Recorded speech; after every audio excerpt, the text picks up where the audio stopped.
The Book's Galaxy. The Jewel of 7 Stars. Chapter 1. A Summons in the Night. It all seemed so real that I could hardly imagine that it had ever occurred before, and yet each episode came, not as a fresh step in the logic of things, but as something expected. It is in such a wise that memory plays its pranks for good or ill, for pleasure or pain, for weal or woe. It is thus that life is bittersweet, and that which has been done becomes eternal. Again the light skiff, ceasing to shoot through the lazy water as when the oars flashed and dripped, glided out of the fierce July sunlight into the cool shade of the great drooping willow branches, I standing up in the swaying boat, she sitting still and with deft fingers guarding herself from stray twigs, or the freedom of the resilience of moving boughs. Again, the water looked golden brown under the canopy of translucent green, and the grassy bank was of emerald hue. Again, we sat in the cool shade, with the myriad noises of nature both without and within our bower, merging into that drowsy hum in whose sufficing environment the great world with its disturbing trouble and its more disturbing joys can be effectually forgotten. Again, in that blissful solitude the young girl lost the convention of her prim, narrow upbringing and told me in a natural, dreamy way of the loneliness of her new life. With an undertone of sadness she made me feel how in that spacious home each one of the household was isolated by the personal magnificence of her father and herself, that their confidence had no altar, and sympathy no shrine, and that there even her father's face was as distant as the old country life seemed now. Once more the wisdom of my manhood and the experience of my years laid themselves at the girl's feet. It was seemingly their own doing, for the individual I had no say in the matter, but only just obeyed imperative orders. And once again the flying seconds multiplied themselves endlessly. For it is in the arcana of dreams that existences merge and renew themselves, change and yet keep the same, like the soul of a musician in a fugue. And so memory swooned, again and again in sleep. It seems that there is never to be any perfect rest. Even in Eden the snake rears its head among the laden boughs of the tree of knowledge. The silence of the dreamless night is broken by the roar of the avalanche, the hissing of sudden floods, the clanging of the engine bell marking its sweep through a sleeping American town, the clanking of distant paddles over the sea. Whatever it is breaking the charm of my Eden. The canopy of greenery above us, starred with diamond points of light, seems to quiver in the ceaseless beat of paddles, and the restless bell seems as though it would never cease.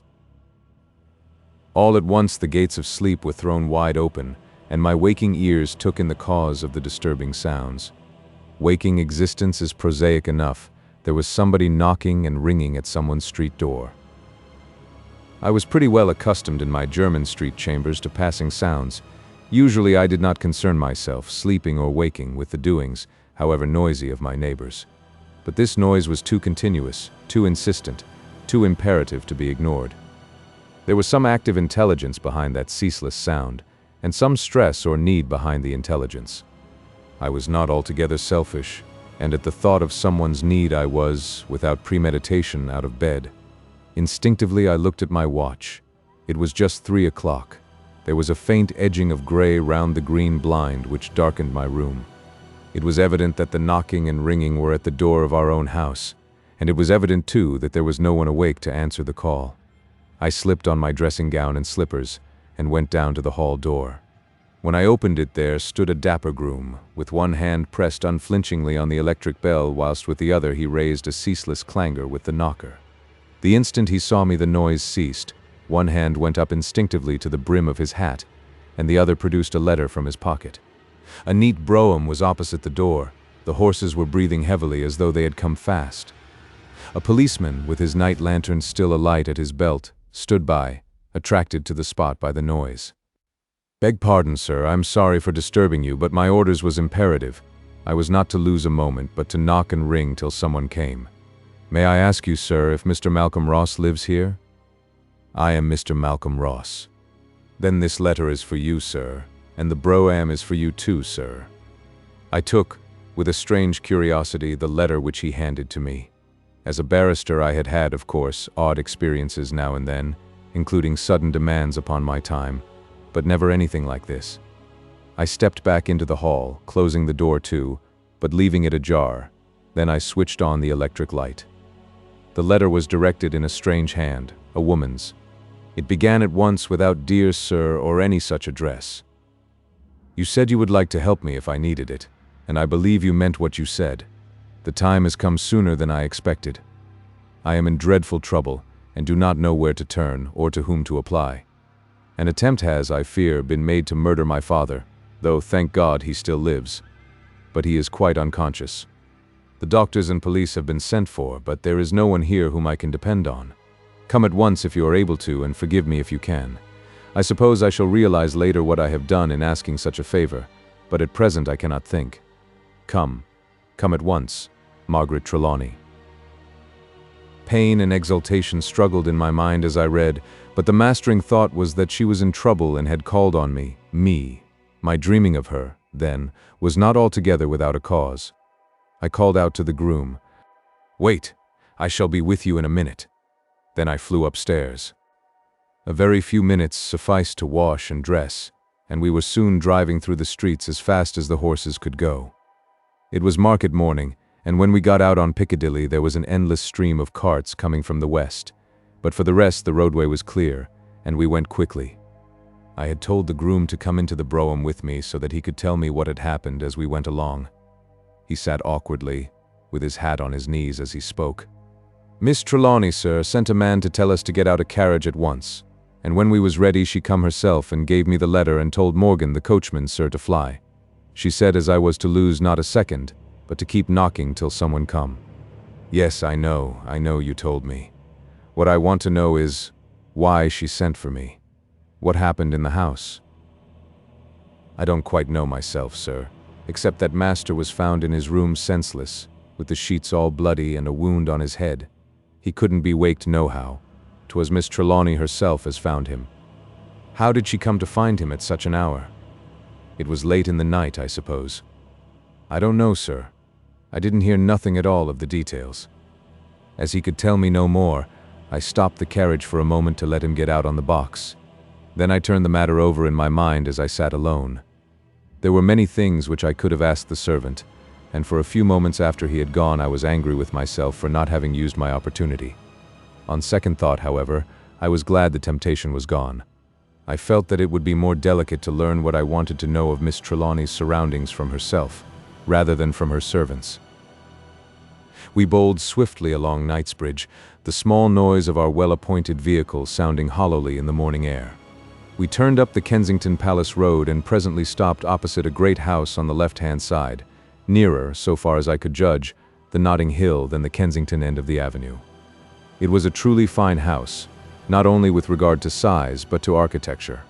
Even in the dim gray light of the morning, which tends to diminish the size of things, it looked big. Miss Trelawney met me in the hall. She was not in any way shy. She seemed to rule all around her with a sort of high-bred dominance, all the more remarkable as she was greatly agitated and as pale as snow. In the great hall were several servants, the men standing together near the hall door, and the women clinging together in the further corners and doorways. A police superintendent had been talking to Miss Trelawney. 2 men in uniform and 1 plainclothes man stood near him. As she took my hand impulsively, there was a look of relief in her eyes, and she gave a gentle sigh of relief. Her salutation was simple. "I knew you would come." The clasp of the hand can mean a great deal, even when it is not intended to mean anything especially. Miss Trelawney's hand somehow became lost in my own. It was not that it was a small hand. It was fine and flexible, with long, delicate fingers, a rare and beautiful hand. It was the unconscious self-surrender. And though at the moment I could not dwell on the cause of the thrill which swept me, it came back to me later.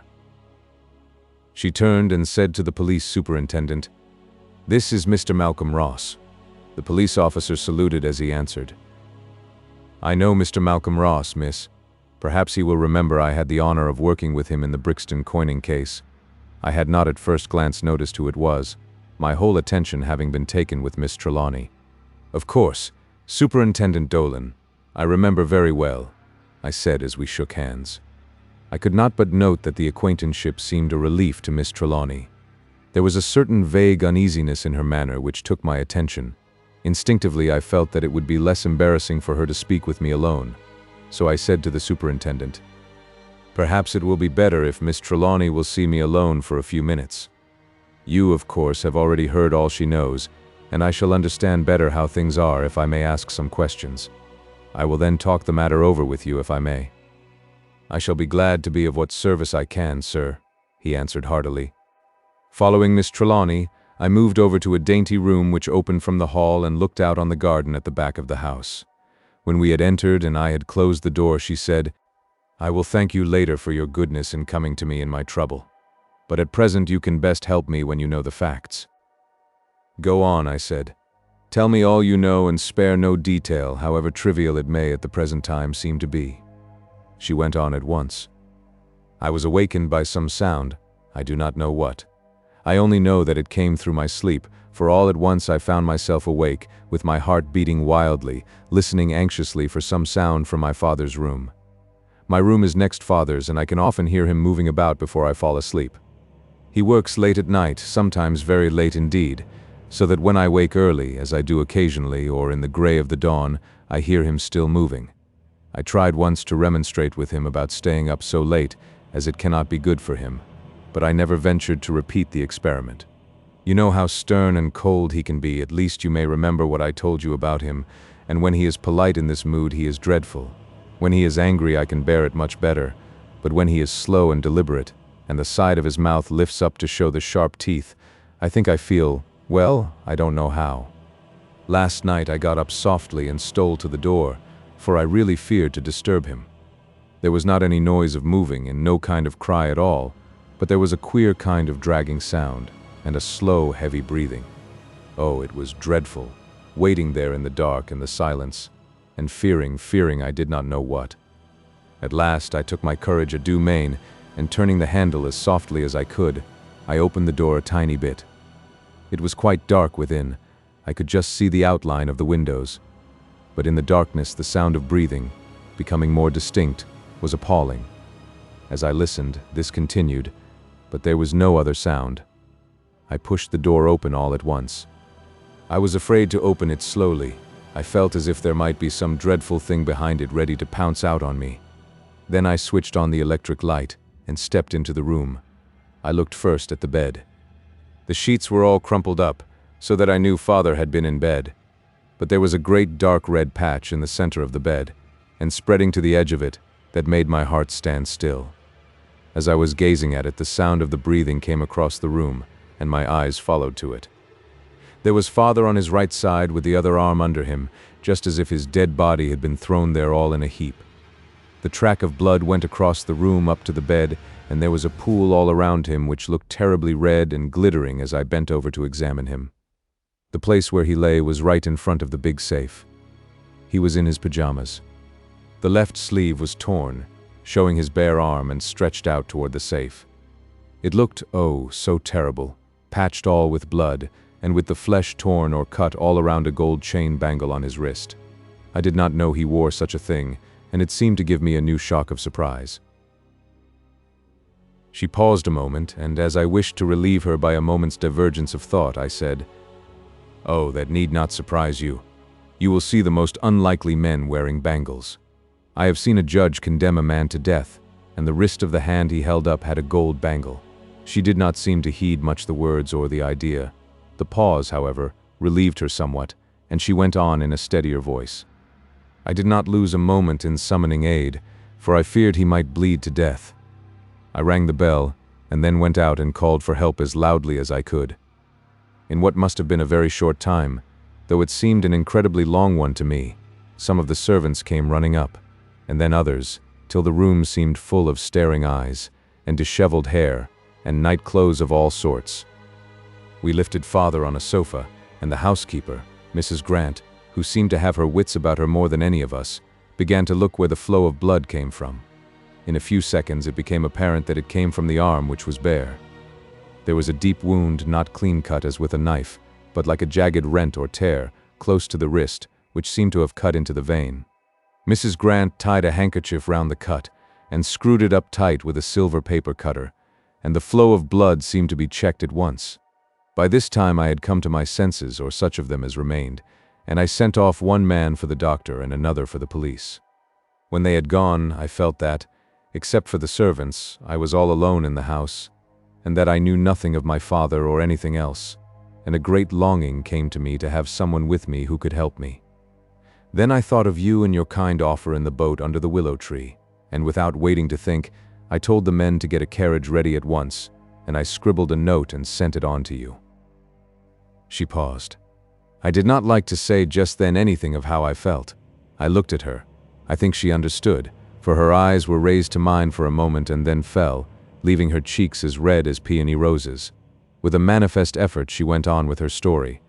The doctor was with us in an incredibly short time. The groom had met him letting himself into his house with his latchkey, and he came here running. He made a proper tourniquet for poor father's arm, and then went home to get some appliances. I dare say he will be back almost immediately. Then a policeman came and sent a message to the station, and very soon the superintendent was here. Then you came. There was a long pause, and I ventured to take her hand for an instant. Without a word more, we opened the door and joined the superintendent in the hall. He hurried up to us, saying as he came, "I have been examining everything myself, and have sent off a message to Scotland Yard. You see, Mr. Ross, there seemed so much that was odd about the case that I thought we had better have the best man of the Criminal Investigation Department that we could get. So I sent a note asking to have Sergeant Daw sent at once. You remember him, sir, in that American poisoning case at Hoxton." "Oh yes," I said. "I remember him well, in that and other cases, for I have benefited several times by his skill and acumen. He has a mind that works as truly as any that I know. When I have been for the defense, and believed my man was innocent, I was glad to have him against us." "That is high praise, sir," said the superintendent, gratified. "I am glad you approve of my choice, that I did well in sending for him." I answered heartily, "Could not be better. I do not doubt that between you we shall get at the facts and what lies behind them." We ascended to Mr. Trelawney's room, where we found everything exactly as his daughter had described. There came a ring at the house bell, and a minute later a man was shown into the room. A young man with aquiline features, keen gray eyes, and a forehead that stood out square and broad as that of a thinker. In his hand he had a black bag which he had once opened. Miss Trelawney introduced us. Dr. Winchester, Mr. Ross, Superintendent Dolan. We bowed mutually, and he, without a moment's delay, began his work. We all waited, and eagerly watched him as he proceeded to dress the wound. As he went on, he turned now and again to call the superintendent's attention to some point about the wound, the latter proceeding to enter the fact at once in his notebook. "See, several parallel cuts or scratches beginning on the left side of the wrist, and in some places endangering the radial artery. These small wounds here, deep and jagged, seem as if made with a blunt instrument. This in particular would seem as if made with some kind of sharp wedge. The flesh round it seems torn as if with lateral pressure." Turning to Miss Trelawney, he said presently, "Do you think we might remove this bangle? It is not absolutely necessary, as it will fall lower on the wrist where it can hang loosely, but it might add to the patient's comfort later on." The poor girl flushed deeply as she answered in a low voice, "I do not know. I have only recently come to live with my father, and I know so little of his life or his ideas that I fear I can hardly judge in such a matter." The doctor, after a keen glance at her, said in a very kindly way, "Forgive me, I did not know. But in any case you need not be distressed. It is not required at present to move it. Were it so, I should do so at once on my own responsibility. If it be necessary later on, we can easily remove it with a file. Your father doubtless has some object in keeping it as it is. See. There is a tiny key attached to it." As he was speaking, he stopped and bent lower, taking from my hand the candle which I held and lowering it till its light fell on the bangle. Then, motioning me to hold the candle in the same position, he took from his pocket a magnifying glass which he adjusted.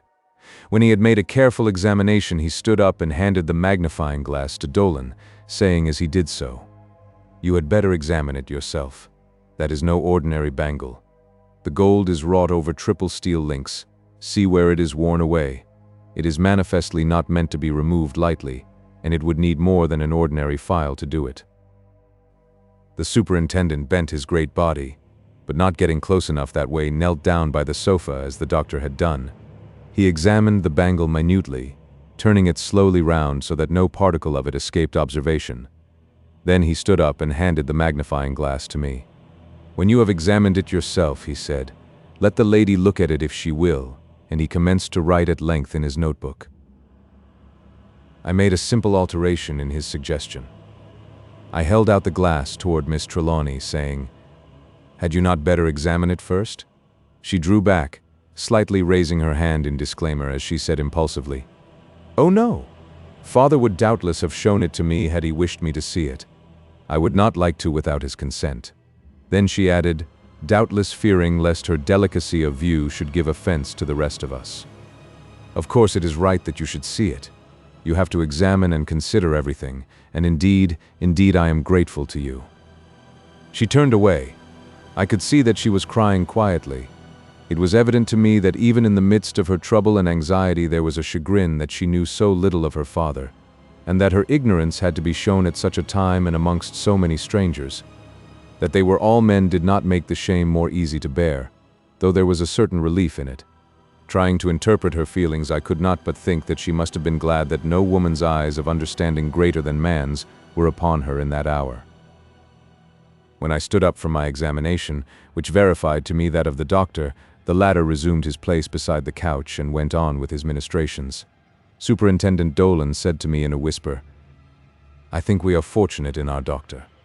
I nodded, and was about to add something in praise of his acumen, when there came a low tapping at the door. Chapter 2.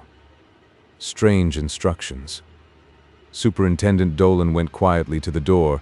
By a sort of natural understanding, he had taken possession of affairs in the room. The rest of us waited.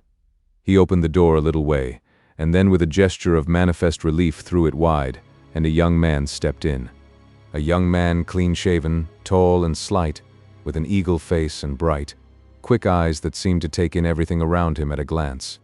As he came in, the superintendent held out his hand. The two men shook hands warmly. "I came at once, sir, the moment I got your message. I am glad I still have your confidence." "That you'll always have," said the superintendent heartily. "I have not forgotten our old Bow Street days, and I never shall." Then, without a word of preliminary, he began to tell everything he knew up to the moment of the newcomer's entry. Sergeant Daw asked a few questions, a very few, when it was necessary for his understanding of circumstances or the relative positions of persons, but as a rule Dolan, who knew his work thoroughly, forestalled every query and explained all necessary matters as he went on.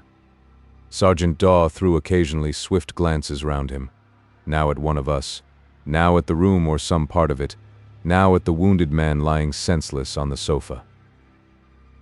When the superintendent had finished, the sergeant turned to me and said, "Perhaps you remember me, sir. I was with you in that Hoxton case." "I remember you very well," I said as I held out my hand. The superintendent spoke again. "You understand, Sergeant Daw, that you are put in full charge of this case." "Under you, I hope, sir," he interrupted. The other shook his head and smiled as he said, "It seems to me that this is a case that will take all a man's time and his brains. I have other work to do, but I shall be more than interested, and if I can help in any possible way, I shall be glad to do so." "All right, sir," said the other, accepting his responsibility with a sort of modified salute. Straightway he began his investigation. First he came over to the doctor and, having learned his name and address, asked him to write a full report which he could use, and which he could refer to headquarters if necessary. Dr. Winchester bowed gravely as he promised. Then the sergeant approached me and said sotto voce, "I like the look of your doctor. I think we can work together." Turning to Miss Trelawney, he asked, "Please let me know what you can of your father, his ways of life, his history, in fact of anything of whatsoever kind which interests him, or in which he may be concerned." I was about to interrupt to tell him what she had already said of her ignorance in all matters of her father and his ways, but her warning hand was raised to me pointedly and she spoke herself. "Alas, I know little or nothing. Superintendent Dolan and Mr. Ross know already all I can say." "Well, ma'am, we must be content to do what we can," said the officer genially. "I'll begin by making a minute examination. You say that you were outside the door when you heard the noise?" I was in my room when I heard the queer sound. Indeed, it must have been the early part of whatever it was which woke me. I came out of my room at once. Father's door was shut, and I could see the whole landing and the upper slopes of the staircase. No one could have left by the door unknown to me, if that is what you mean. That is just what I do mean, miss. If everyone who knows anything will tell me as well as that, we shall soon get to the bottom of this. He then went over to the bed, looked at it carefully and asked, "Has the bed been touched?" "Not to my knowledge," said Miss Trelawney, "but I shall ask Mrs. Grant, the housekeeper," she added as she rang the bell. Mrs. Grant answered it in person. "Come in," said Miss Trelawney. "These gentlemen want to know, Mrs. Grant, if the bed has been touched." "Not by me, ma'am." "Then," said Miss Trelawney, turning to Sergeant Daw, "it cannot have been touched by anyone. Either Mrs. Grant or I myself was here all the time, and I do not think any of the servants who came when I gave the alarm were near the bed at all. You see, Father lay here just under the great safe, and everyone crowded round him. We sent them all away in a very short time." Daw, with a motion of his hand, asked us all to stay at the other side of the room whilst with a magnifying glass he examined the bed, taking care as he moved each fold of the bedclothes to replace it in exact position. Then he examined with his magnifying glass the floor beside it, taking especial pains where the blood had trickled over the side of the bed, which was of heavy red wood handsomely carved. Inch by inch down on his knees, carefully avoiding any touch with the stains on the floor, he followed the blood marks over to the spot, close under the great safe, where the body had lain. All around and about this spot he went for a radius of some yards, but seemingly did not meet with anything to arrest special attention. Then he examined the front of the safe, round the lock, and along the bottom and top of the double doors, more especially at the places of their touching in front. Next he went to the windows, which were fastened down with the hasps. "Were the shutters closed?" he asked Miss Trelawney in a casual way, as though he expected the negative answer which came. All this time Dr. Winchester was attending to his patient, now dressing the wounds in the wrist, or making minute examination all over the head and throat, and over the heart. More than once he put his nose to the mouth of the senseless man and sniffed. Each time he did so, he finished up by unconsciously looking round the room, as though in search of something. Then we heard the deep, strong voice of the detective. So far as I can see, the object was to bring that key to the lock of the safe. There seems to be some secret in the mechanism that I am unable to guess at, though I served a year in Chubbs before I joined the police. It is a combination lock of 7 letters, but there seems to be a way of locking even the combination. It is one of Chatwood's. I shall call at their place and find out something about it. Then turning to the doctor, as though his own work were for the present done, he said, "Have you anything you can tell me at once, doctor, which will not interfere with your full report? If there is any doubt, I can wait, but the sooner I know something definite, the better." Dr. Winchester answered at once, "For my own part, I see no reason in waiting. I shall make a full report, of course. But in the meantime, I shall tell you all I know, which is after all not very much, and all I think which is less definite. There is no wound on the head which could account for the state of stupor in which the patient continues. I must, therefore, take it that either he has been drugged or is under some hypnotic influence. So far as I can judge, he has not been drugged, at least by means of any drug of whose qualities I am aware. Of course, there is ordinarily in this room so much of a mummy smell that it is difficult to be certain about anything having a delicate aroma.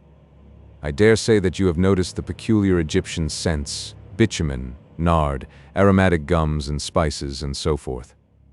It is quite possible that somewhere in this room, amongst the curios and hidden by stronger scents, is some substance or liquid which may have the effect we see. It is possible that the patient has taken some drug, and that he may in some sleeping phase have injured himself. I do not think this is likely, and circumstances other than those which I have myself been investigating may prove that this surmise is not correct. But in the meantime it is possible, and must, till it be disproved, be kept within our purview." Here Sergeant Daw interrupted. "That may be, but if so, we should be able to find the instrument with which the wrist was injured. There would be marks of blood somewhere." "Exactly so," said the doctor, fixing his glasses as though preparing for an argument. "But if it be that the patient has used some strange drug, it may be one that does not take effect at once. As we are as yet ignorant of its potentialities, if, indeed, the whole surmise is correct at all, we must be prepared at all points. Here Miss Trelawney joined in the conversation. That would be quite right, so far as the action of the drug was concerned, but according to the second part of your surmise, the wound may have been self-inflicted, and this after the drug had taken effect. True, said the detective and the doctor simultaneously. She went on. As, however, doctor, your guess does not exhaust the possibilities, we must bear in mind that some other variant of the same root idea may be correct. I take it, therefore, that our first search, to be made on this assumption, must be for the weapon with which the injury was done to my father's wrist. Perhaps he put the weapon in the safe before he became quite unconscious, said I, giving voice foolishly to a half-formed thought. That could not be, said the doctor quickly. At least I think it could hardly be, he added cautiously, with a brief bow to me. You see, the left hand is covered with blood, but there is no blood mark whatever on the safe. Quite right, I said, and there was a long pause. The first to break the silence was the doctor. We shall want a nurse here as soon as possible, and I know the very one to suit. I shall go at once to get her if I can. I must ask that till I return some of you will remain constantly with the patient. It may be necessary to remove him to another room later on, but in the meantime he is best left here. Miss Trelawney, may I take it that either you or Mrs. Grant will remain here, not merely in the room, but close to the patient and watchful of him till I return? She bowed in reply and took a seat beside the sofa. The doctor gave her some directions as to what she should do in case her father should become conscious before his return. The next to move was Superintendent Dolan, who came close to Sergeant Daw as he said, I had better return now to the station unless, of course, you should wish me to remain for a while. He answered, Is Johnny Wright still in your division? Yes. Would you like him to be with you? The other nodded reply. Then I will send him on to you as soon as can be arranged. He shall then stay with you as long as you wish. I will tell him that he is to take his instructions entirely from you. The sergeant accompanied him to the door, saying as he went, Thank you, sir. You are always thoughtful for men who are working with you. It is a pleasure to me to be with you again. I shall go back to Scotland Yard and report to my chief. Then I shall call at Chatwood's, and I shall return here as soon as possible. I suppose I may take it, miss, that I may put up here for a day or two if required. It may be some help, or possibly some comfort to you if I am about, until we unravel this mystery. I shall be very grateful to you. He looked keenly at her for a few seconds before he spoke again. Before I go, have I permission to look about your father's table and desk? There might be something which would give us a clue or a lead at all events. Her answer was so unequivocal as almost to surprise him. You have the fullest possible permission to do anything which may help us in this dreadful trouble to discover what it is that is wrong with my father or which may shield him in the future. He began at once a systematic search of the dressing table, and after that of the writing table in the room. In one of the drawers he found a letter sealed. This he brought at once across the room and handed to Miss Trelawney. A letter directed to me and in my father's hand, she said as she eagerly opened it. I watched her face as she began to read, but seeing at once that Sergeant Daw kept his keen eyes on her face, unflinchingly watching every flitting expression, I kept my eyes henceforth fixed on his. When Miss Trelawney had read her letter through, I had in my mind a conviction, which, however, I kept locked in my own heart. Amongst the suspicions in the mind of the detective was one, rather perhaps potential than definite, of Miss Trelawney herself. For several minutes Miss Trelawney held the letter in her hand with her eyes downcast, thinking. Then she read it carefully again. This time the varying expressions were intensified, and I thought I could easily follow them. When she had finished the second reading, she paused again. Then, though with some reluctance, she handed the letter to the detective. He read it eagerly but with unchanging face, read it a second time, and then handed it back with a bow. She paused a little again, and then handed it to me. As she did so, she raised her eyes to mine for a single moment appealingly. A swift blush spread over her pale cheeks and forehead. With mingled feelings I took it, but, all said, I was glad. She did not show any perturbation in giving the letter to the detective. She might not have shown any to anyone else. But to me, I feared to follow the thought further, but read on, conscious that the eyes of both Miss Trelawney and the detective were fixed on me. My dear daughter, I want you to take this letter as an instruction absolute and imperative, and admitting of no deviation whatever in case anything untoward or unexpected by you or by others should happen to me. If I should be suddenly and mysteriously stricken down, either by sickness, accident, or attack, you must follow these directions implicitly. If I am not already in my bedroom when you are made cognizant of my state, I am to be brought there as quickly as possible. Even should I be dead, my body is to be brought there. Thenceforth, until I am either conscious and able to give instructions on my own account, or buried, I am never to be left alone, not for a single instant. From nightfall to sunrise, at least 2 persons must remain in the room. It will be well that a trained nurse be in the room from time to time, and will note any symptoms, either permanent or changing, which may strike her. My solicitors, Marvin and Jukes, of 27B Lincoln's Inn, have full instructions in case of my death, and Mr. Marvin has himself undertaken to see personally my wishes carried out. I should advise you, my dear daughter, seeing that you have no relative to apply to get some friend whom you can trust to either remain within the house where instant communication can be made, or to come nightly to aid in the watching, or to be within call. Such friend may be either male or female, but, whichever it may be, there should be added 1 other watcher or attendant at hand of the opposite sex. Understand that it is of the very essence of my wish that there should be, awake and exercising themselves to my purposes, both masculine and feminine intelligences. Once more, my dear Margaret, let me impress on you the need for observation and just reasoning to conclusions, howsoever strange. If I am taken ill or injured, this will be no ordinary occasion, and I wish to warn you so that your guarding may be complete. Nothing in my room, I speak of the curios, must be removed or displaced in any way, or for any cause whatever. I have a special reason and a special purpose in the placing of each, so that any moving of them would thwart my plans. Should you want money or counsel in anything, Mr. Marvin will carry out your wishes, to the which he has my full instructions. Abel Trelawney. I read the letter a second time before speaking, for I feared to betray myself. The choice of a friend might be a momentous occasion for me. I had already ground for hope, that she had asked me to help her in the first throe of her trouble, but love makes its own doubtings, and I feared. My thoughts seemed to whirl with lightning rapidity, and in a few seconds a whole process of reasoning became formulated.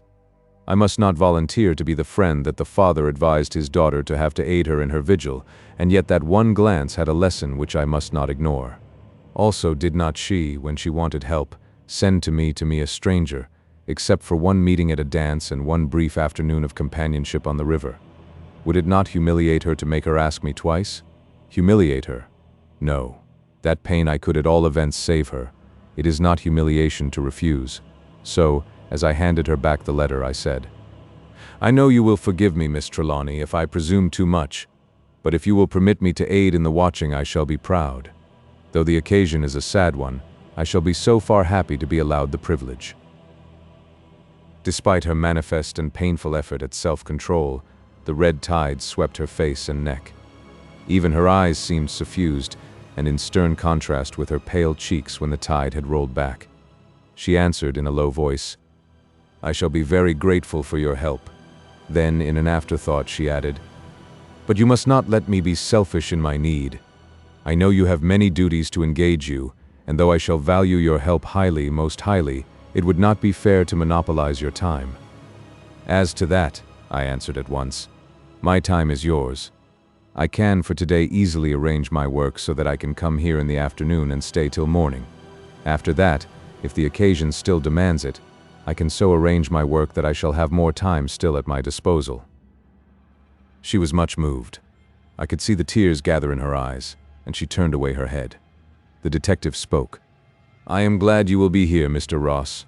I shall be in the house myself, as Miss Trelawney will allow me, if my people in Scotland Yard will permit. That letter seems to put a different complexion on everything, though the mystery remains greater than ever.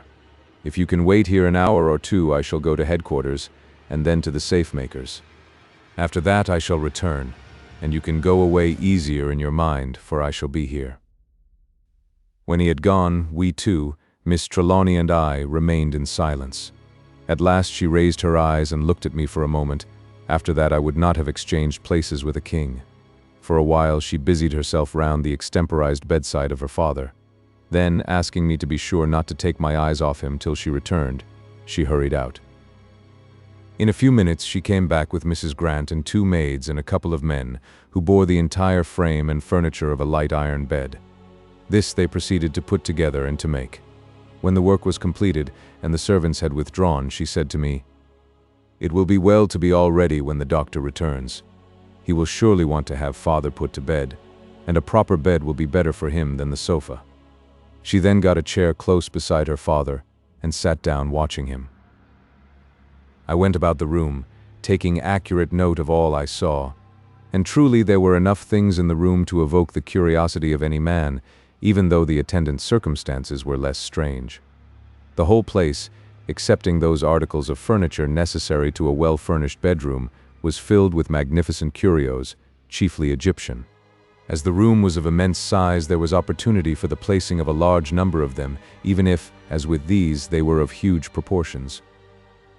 Whilst I was still investigating the room, there came the sound of wheels on the gravel outside the house.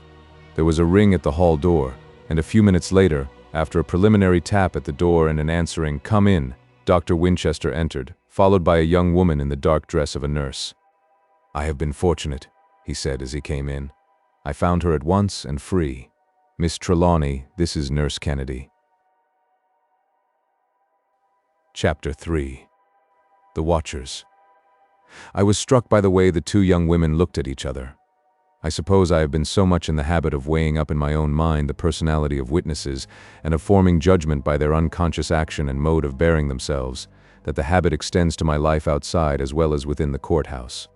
At this moment of my life, anything that interested Miss Trelawney interested me, and as she had been struck by the newcomer, I instinctively weighed her up also.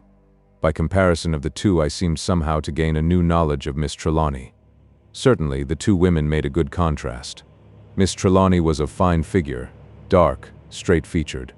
She had marvelous eyes, great, wide open, and as black and soft as velvet, with a mysterious depth. To look in them was like gazing at a black mirror such as Dr. D used in his wizard rites. I heard an old gentleman at the picnic, a great Oriental traveler, describe the effect of her eyes as looking at night at the great distant lamps of a mosque through the open door. The eyebrows were typical, finely arched and rich in long curling hair. They seemed like the proper architectural environment of the deep, splendid eyes. Her hair was black also, but was as fine as silk. Generally, black hair is a type of animal strength and seems as if some strong expression of the forces of a strong nature, but in this case there could be no such thought. There were refinement and high breeding, and though there was no suggestion of weakness, any sense of power there was rather spiritual than animal. The whole harmony of her being seemed complete. Carriage, figure, hair, eyes, the mobile, full mouth, whose scarlet lips and white teeth seemed to light up the lower part of the face, as the eyes did the upper, the wide sweep of the jaw from chin to ear, the long, fine fingers, the hand which seemed to move from the wrist, as though it had a sentience of its own. All these perfections went to make up a personality that dominated either by its grace, its sweetness, its beauty, or its charm. Nurse Kennedy, on the other hand, was rather under than over a woman's average height. She was firm and thick-set, with full limbs and broad, strong, capable hands. Her color was in the general effect, that of an autumn leaf. The yellow-brown hair was thick and long, and the golden-brown eyes sparkled from the freckled, sunburnt skin. Her rosy cheeks gave a general idea of rich brown. The red lips and white teeth did not alter the color scheme, but only emphasized it. She had a snub nose, there was no possible doubt about it, but like such noses in general, it showed a nature generous, untiring, and full of good nature. Her broad white forehead, which even the freckles had spared, was full of forceful thought and reason. Dr. Winchester had, on their journey from the hospital, coached her in the necessary particulars, and without a word she took charge of the patient and set to work. Having examined the new-made bed and shaken the pillows, she spoke to the doctor, who gave instructions. Presently we all 4, stepping together, lifted the unconscious man from the sofa. Early in the afternoon, when Sergeant Daw had returned, I called at my rooms in Jermyn Street, and sent out such clothes, books, and papers as I should be likely to want within a few days. Then I went on to keep my legal engagements. The court sat late that day as an important case was ending. It was striking 6 as I drove in at the gate of the Kensington Palace Road. I found myself installed in a large room close to the sick chamber. That night we were not yet regularly organized for watching, so that the early part of the evening showed an unevenly balanced guard. Nurse Kennedy, who had been on duty all day, was lying down, as she had arranged to come on again by 12 o'clock. Dr. Winchester, who was dining in the house, remained in the room until dinner was announced, and went back at once when it was over. During dinner, Mrs. Grant remained in the room, and with her Sergeant Daw, who wished to complete a minute examination which he had undertaken of everything in the room and near it. At 9 o'clock, Miss Trelawney and I went in to relieve the doctor. She had lain down for a few hours in the afternoon so as to be refreshed for her work at night. She told me that she had determined that for this night at least she would sit up and watch. I did not try to dissuade her, for I knew that her mind was made up. Then and there I made up my mind that I would watch with her unless, of course, I should see that she really did not wish it. I said nothing of my intentions for the present. We came in on tiptoe, so silently that the doctor, who was bending over the bed, did not hear us, and seemed a little startled when suddenly looking up he saw our eyes upon him. I felt that the mystery of the whole thing was getting on his nerves, as it had already got on the nerves of some others of us. He was, I fancied, a little annoyed with himself for having been so startled, and at once began to talk in a hurried manner, as though to get over our idea of his embarrassment. I am really and absolutely at my wit's end to find any fit cause for this stupor. I have made again as accurate an examination as I know how, and I am satisfied that there is no injury to the brain, that is, no external injury. Indeed, all his vital organs seem unimpaired. I have given him, as you know, food several times, and it has manifestly done him good. His breathing is strong and regular, and his pulse is slower and stronger than it was this morning. I cannot find evidence of any known drug, and his unconsciousness does not resemble any of the many cases of hypnotic sleep which I saw in the Charcot Hospital in Paris. And as to these wounds, he laid his finger gently on the bandaged wrist which lay outside the coverlet as he spoke. I do not know what to make of them. They might have been made by a carding machine, but that supposition is untenable. It is within the bounds of possibility that they might have been made by a wild animal if it had taken care to sharpen its claws. That too is, I take it, impossible. By the way, have you any strange pets here in the house? Anything of an exceptional kind, such as a tiger cat or anything out of the common? Miss Trelawney smiled a sad smile which made my heart ache, as she made answer. Oh no, Father does not like animals about the house, unless they are dead and mummied. This was said with a touch of bitterness or jealousy, I could hardly tell which. Even my poor kitten was only allowed in the house on sufferance, and though he is the dearest and best conducted cat in the world, he is now on a sort of parole, and is not allowed into this room. As she was speaking, a faint rattling of the door handle was heard. Instantly Miss Trelawney's face brightened. She sprang up and went over to the door, saying as she went, "There he is. That is my Silvio. He stands on his hind legs and rattles the door handle when he wants to come into a room." She opened the door, speaking to the cat as though he were a baby. Did him want his mover? Come then, but he must stay with her. She lifted the cat and came back with him in her arms. He was certainly a magnificent animal, a chinchilla gray Persian with long silky hair, a really lordly animal with a haughty bearing despite his gentleness, and with great paws which spread out as he placed them on the ground. Whilst she was fondling him, he suddenly gave a wriggle like an eel and slipped out of her arms. He ran across the room and stood opposite a low table on which stood the mummy of an animal, and began to mew and snarl. Miss Trelawney was after him in an instant and lifted him in her arms, kicking and struggling and wriggling to get away, but not biting or scratching, for evidently he loved his beautiful mistress. He ceased to make a noise the moment he was in her arms. In a whisper she admonished him. "Oh, you naughty Silvio, you have broken your parole that mother gave for you. Now say good night to the gentleman and come away to mother's room." As she was speaking, she held out the cat's paw to me to shake. As I did so, I could not but admire its size and beauty. "Why," said I, "his paw seems like a little boxing glove full of claws." She smiled. "So it ought to. Don't you notice that my Silvio has 7 toes? See?" She opened the paw, and surely enough there were 7 separate claws, each of them sheathed in a delicate, fine, shell-like case. As I gently stroked the foot, the claws emerged, and one of them accidentally, there was no anger now, and the cat was purring, stuck into my hand. Instinctively, I said as I drew back. Why, his claws are like razors.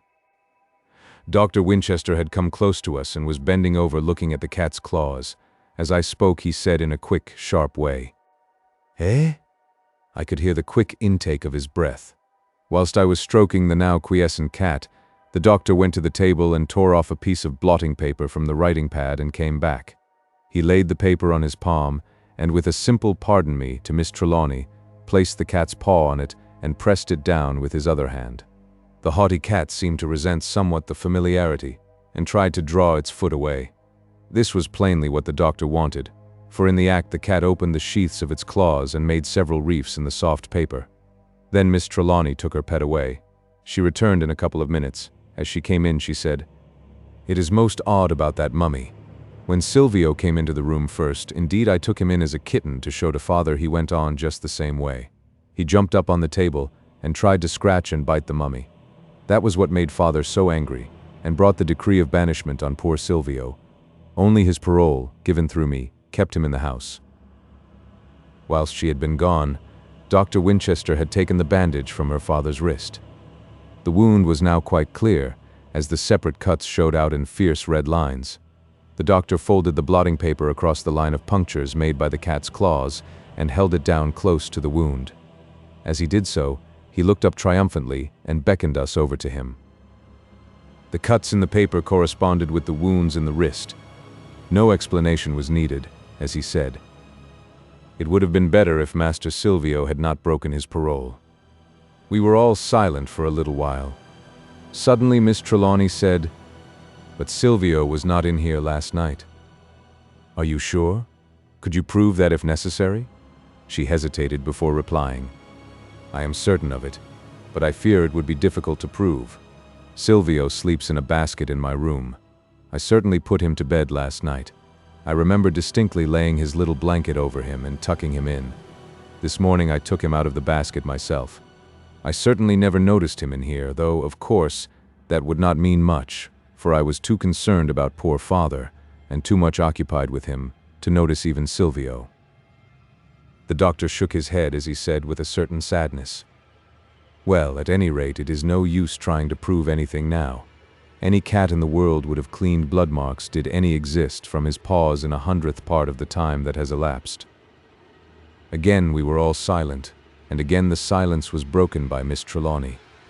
"But now that I think of it, it could not have been poor Silvio that injured father.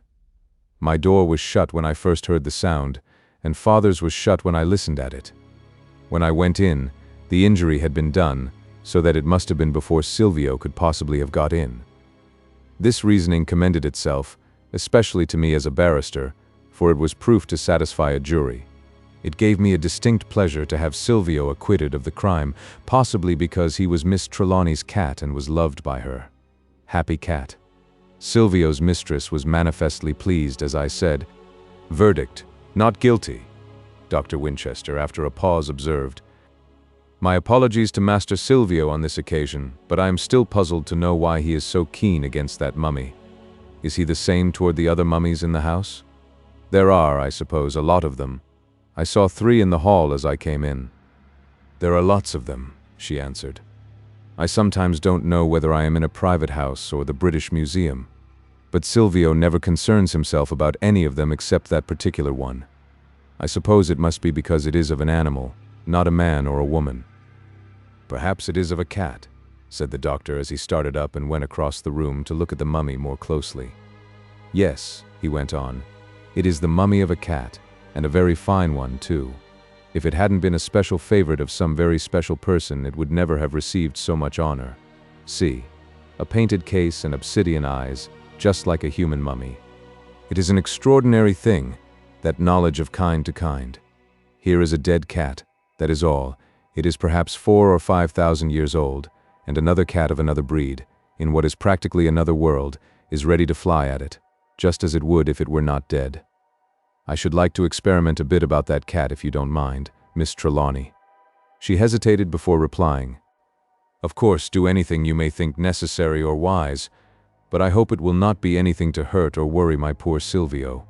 The doctor smiled as he answered, "Oh, Silvio would be all right. It is the other one that my sympathies would be reserved for." "How do you mean?" "Master Silvio will do the attacking, the other one will do the suffering." "Suffering?" There was a note of pain in her voice. The doctor smiled more broadly. "Oh, please make your mind easy as to that. The other won't suffer as we understand it, except perhaps in his structure and outfit." "What on earth do you mean?" "Simply this, my dear young lady, that the antagonist will be a mummy cat like this one. There are, I take it, plenty of them to be had in Museum Street. I shall get one and place it here instead of that one. You won't think that a temporary exchange will violate your father's instructions, I hope. We shall then find out, to begin with, whether Silvio objects to all mummy cats, or only to this one in particular." "I don't know," she said doubtfully. "Father's instructions seem very uncompromising." Then after a pause she went on, "But of course under the circumstances anything that is to be ultimately for his good must be done. I suppose there can't be anything very particular about the mummy of a cat." Dr. Winchester said nothing. He sat rigid, with so grave a look on his face that his extra gravity passed on to me, and in its enlightening perturbation I began to realize more than I had yet done the strangeness of the case in which I was now so deeply concerned. When once this thought had begun, there was no end to it. Indeed, it grew and blossomed, and reproduced itself in 1,000 different ways. The room and all in it gave grounds for strange thoughts. There were so many ancient relics that unconsciously one was taken back to strange lands and strange times. There were so many mummies or mummy objects, round which there seemed to cling forever the penetrating odors of bitumen, and spices and gums, nard and Circassia's balmy smells, that one was unable to forget the past. Of course, there was but little light in the room, and that carefully shaded, so that there was no glare anywhere. None of that direct light which can manifest itself as a power or an entity, and so make for companionship. The room was a large one, and lofty in proportion to its size. In its vastness was place for a multitude of things not often found in a bedchamber. In far corners of the room were shadows of uncanny shape. More than once, as I thought, the multitudinous presence of the dead in the past took such hold on me that I caught myself looking round fearfully, as though some strange personality or influence was present. Even the manifest presence of Dr. Winchester and Miss Trelawney could not altogether comfort or satisfy me at such moments. It was with a distinct sense of relief that I saw a new personality in the room in the shape of Nurse Kennedy. There was no doubt that that businesslike, self-reliant, capable young woman added an element of security to such wild imaginings as my own. She had a quality of common sense that seemed to pervade everything around her, as though it were some kind of emanation. Up to that moment I had been building fancies around the sick man, so that finally all about him, including myself, had become involved in them or enmeshed or saturated or... But now that she had come, he relapsed into his proper perspective as a patient. The room was a sick room, and the shadows lost their fearsome quality. The only thing which it could not altogether abrogate was the strange Egyptian smell. You may put a mummy in a glass case and hermetically seal it so that no corroding air can get within, but all the same it will exhale its odor. One might think that 4,000 or 5,000 years would exhaust the olfactory qualities of anything, but experience teaches us that these smells remain, and that their secrets are unknown to us. Today they are as much mysteries as they were when the embalmers put the body in the bath of natron.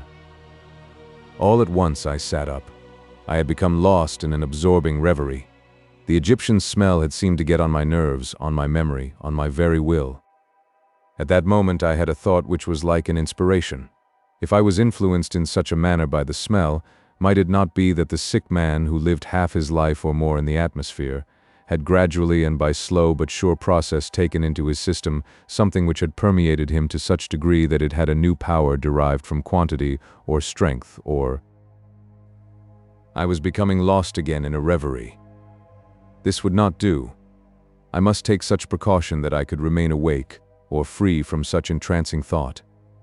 I had had but half a night's sleep last night, and this night I must remain awake. Without stating my intention, for I feared that I might add to the trouble and uneasiness of Miss Trelawney, I went downstairs and out of the house. I soon found a chemist's shop and came away with a respirator. When I got back, it was 10 o'clock. The doctor was going for the night. The nurse came with him to the door of the sick room, taking her last instructions. Miss Trelawney sat still beside the bed. Sergeant Daw, who had entered as the doctor went out, was some little distance off. When Nurse Kennedy joined us, we arranged that she should sit up till 2 o'clock, when Miss Trelawney would relieve her. Thus, in accordance with Mr. Trelawney's instructions, there would always be a man and a woman in the room, and each one of us would overlap, so that at no time would a new set of watchers come on duty without someone to tell of what, if anything, had occurred. I lay down on a sofa in my own room, having arranged that one of the servants should call me a little before 12. In a few moments I was asleep. When I was waked, it took me several seconds to get back my thoughts so as to recognize my own identity and surroundings. The short sleep had, however, done me good, and I could look on things around me in a more practical light than I had been able to do earlier in the evening. I bathed my face, and thus refreshed went into the sick room. I moved very softly. The nurse was sitting by the bed, quiet and alert. The detective sat in an armchair across the room in deep shadow. He did not move when I crossed, until I got close to him, when he said in a dull whisper, "It is all right, I have not been asleep." An unnecessary thing to say, I thought it always is, unless it be untrue in spirit. When I told him that his watch was over, that he might go to bed till I should call him at 6 o'clock, he seemed relieved and went with alacrity. At the door he turned and, coming back to me, said in a whisper, "I sleep lightly and I shall have my pistols with me. I won't feel so heavy-headed when I get out of this mummy smell." He too, then, had shared my experience of drowsiness. I asked the nurse if she wanted anything. I noticed that she had a vinaigrette in her lap. Doubtless she too had felt some of the influence which had so affected me. She said that she had all she required, but that if she should want anything she would at once let me know. I wished to keep her from noticing my respirator, so I went to the chair in the shadow where her back was toward me. Here I quietly put it on and made myself comfortable. For what seemed a long time I sat and thought and thought. It was a wild medley of thoughts, as might have been expected from the experiences of the previous day and night. Again I found myself thinking of the Egyptian smell, and I remember that I felt a delicious satisfaction that I did not experience it as I had done. The respirator was doing its work. It must have been that the passing of this disturbing thought made for repose of mind, which is the corollary of bodily rest, for though I really cannot remember being asleep or waking from it, I saw a vision, I dreamed a dream, I scarcely know which. I was still in the room, seated in the chair. I had on my respirator and knew that I breathed freely. The nurse sat in her chair with her back toward me. She sat quite still. The sick man lay as still as the dead. It was rather like the picture of a scene than the reality. All were still and silent, and the stillness and silence were continuous. Outside, in the distance I could hear the sounds of a city, the occasional roll of wheels, the shout of a reveler, the faraway echo of whistles and the rumbling of trains. The light was very, very low. The reflection of it under the green-shaded lamp was a dim relief to the darkness, rather than light. The green silk fringe of the lamp had merely the color of an emerald seen in the moonlight. The room, for all its darkness, was full of shadows. It seemed in my whirling thoughts as though all the real things had become shadows, shadows which moved, for they passed the dim outline of the high windows, shadows which had sentience. I even thought there was sound, a faint sound as of the mew of a cat, the rustle of drapery and a metallic clink as of metal faintly touching metal. I sat as one entranced. At last I felt, as in nightmare, that this was sleep, and that in the passing of its portals all my will had gone. All at once my senses were full awake. A shriek rang in my ears. The room was filled suddenly with a blaze of light. There was the sound of pistol shots, 1, 2, and a haze of white smoke in the room. When my waking eyes regained their power, I could have shrieked with horror myself at what I saw before me. Chapter 4. The second attempt. The sight which met my eyes had the horror of a dream within a dream, with the certainty of reality added. The room was as I had seen it last, except that the shadowy look had gone in the glare of the many lights, and every article in it stood stark and solidly real. By the empty bed sat Nurse Kennedy, as my eyes had last seen her, sitting bolt upright in the armchair beside the bed. She had placed a pillow behind her, so that her back might be erect, but her neck was fixed as that of one in a cataleptic trance. She was, to all intents and purposes, turned into stone. There was no special expression on her face, no fear, No horror, nothing such as might be expected of one in such a condition. Her open eyes showed neither wonder nor interest. She was simply a negative existence, warm, breathing, placid, but absolutely unconscious of the world around her. The bedclothes were disarranged, as though the patient had been drawn from under them without throwing them back. The corner of the upper sheet hung upon the floor. Close by it lay one of the bandages with which the doctor had dressed the wounded wrist.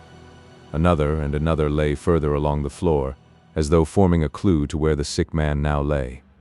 This was almost exactly where he had been found on the previous night, under the great safe. Again, the left arm lay toward the safe. But there had been a new outrage. An attempt had been made to sever the arm close to the bangle which held the tiny key.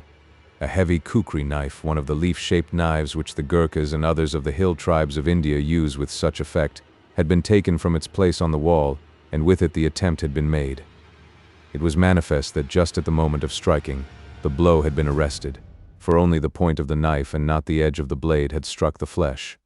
As it was, the outer side of the arm had been cut to the bone and the blood was pouring out. In addition, the former wound in front of the arm had been cut or torn about terribly. One of the cuts seemed to jet out blood as if with each pulsation of the heart. By the side of her father knelt Miss Trelawney, her white nightdress stained with the blood in which she knelt.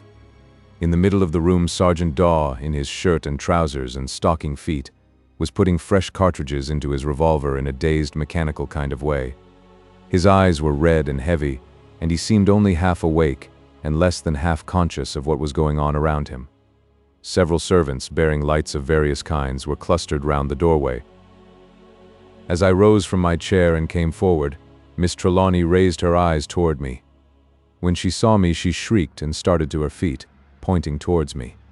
Never shall I forget the strange picture she made, with her white drapery all smeared with blood which, as she rose from the pool, ran in streaks toward her bare feet. I believe that I had only been asleep, that whatever influence had worked on Mr. Trelawney and Nurse Kennedy, and in less degree on Sergeant Daw, had not touched me. The respirator had been of some service, though it had not kept off the tragedy whose dire evidences were before me. I can understand now, I could understand even then, the fright, added to that which had gone before, which my appearance must have evoked. I had still on the respirator, which covered mouth and nose, my hair had been tossed in my sleep. Coming suddenly forward, thus enwrapped and disheveled, in that horrified crowd, I must have had, in the strange mixture of lights, an extraordinary and terrifying appearance. It was well that I recognized all this in time to avert another catastrophe. For the half-dazed, mechanically acting detective put in the cartridges and had raised his revolver to shoot at me when I succeeded in wrenching off the respirator and shouting to him to hold his hand. In this also he acted mechanically. The red, half-awake eyes had not in them even then the intention of conscious action. The danger, however, was averted. The relief of the situation, strangely enough, came in a simple fashion. Mrs. Grant, seeing that her young mistress had on only her nightdress, had gone to fetch a dressing gown which she now threw over her. This simple act brought us all back to the region of fact. With a long breath, one and all seemed to devote themselves to the most pressing matter before us, that of staunching the flow of blood from the arm of the wounded man. Even as the thought of action came, I rejoiced, for the bleeding was very proof that Mr. Trelawney still lived.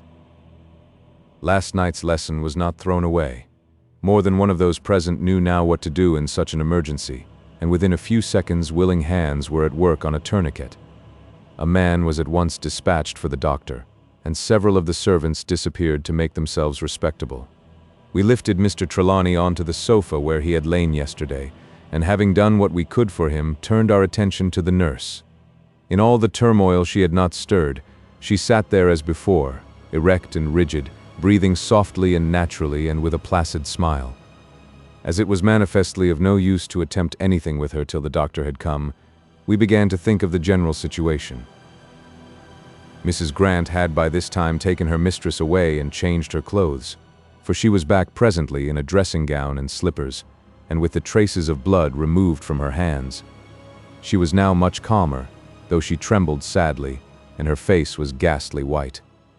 When she had looked at her father's wrist, I holding the tourniquet, she turned her eyes round the room, resting them now and again on each one of us present in turn, but seeming to find no comfort. It was so apparent to me that she did not know where to begin or whom to trust that, to reassure her, I said, I am all right now. I was only asleep." Her voice had a gulp in it as she said in a low voice, "Asleep? You, and my father in danger. I thought you were on the watch." I felt the sting of justice in the reproach, but I really wanted to help her, so I answered, "Only asleep.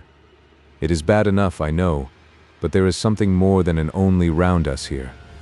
Had it not been that I took a definite precaution, I might have been like the nurse there." She turned her eyes swiftly on the weird figure, sitting grimly upright like a painted statue, and then her face softened. With the action of habitual courtesy, she said, "Forgive me. I did not mean to be rude, but I am in such distress and fear that I hardly know what I am saying. Oh, it is dreadful. I fear for fresh trouble and horror and mystery every moment." This cut me to the very heart, and out of the heart's fullness I spoke. "Don't give me a thought. I don't deserve it. I was on guard, and yet I slept. All that I can say is that I didn't mean to, and I tried to avoid it, but it was over me before I knew it. Anyhow, it is done now, and can't be undone. Probably someday we may understand it all, but now let us try to get at some idea of what has happened. Tell me what you remember." The effort to recollect seemed to stimulate her. She became calmer as she spoke. "I was asleep, and woke suddenly with the same horrible feeling on me that father was in great and immediate danger. I jumped up and ran, just as I was, into his room.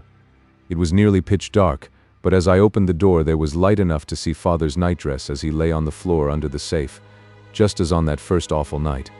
Then I think I must have gone mad for a moment." She stopped and shuddered. My eyes lit on Sergeant Daw, still fiddling in an aimless way with the revolver. Mindful of my work with the tourniquet, I said calmly, "Now tell us, Sergeant Daw, what did you fire at?" The policeman seemed to pull himself together with the habit of obedience. Looking around at the servants remaining in the room, he said with that air of importance which, I take it, is the regulation attitude of an official of the law before strangers. "Don't you think, sir, that we can allow the servants to go away? We can then better go into the matter." I nodded approval.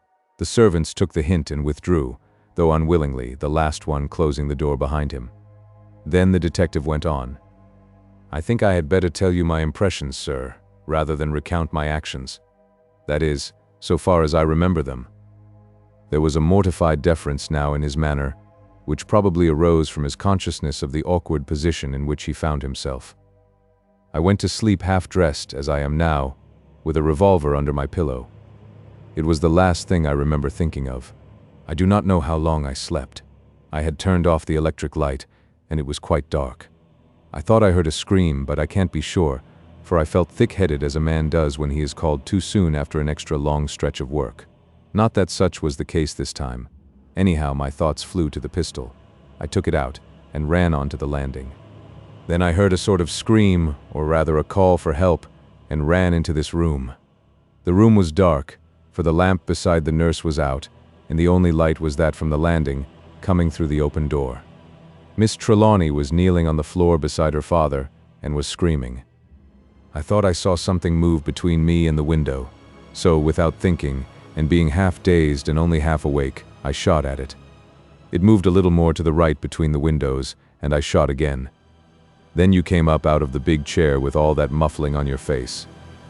It seemed to me, being as I say half dazed and half awake, I know, sir, you will take this into account as if it had been you, being in the same direction as the thing I had fired at, and so I was about to fire again when you pulled off the wrap. Here I asked him. I was cross-examining now and felt at home. "You say you thought I was the thing you fired at? What thing?" The man scratched his head but made no reply. "Come, sir," I said. "What thing? What was it like?"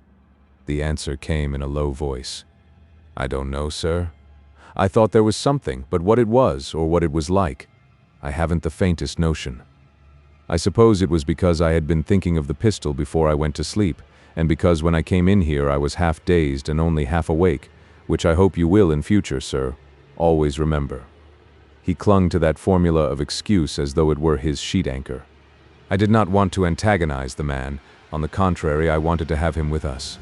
Besides, I had on me at that time myself the shadow of my own default, so I said as kindly as I knew how, "Quite right. Sergeant, your impulse was correct. though of course in the half-somnolent condition in which you were, and perhaps partly affected by the same influence, whatever it may be, which made me sleep and which has put the nurse in that cataleptic trance, it could not be expected that you would pause to weigh matters. But now, whilst the matter is fresh, let me see exactly where you stood and where I sat. We shall be able to trace the course of your bullets. The prospect of action and the exercise of his habitual skills seemed to brace him at once. He seemed a different man as he set about his work.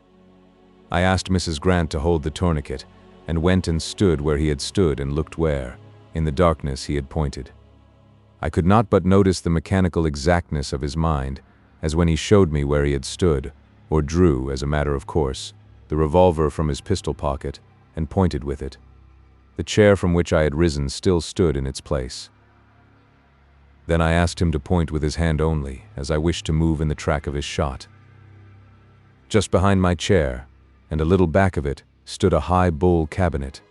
The glass door was shattered. I asked, "Was this the direction of your first shot or your second?" The answer came promptly. "The second. The first was over there." He turned a little to the left, more toward the wall where the great safe stood, and pointed. I followed the direction of his hand and came to the low table whereon rested, amongst other curios, the mummy of the cat which had raised Silvio's ire. I got a candle, and easily found the mark of the bullet. It had broken a little glass vase and a tazza of black basalt, exquisitely engraved with hieroglyphics, the graven lines being filled with some faint green cement and the whole thing being polished to an equal surface. The bullet, flattened against the wall, lay on the table. I then went to the broken cabinet. It was evidently a receptacle for valuable curios, for in it were some great scarabs of gold, agate, green jasper, amethyst, lapis lazuli, opal, granite, and blue-green china. None of these things happily were touched. The bullet had gone through the back of the cabinet, but no other damage, save the shattering of the glass, had been done. I could not but notice the strange arrangement of the curios on the shelf of the cabinet. All the scarabs, rings, amulets, etc. were arranged in an uneven oval round and exquisitely carved golden miniature figure of a hawk-headed god crowned with a disc and plumes. I did not wait to look further at present, for my attention was demanded by more pressing things, but I determined to make a more minute examination when I should have time. It was evident that some of the strange Egyptian smell clung to these old curios. Through the broken glass came an added whiff of spice and gum and bitumen, almost stronger than those I had already noticed as coming from others in the room. All this had really taken but a few minutes. I was surprised when my eye met, through the chinks between the dark window blinds and the window cases, the brighter light of the coming dawn. When I went back to the sofa and took the tourniquet from Mrs. Grant, she went over and pulled up the blinds. It would be hard to imagine anything more ghastly than the appearance of the room with the faint gray light of early morning coming in upon it. As the windows faced north, any light that came was a fixed gray light without any of the rosy possibility of dawn which comes in the eastern quarter of heaven. The electric lights seemed dull and yet glaring, and every shadow was of a hard intensity. There was nothing of morning freshness, nothing of the softness of night. All was hard and cold and inexpressibly dreary. The face of the senseless man on the sofa seemed of a ghastly yellow, and the nurse's face had taken a suggestion of green from the shade of the lamp near her. Only Miss Trelawney's face looked white, and it was of a pallor which made my heart ache. It looked as if nothing on God's earth could ever again bring back to it the color of life and happiness. It was a relief to us all when Dr. Winchester came in, breathless with running. He only asked one question. "Can anyone tell me anything of how this wound was gotten?" On seeing the headshake which went round us under his glance, he said no more, but applied himself to his surgical work. For an instant he looked up at the nurse sitting so still, but then bent himself to his task, a grave frown contracting his brows. It was not till the arteries were tied and the wounds completely dressed that he spoke again, except, of course, when he had asked for anything to be handed to him or to be done for him. When Mr. Trelawney's wounds had been thoroughly cared for, he said to Miss Trelawney, "What about Nurse Kennedy?"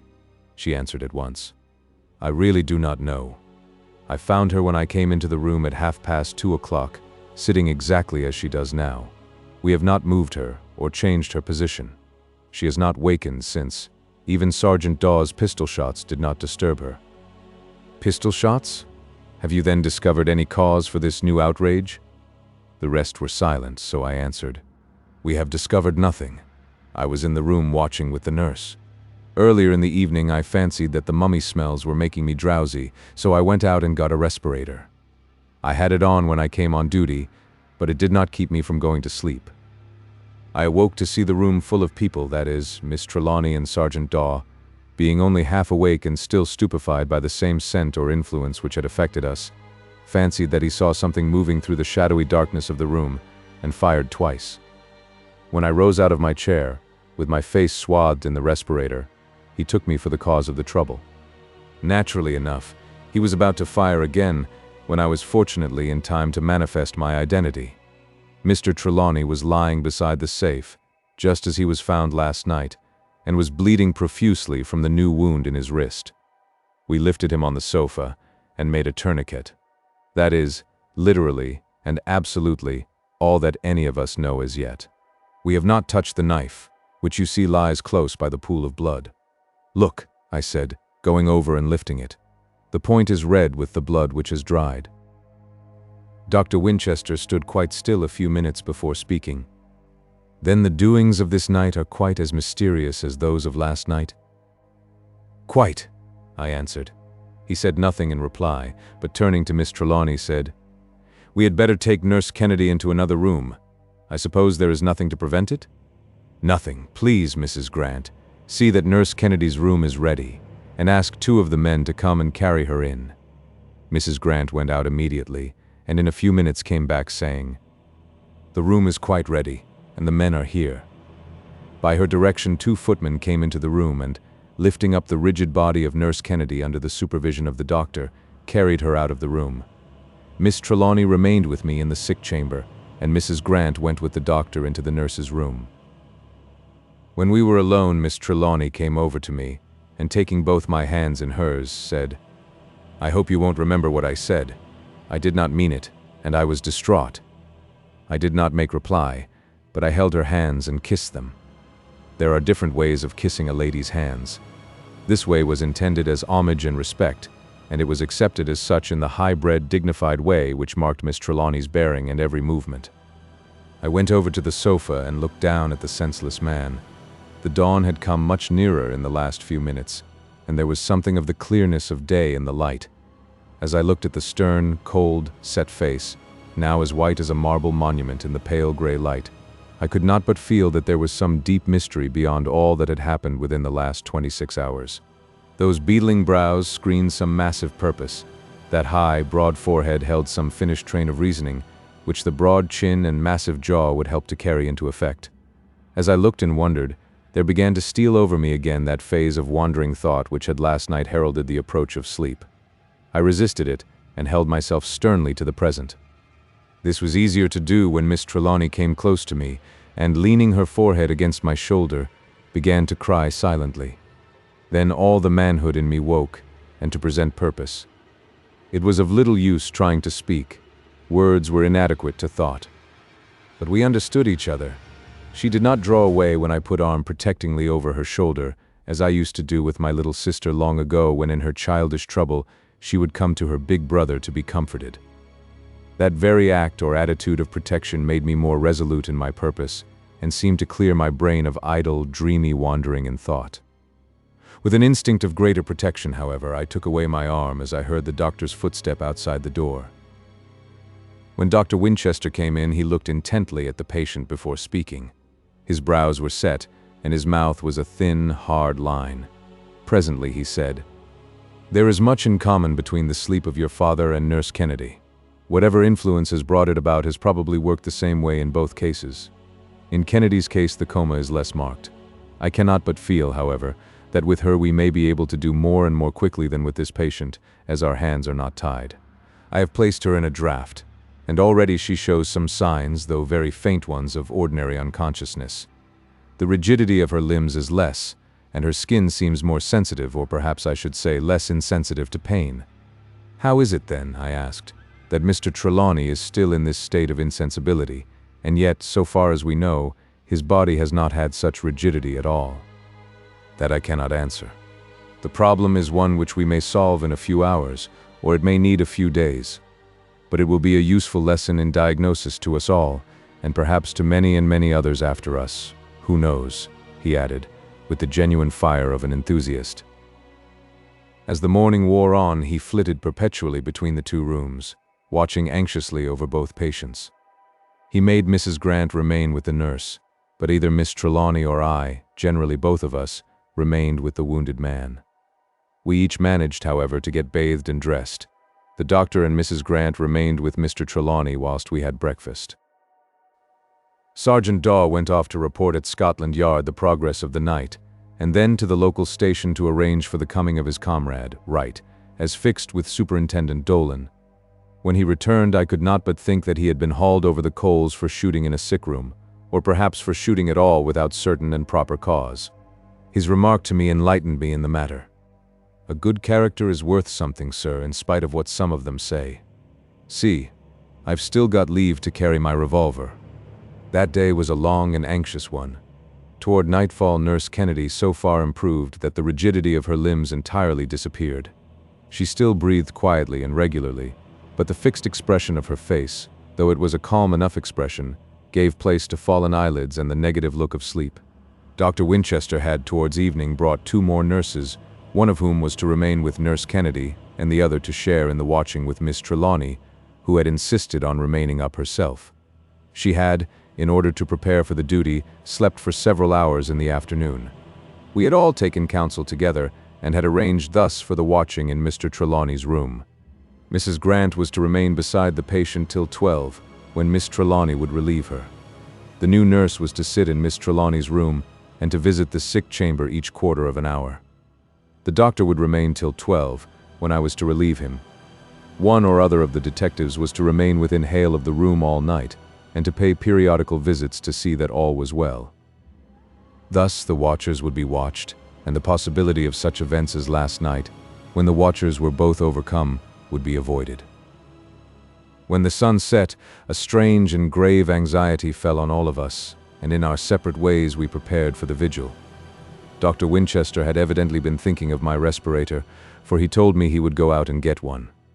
Indeed, he took to the idea so kindly that I persuaded Miss Trelawney also to have one which she could put on when her time for watching came. And so the night drew on.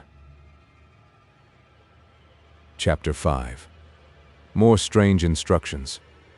When I came from my room at 11:30 o'clock, I found all well in the sick room.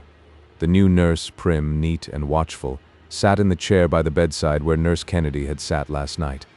A little way off, between the bed and the safe, sat Dr. Winchester, alert and wakeful, but looking strange and almost comic with the respirator over mouth and nose. As I stood in the doorway looking at them, I heard a slight sound. Turning round, I saw the new detective, who nodded, held up the finger of silence, and withdrew quietly. Hitherto, no one of the watchers was overcome by sleep. I took a chair outside the door. As yet, there was no need for me to risk coming again under the subtle influence of last night. Naturally, my thoughts went revolving round the main incidents of the last day and night, and I found myself arriving at strange conclusions, doubts, conjectures, but I did not lose myself, as on last night, in trains of thought. The sense of the present was ever with me, and I really felt as should a sentry on guard.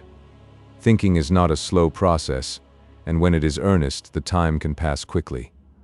It seemed a very short time indeed till the door, usually left ajar, was pulled open, and Dr. Winchester emerged, taking off his respirator as he came. His act, when he had it off, was demonstrative of his keenness. He turned up the outside of the wrap and smelled it carefully. "I am going now," he said. "I shall come early in the morning, unless, of course, I am sent for before, but all seems well tonight." The next to appear was Sergeant Daw, who went quietly into the room and took the seat vacated by the doctor. I still remained outside, but every few minutes looked into the room. This was rather a form than a matter of utility, for the room was so dark that coming even from the dimly lighted corridor, it was hard to distinguish anything. A little before 12 o'clock, Miss Trelawney came from her room. Before coming to her father's, she went into that occupied by Nurse Kennedy. After a couple of minutes she came out, looking, I thought, a trifle more cheerful. She had her respirator in her hand, but before putting it on, asked me if anything special had occurred since she had gone to lie down. I answered in a whisper, There was no loud talking in the house tonight, that all was safe, was well. She then put on her respirator, and I mine, and we entered the room. The detective and the nurse rose up and we took their places. Sergeant Daw was the last to go out. He closed the door behind him as we had arranged. For a while I sat quiet, my heart beating. The place was grimly dark. The only light was a faint one from the top of the lamp, which threw a white circle on the high ceiling, except the emerald sheen of the shade as the light took its under edges. Even the light only seemed to emphasize the blackness of the shadows. These presently began to seem, as on last night, to have a sentience of their own. I did not myself feel in the least sleepy, and each time I went softly over to look at the patient, which I did about every 10 minutes, I could see that Miss Trelawney was keenly alert. Every quarter of an hour one or other of the policemen looked in through the partly open door. Each time both Miss Trelawney and I said through our mufflers, "All right," and the door was closed again. As the time wore on, the silence and the darkness seemed to increase. The circle of light on the ceiling was still there, but it seemed less brilliant than at first. The green edging of the lampshade became like Maori greenstone rather than emerald. The sounds of the night without the house, and the starlight spreading pale lines along the edges of the window cases, made the pall of black within more solemn and more mysterious. We heard the clock in the corridor chiming the quarters with its silver bell till 2 o'clock, and then a strange feeling came over me. I could see from Miss Trelawney's movement as she looked round that she also had some new sensation. The new detective had just looked in. We two were alone with the unconscious patient for another quarter of an hour. My heart began to beat wildly. There was a sense of fear over me. Not for myself, my fear was impersonal. It seemed as though some new person had entered the room, and that a strong intelligence was awake close to me. Something brushed against my leg. I put my hand down hastily and touched the furry coat of Silvio. With a very faint faraway sound of a snarl, he turned and scratched at me. I felt blood on my hand. I rose gently and came over to the bedside. Miss Trelawney, too, had stood up and was looking behind her, as though there was something close to her.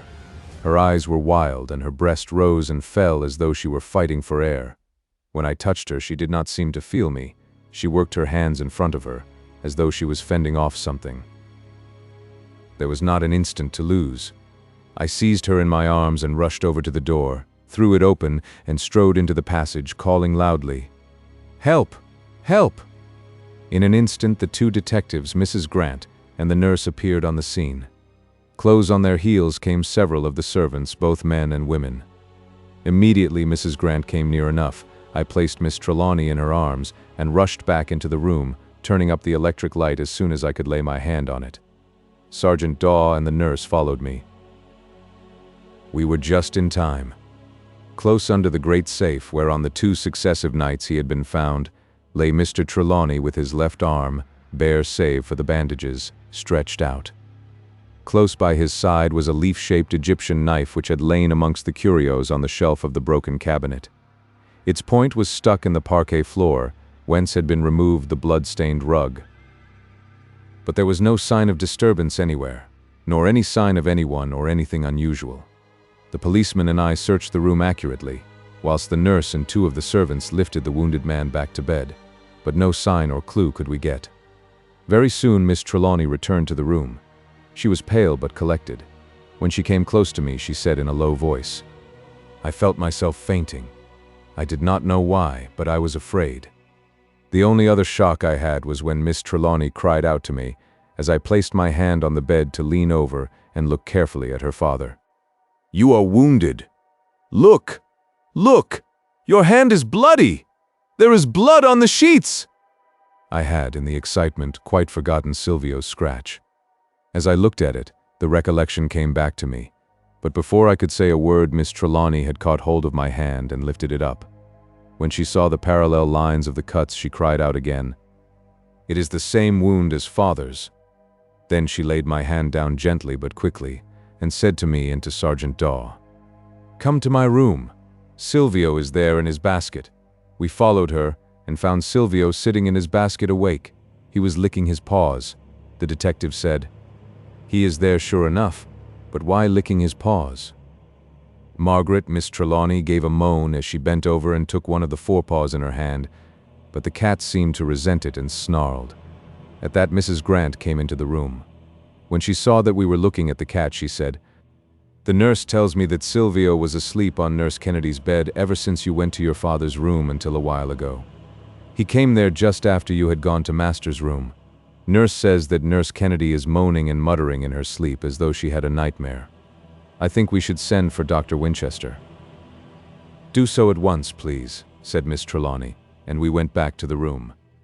For a while Miss Trelawney stood looking at her father with her brows wrinkled. Then turning to me, as though her mind were made up, she said, "Don't you think we should have a consultation on father? Of course I have every confidence in Dr. Winchester. He seems an immensely clever young man. But he is a young man, and there must be men who have devoted themselves to this branch of science. Such a man would have more knowledge and more experience, and his knowledge and experience might help to throw light on poor father's case. As it is, Dr. Winchester seems to be quite in the dark. Oh, I don't know what to do. It is all so terrible." Here she broke down a little and cried, and I tried to comfort her. Dr. Winchester arrived quickly. His first thought was for his patient, but when he found him without further harm, he visited Nurse Kennedy. When he saw her, a hopeful look came into his eyes. Taking a towel, he dipped a corner of it in cold water and flicked on the face. The skin colored, and she stirred slightly. He said to the new nurse, Sister Doris he called her, "She is all right. She will wake in a few hours at latest. She may be dizzy and distraught at first, or perhaps hysterical. If so, you know how to treat her." "Yes, sir," answered Sister Doris demurely, and we went back to Mr. Trelawney's room. As soon as we had entered, Mrs. Grant and the nurse went out so that only Dr. Winchester, Miss Trelawney, and myself remained in the room. When the door had been closed, Dr. Winchester asked me as to what had occurred. I told him fully, giving exactly every detail so far as I could remember. Throughout my narrative, which did not take long, however, he kept asking me questions as to who had been present and the order in which each one had come into the room. He asked other things, but nothing of any importance. These were all that took my attention or remained in my memory. When our conversation was finished, he said in a very decided way indeed to Miss Trelawney, "I think, Miss Trelawney, that we had better have a consultation on this case." She answered at once, seemingly a little to his surprise. "I am glad you have mentioned it. I quite agree. Who would you suggest?" "Have you any choice yourself?" he asked. "Anyone to whom your father is known? Has he ever consulted anyone?" "Not to my knowledge, but I hope you will choose whoever you think would be best. My dear father should have all the help that can be had, and I shall be deeply obliged by your choosing. Who is the best man in London anywhere else, in such a case?"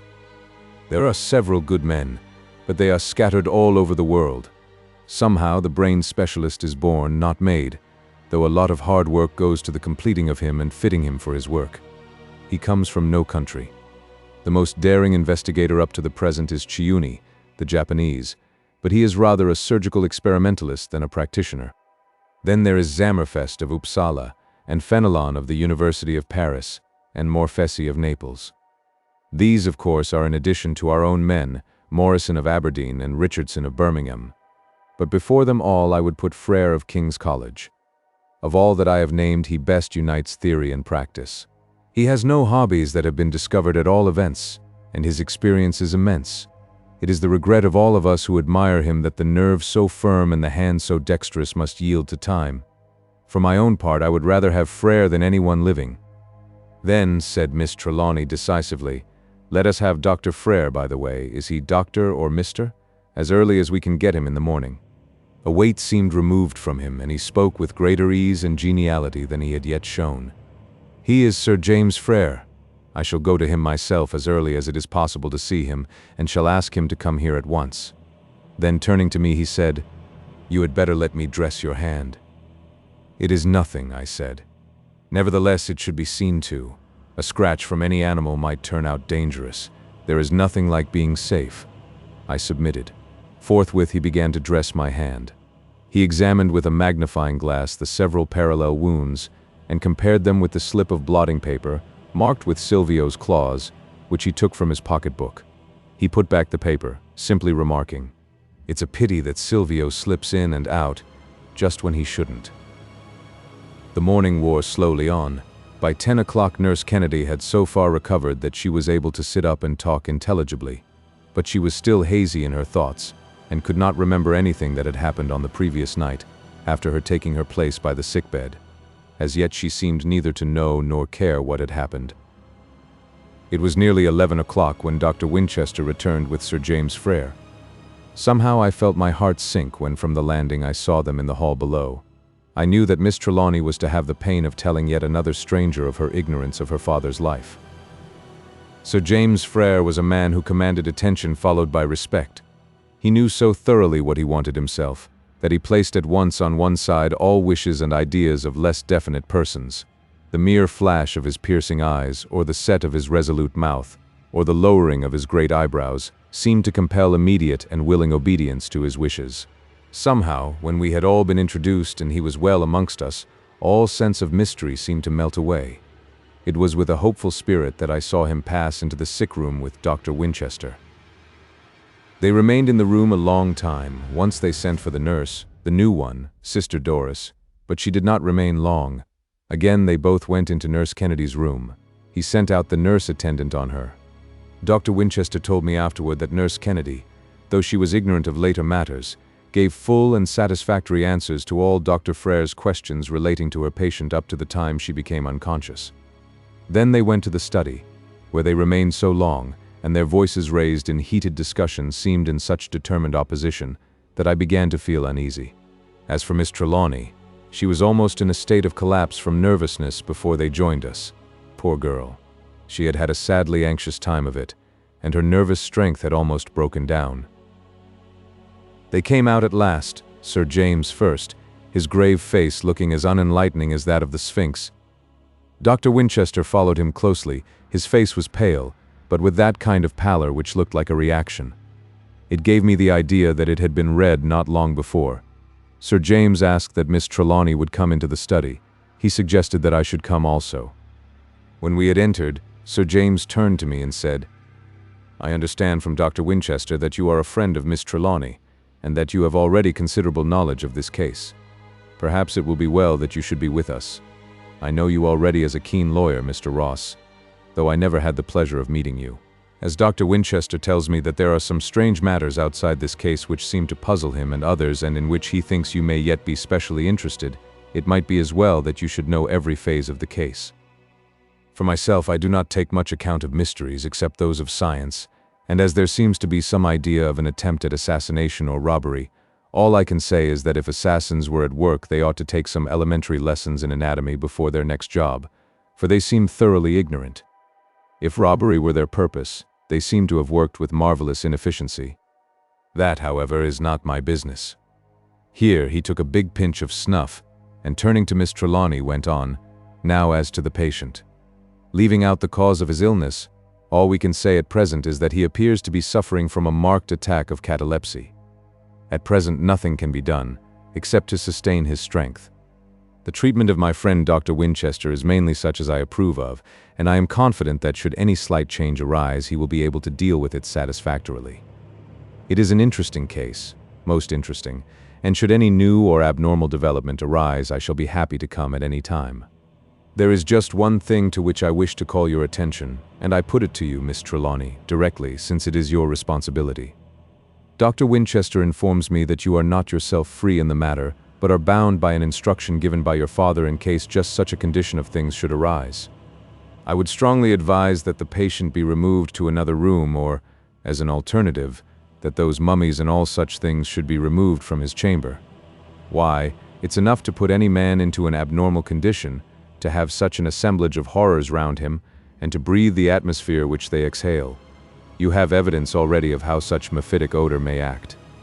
That nurse, Kennedy, I think you said, doctor isn't yet out of her state of catalepsy, and you, Mr. Ross, have, I am told, experienced something of the same effects. I know this." Here his eyebrows came down more than ever, and his mouth hardened. "If I were in charge here, I should insist on the patient having a different atmosphere, or I would throw up the case. Dr. Winchester already knows that I can only be again consulted on this condition being fulfilled. but I trust that you will see your way, as a good daughter to my mind should, to looking to your father's health and sanity rather than to any whim of his, whether supported or not by a foregoing fear or by any number of penny dreadful mysteries. The day has hardly come yet, I am glad to say, when the British Museum and St. Thomas's Hospital have exchanged their normal functions. Good day, Miss Trelawney. I earnestly hope that I may soon see your father restored. Remember that should you fulfill the elementary condition which I have laid down, I am at your service day or night. Good morning, Mr. Ross. I hope you will be able to report to me soon, Dr. Winchester. When he had gone, we stood silent till the rumble of his carriage wheels died away. The first to speak was Dr. Winchester. I think it well to say that to my mind, speaking purely as a physician, he is quite right. I feel as if I could have assaulted him when he made it a condition of not giving up the case. But all the same he is right as to treatment. He does not understand that there is something odd about this special case, and he will not realize the knot that we are all tied up in by Mr. Trelawney's instructions. Of course, he was interrupted by Miss Trelawney. Dr. Winchester, do you too wish to give up the case? Or are you willing to continue it under the conditions you know? Give it up, less now than ever. Miss Trelawney, I shall never give it up so long as life is left to him or any of us. She said nothing, but held out her hand, which he took warmly. Now, said she, if Sir James Frere is a type of the cult of specialists, I want no more of them. To start with, he does not seem to know any more than you do about my father's condition, and if he were 100th part as much interested in it as you are, he would not stand on such punctilio. Of course, I am only too anxious about my poor father, and if I can see a way to meet either of Sir James Frere's conditions, I shall do so. I shall ask Mr. Marvin to come here today and advise me as to the limit of father's wishes. If he thinks I am free to act in any way on my own responsibility, I shall not hesitate to do so. Then Dr. Winchester took his leave. Miss Trelawney sat down and wrote a letter to Mr. Marvin, telling him of the state of affairs, and asking him to come and see her and to bring with him any papers which might throw any light on the subject. She sent the letter off with a carriage to bring back the solicitor. We waited with what patience we could for his coming. It is not a very long journey for oneself from Kensington Palace Gardens to Lincoln's Inn Fields, but it seemed endlessly long when waiting for someone else to take it. All things, however, are amenable to time. It was less than an hour all told when Mr. Marvin was with us.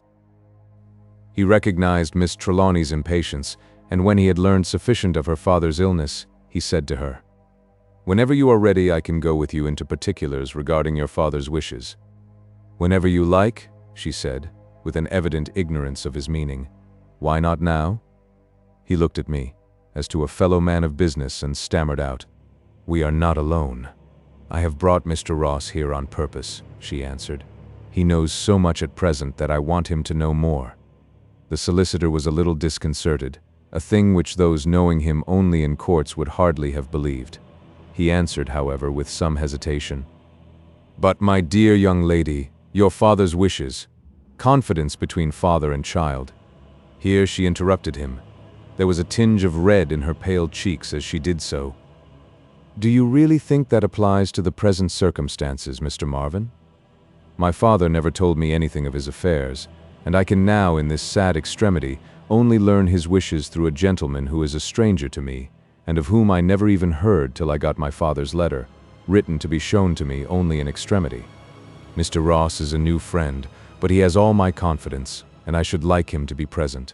Unless, of course," she added, "such a thing is forbidden by my father.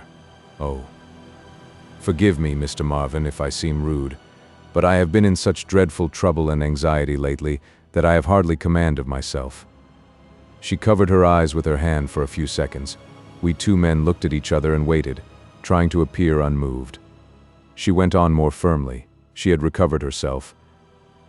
Please do not think I am ungrateful to you for your kindness in coming here and so quickly. I really am grateful, and I have every confidence in your judgment. If you wish or think it best, we can be alone." I stood up, but Mr. Marvin made a dissentient gesture. He was evidently pleased with her attitude. There was geniality in his voice and manner as he spoke. "Not at all.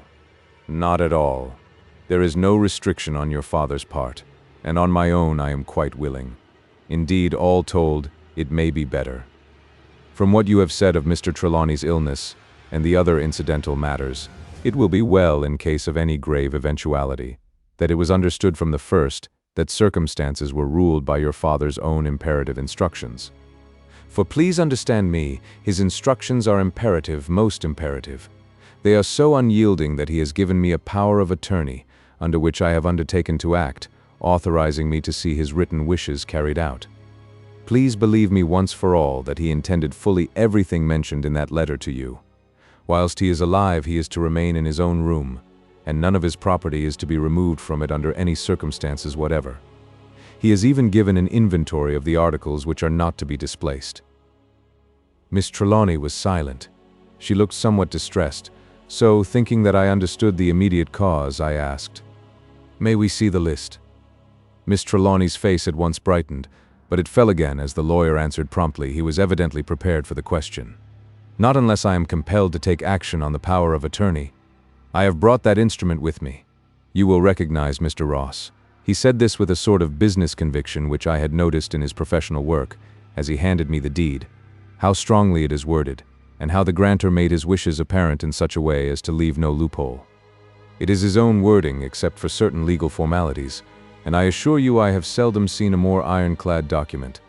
Even I myself have no power to make the slightest relaxation of the instructions without committing a distinct breach of faith, and that, I need not tell you, is impossible.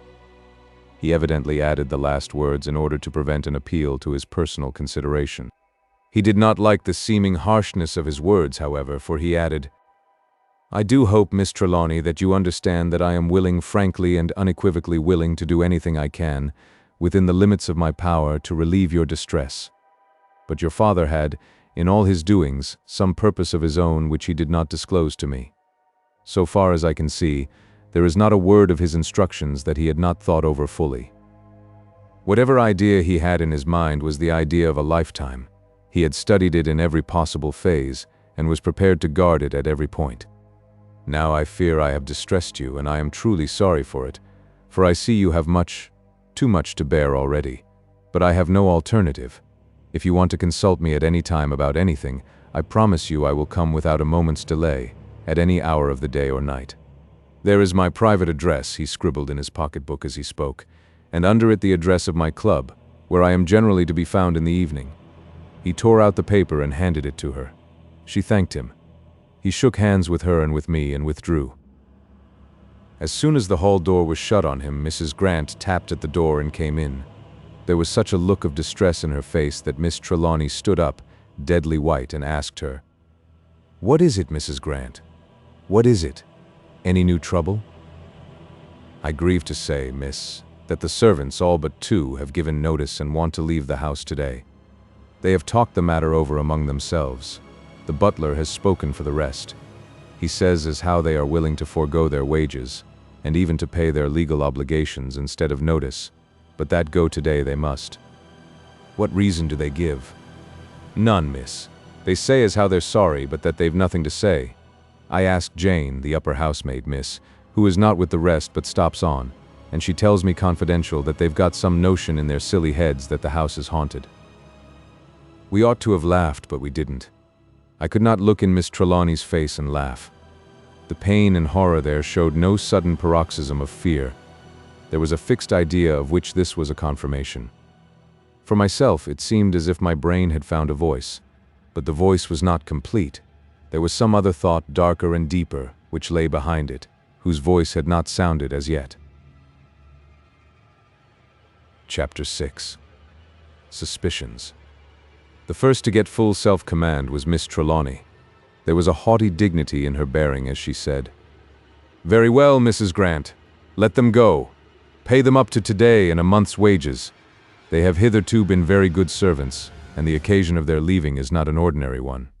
We must not expect much faithfulness from anyone who is beset with fears. Those who remain are to have in future double wages, and please send these to me presently when I send word." Mrs. Grant bristled with smothered indignation. All the housekeeper in her was outraged by such generous treatment of servants who had combined to give notice. "They don't deserve it, miss. Them to go on so after the way they have been treated here."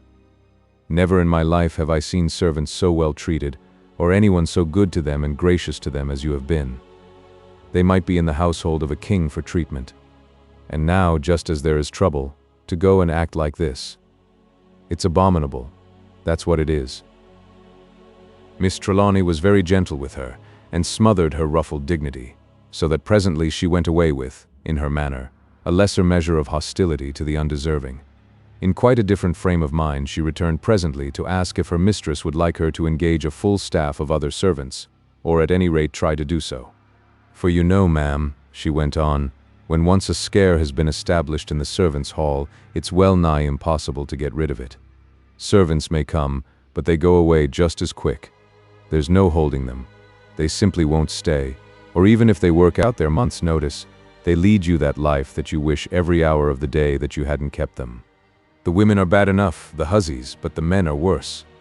There was neither anxiety nor indignation in Miss Trelawney's voice or manner as she said, "I think, Mrs. Grant, we had better try to do with those we have.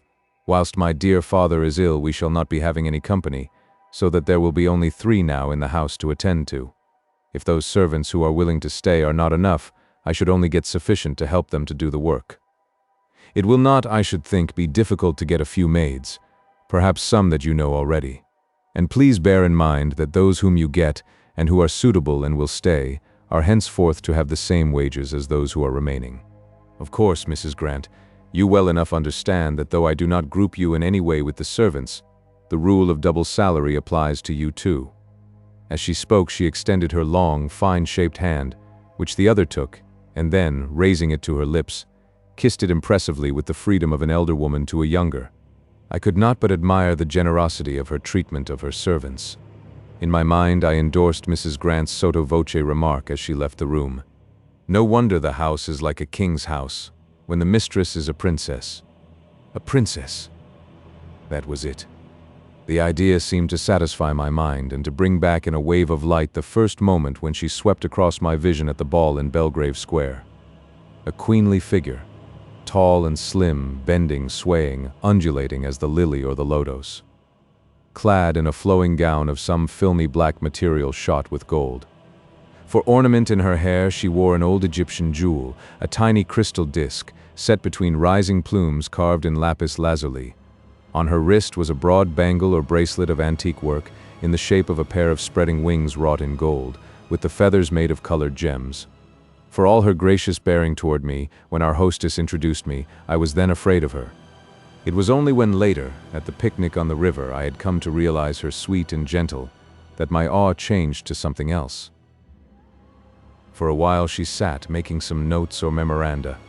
Then, putting them away, she sent for the faithful servants. I thought that she had better have this interview alone, and so left her. When I came back, there were traces of tears in her eyes. The next phase in which I had a part was even more disturbing and infinitely more painful. Late in the afternoon, Sergeant Daw came into the study where I was sitting. After closing the door carefully and looking all round the room to make certain that we were alone, he came close to me. "What is it?" I asked him. "I see you wish to speak to me privately." "Quite so, sir. May I speak in absolute confidence?" "Of course you may. In anything that is for the good of Miss Trelawney, and of course Mr. Trelawney, you may be perfectly frank. I take it that we both want to serve them to the best of our powers." He hesitated before replying. "Of course you know that I have my duty to do, and I think you know me well enough to know that I will do it. I am a policeman, a detective, and it is my duty to find out the facts of any case I am put on, without fear or favor to anyone. I would rather speak to you alone, in confidence if I may, without reference to any duty of anyone to anyone, except mine to Scotland Yard." Of course, I answered mechanically, my heart sinking. I did not know why. "Be quite frank with me. I assure you of my confidence." "Thank you, sir. I take it that what I say is not to pass beyond you, not to anyone, not to Miss Trelawney herself, or even to Mr. Trelawney when he becomes well again." "Certainly, if you make it a condition," I said a little more stiffly. The man recognized the change in my voice or manner, and said apologetically, "Excuse me, sir, but I am going outside my duty in speaking to you at all on the subject. I know you, however, of old, and I feel that I can trust you." Not your words, sir, that is all right, but your discretion. I bowed. Go on, I said. He began at once. I have gone over this case, sir, till my brain begins to reel, but I can't find any ordinary solution of it. At the time of each attempt, no one has seemingly come into the house, and certainly no one has got out. What does it strike you as the inference? That the somebody or the something was in the house already, I answered, smiling in spite of myself. That's just what I think, he said, with a manifest sigh of relief. Very well. Who can be that someone? Someone or something was what I said, I answered. Let us make it someone, Mr. Ross. That cat, though he might have scratched or bit, never pulled the old gentleman out of bed and tried to get the bangle with the key off his arm. Such things are all very well in books where your amateur detectives, who know everything before it's done, can fit them into theories. But in Scotland Yard, where the men aren't all idiots either, we generally find that when crime is done, or attempted, it's people, not things, that are at the bottom of it. Then make it people by all means, Sergeant. We were speaking of someone, sir. Quite right. Someone be it. Did it ever strike you, sir, that on each of the 3 separate occasions where outrage was effected or attempted, there was one person who was the first to be present and to give the alarm? Let me see. Miss Trelawney, I believe, gave the alarm on the first occasion. I was present myself, if fast asleep, on the second, and so was Nurse Kennedy. When I woke, there were several people in the room. You were one of them. I understand that on that occasion also Miss Trelawney was before you. At the last attempt I was in the room when Miss Trelawney fainted. I carried her out and went back. In returning I was first, and I think you were close behind me. Sergeant Daw thought for a moment before replying. She was present, or first, in the room on all the occasions. There was only damage done in the first and second. The inference was one which I, as a lawyer, could not mistake. I thought the best thing to do was to meet it halfway. I have always found that the best way to encounter an inference is to cause it to be turned into a statement. You mean, I said, that as on the only occasions when actual harm was done, Miss Trelawney's being the first to discover it is a proof that she did it, or was in some way connected with the attempt, as well as the discovery. I didn't venture to put it as clear as that, but that is where the doubt which I had leads. Sergeant Daw was a man of courage. He evidently did not shrink from any conclusion of his reasoning on facts. We were both silent for a while. Fears began crowding in on my own mind. Not doubts of Miss Trelawney, or of any act of hers, but fears lest such acts should be misunderstood. There was evidently a mystery somewhere, and if no solution to it could be found, the doubt would be cast on someone. In such cases, the guesses of the majority are bound to follow the line of least resistance, and if it could be proved that any personal gain to anyone could follow Mr. Trelawney's death, should such ensue, it might prove a difficult task for anyone to prove innocence in the face of suspicious facts.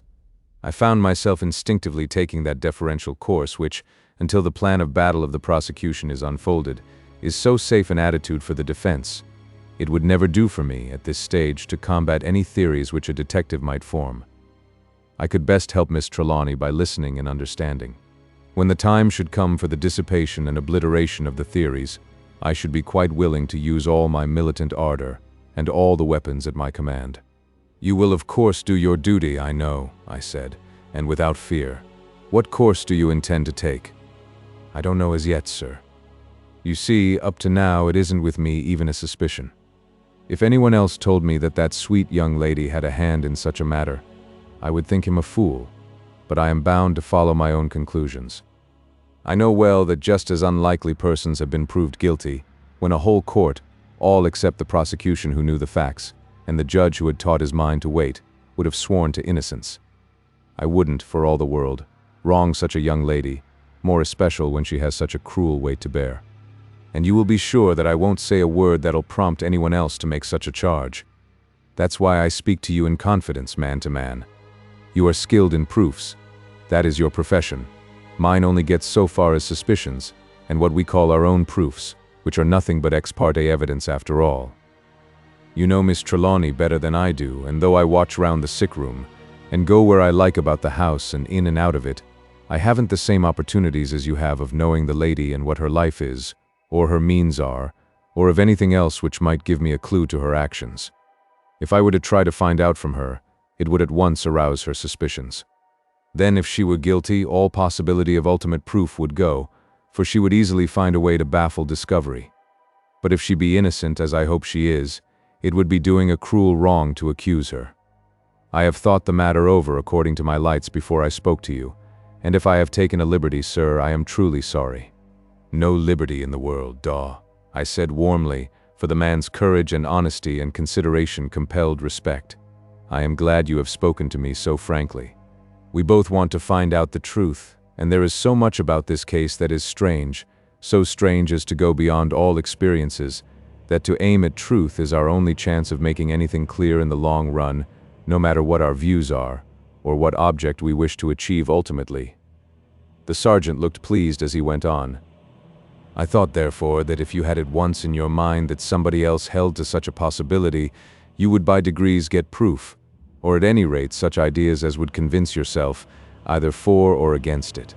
Then we would come to some conclusion, or at any rate we should so exhaust all other possibilities that the most likely one would remain as the nearest thing to proof, or strong suspicion, that we could get. After that we should have to. Just at this moment the door opened and Miss Trelawney entered the room. The moment she saw us, she drew back quickly, saying, "Oh, I beg pardon. I did not know you were here and engaged." By the time I had stood up, she was about to go back. "Do come in," I said. "Sergeant Daw and I were only talking matters over."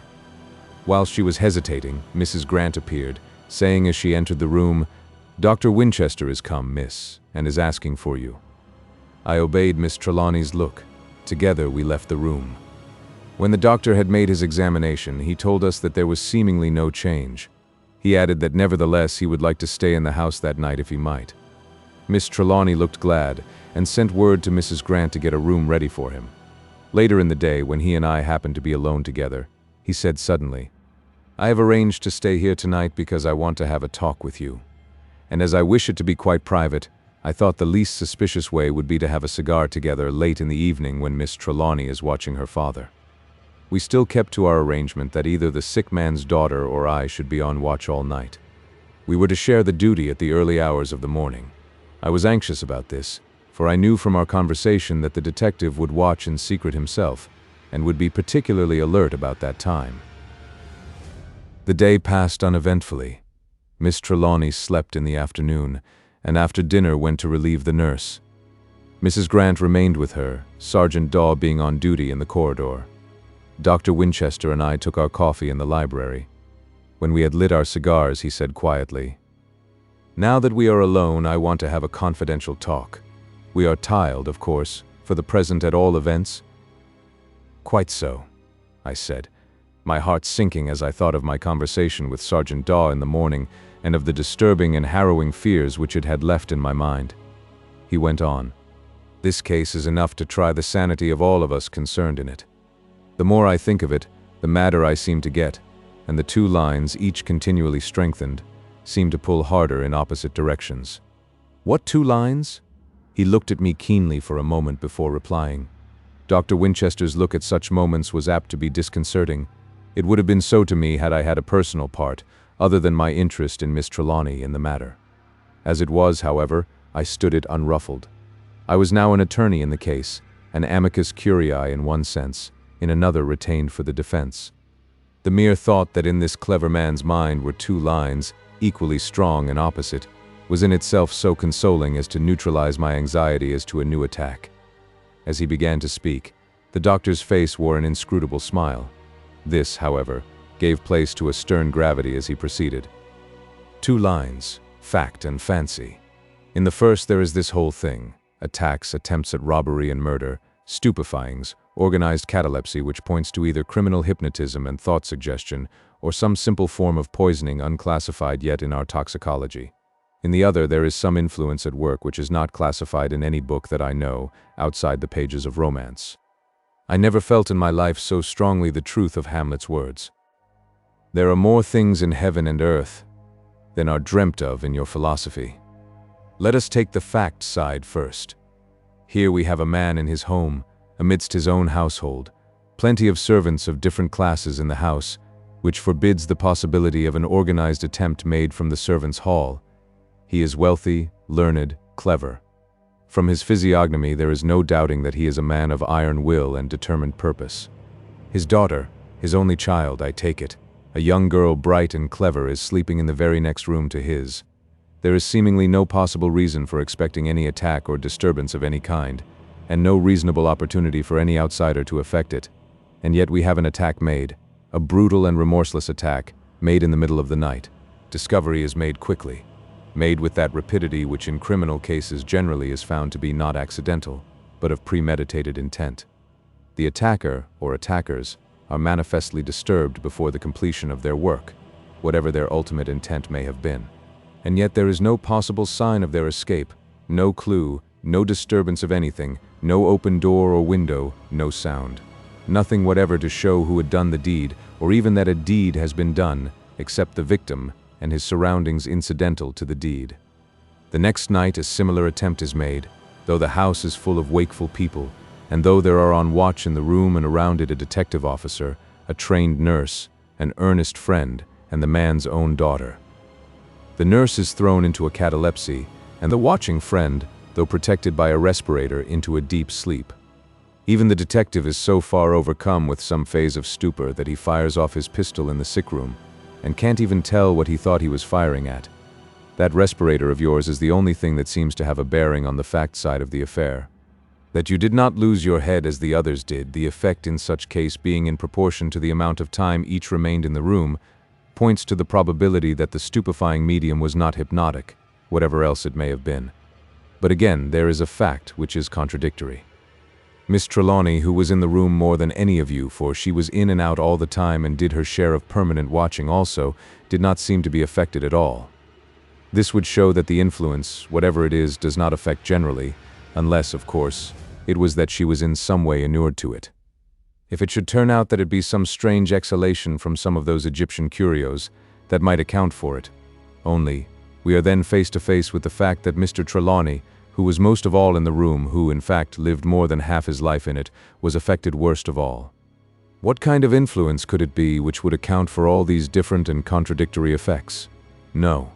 The more I think of this form of the dilemma, the more I am bewildered. Why, even if it were that the attack, the physical attack on Mr. Trelawney had been made by someone residing in the house and not within the sphere of suspicion, the oddness of the stupefyings would still remain a mystery. It is not easy to put anyone into a catalepsy. Indeed, so far as is known yet in science, there is no way to achieve such an object at will. The crux of the whole matter is Miss Trelawney, who seems to be subject to none of the influences, or possibly of the variants of the same influence at work. Through all she goes unscathed, except for that one slight semi-faint. It is most strange. I listened with a sinking heart, for though his manner was not illuminative of distrust, his argument was disturbing.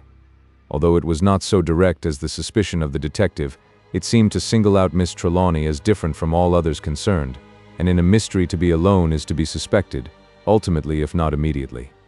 I thought it better not to say anything. In such a case, silence is indeed golden, and if I said nothing now I might have less to defend or explain or take back later. I was, therefore, secretly glad that his form of putting his argument did not require any answer from me, for the present, at all events. Dr. Winchester did not seem to expect any answer, a fact which, when I recognized it, gave me pleasure, I hardly knew why.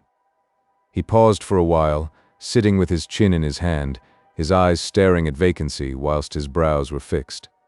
His cigar was held limp between his fingers. He had apparently forgotten it. In an even voice, as though commencing exactly where he had left off, he resumed his argument.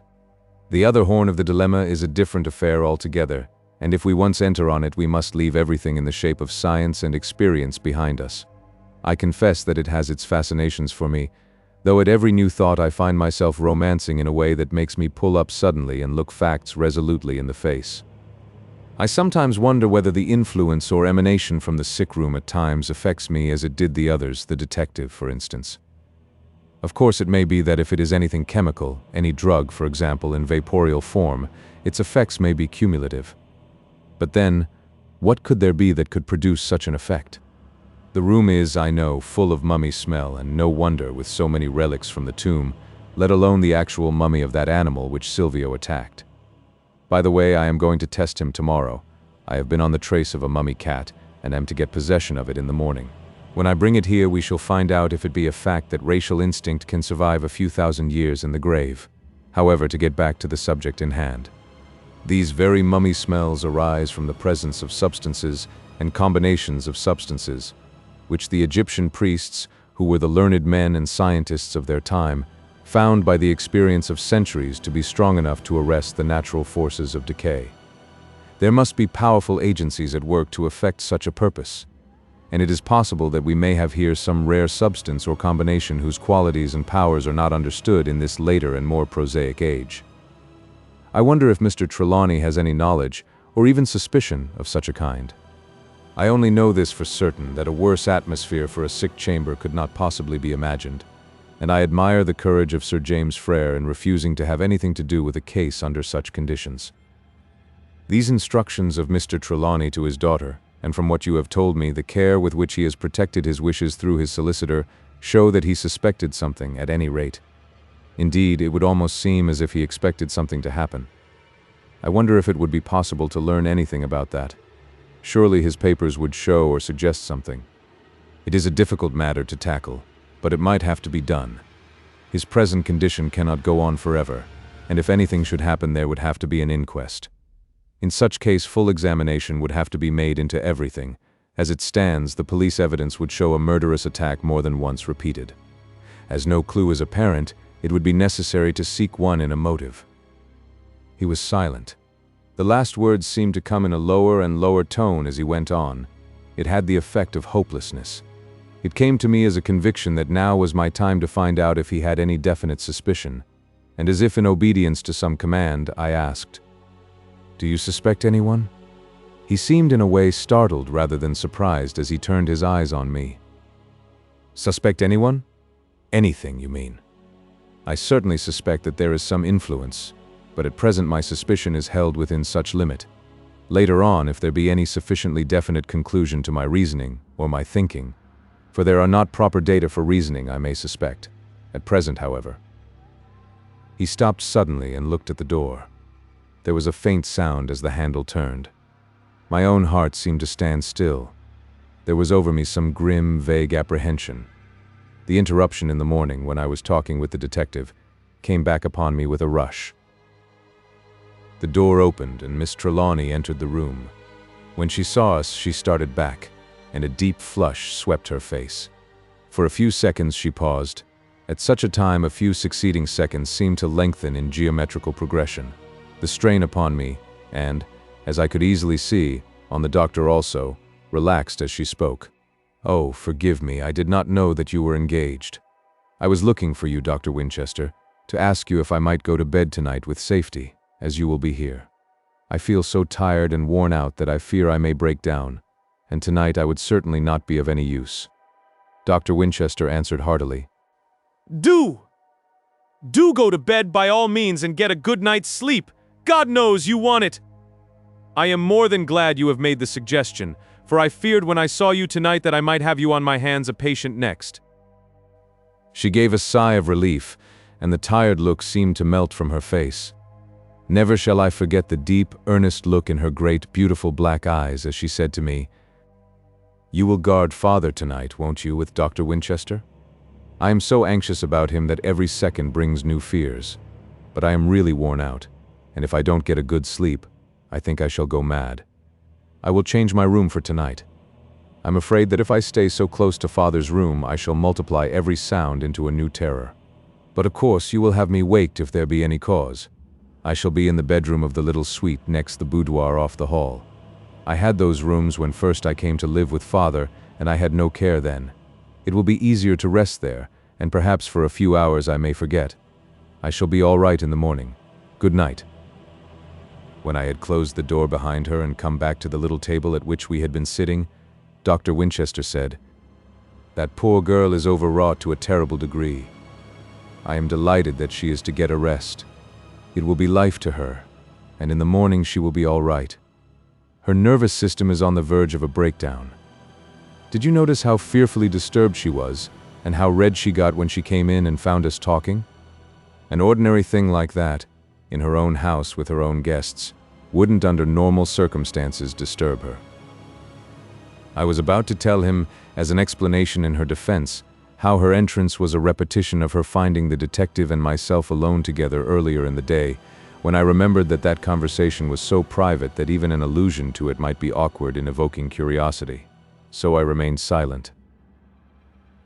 We stood up to go to the sick room, but as we took our way through the dimly lighted corridor, I could not help thinking, again and again and again, and for many a day after, how strange it was that she had interrupted me on 2 such occasions when touching on such a theme. There was certainly some strange web of accidents in whose meshes we were all involved. Chapter 7. The Traveler's Loss. That night everything went well. Knowing that Miss Trelawney herself was not on guard, Dr. Winchester and I doubled our vigilance. The nurses and Mrs. Grant kept watch, and the detectives made their visit each quarter of an hour. All night the patient remained in his trance. He looked healthy, and his chest rose and fell with the easy breathing of a child. But he never stirred. Only for his breathing he might have been of marble. Dr. Winchester and I wore our respirators, and irksome they were on that intolerably hot night. Between midnight and 3 o'clock I felt anxious, and had once more that creepy feeling to which these last few nights had accustomed me. But the gray of the dawn, stealing round the edges of the blinds, came with inexpressible relief, followed by restfulness, went through the household. During the hot night my ears, strained to every sound, had been almost painfully troubled, as though my brain or sensoria were in anxious touch with them. Every breath of the nurse or the rustle of her dress, every soft pat of slippered feet, as the policeman went his rounds, every moment of watching life seemed to be a new impetus to guardianship. Something of the same feeling must have been abroad in the house. Now and again I could hear upstairs the sound of restless feet, and more than once downstairs the opening of a window. With the coming of the dawn, however, all this ceased, and the whole household seemed to rest. Dr. Winchester went home when Sister Doris came to relieve Mrs. Grant. He was, I think, a little disappointed or chagrined that nothing of an exceptional nature had happened during his long night vigil. At 8 o'clock Miss Trelawney joined us, and I was amazed as well as delighted to see how much good her night's sleep had done her. She was fairly radiant, just as I had seen her at our first meeting and at the picnic. There was even a suggestion of color in her cheeks, which, however, looked startlingly white in contrast with her black brows and scarlet lips. With her restored strength, there seemed to have come a tenderness even exceeding that which she had at first shown to her sick father. I could not but be moved by the loving touches as she fixed his pillows and brushed the hair from his forehead. I was wearied out myself with my long spell of watching, and now that she was on guard I started off to bed, blinking my tired eyes in the full light and feeling the weariness of a sleepless night on me all at once. I had a good sleep, and after lunch I was about to start out to walk to Jermyn Street, when I noticed an importunate man at the hall door. The servant in charge was the one called Morris, formerly the odd man, but since the exodus of the servants promoted to be butler pro tem. The stranger was speaking rather loudly, so that there was no difficulty in understanding his grievance. The servant man was respectful in both words and demeanor, but he stood squarely in front of the great double door, so that the other could not enter. The first words which I heard from the visitor sufficiently explained the situation. "That's all very well, but I tell you I must see Mr. Trelawney. What is the use of your saying I can't, when I tell you I must? You put me off, and off, and off. I came here at 9. You said then that he was not up, and that as he was not well he could not be disturbed. I came at 12, and you told me again he was not up. I asked then to see any of his household. You told me that Miss Trelawney was not up. Now I come again at 3, and you tell me he is still in bed, and is not awake yet. Where is Miss Trelawney? She is occupied and must not be disturbed. Well, she must be disturbed, or someone must. I am here about Mr. Trelawney's special business, and I have come from a place where servants always begin by saying number no isn't good enough for me this time. I've had 3 years of it, waiting outside doors and tents when it took longer to get in than it did into the tombs, and then you would think, too, the men inside were as dead as the mummies. I've had about enough of it, I tell you. And when I come home and find the door of the man I've been working for barred, in just the same way and with the same old answers, it stirs me up the wrong way. Did Mr. Trelawney leave orders that he would not see me when I should come?" He paused and excitedly mopped his forehead. The servant answered very respectfully, "I am very sorry, sir, if in doing my duty I have given any offense. But I have my orders, and must obey them. If you would like to leave any message, I will give it to Miss Trelawney, and if you will leave your address, she can communicate with you if she wishes." The answer came in such a way that it was easy to see that the speaker was a kind-hearted man, and a just one. "My good fellow, I have no fault to find with you personally, and I am sorry if I have hurt your feelings. I must be just even if I am angry. But it is enough to anger any man to find himself in the position I am. Time is pressing. There is not an hour, not a minute, to lose. And yet here I am, kicking my heels for 6 hours, knowing all the time that your master will be 100 times angrier than I am when he hears how the time has been fooled away. He would rather be waked out of 1,000 sleeps than not see me just at present, and before it is too late. My God, it's simply dreadful, after all I've gone through, to have my work spoiled at the last and be foiled in the very doorway by a stupid flunky. Is there no one with sense in the house, or with authority, even if he hasn't got sense? I could mighty soon convince him that your master must be awakened, even if he sleeps like the 7 sleepers. There was no mistaking the man's sincerity, or the urgency and importance of his business, from his point of view at any rate. I stepped forward. "Morris," I said, "you had better tell Miss Trelawney that this gentleman wants to see her particularly. If she is busy, ask Mrs. Grant to tell her." "Very good, sir," he answered in a tone of relief and hurried away. I took the stranger into the little boudoir across the hall. As we went, he asked me, "Are you the secretary?" "No.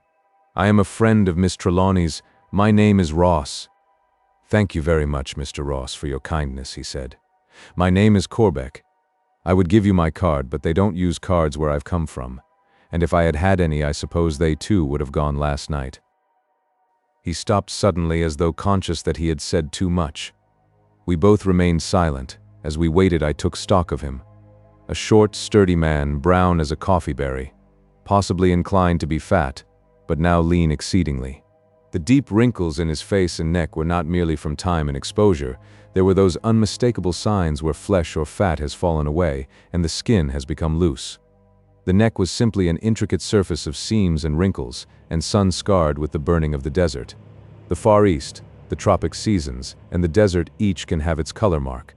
But all three are quite different, and an eye which has once known can thenceforth easily distinguish them. The dusky pallor of one, the fierce red-brown of the other, and of the third, the dark, ingrained burning, as though it had become a permanent color. Mr. Corbeck had a big head, massive and full, with shaggy, dark red-brown hair, but bald on the temples. His forehead was a fine one, high and broad, with, to use the terms of physiognomy, the frontal sinus boldly marked. The squareness of it showed ratiocination, and the fullness under the eyes language. He had the short, broad nose that marks energy, the square chin marked despite a thick, unkempt beard, and massive jaw that showed great resolution. No bad man for the desert, I thought as I looked. Miss Trelawney came very quickly. When Mr. Corbeck saw her, he seemed somewhat surprised.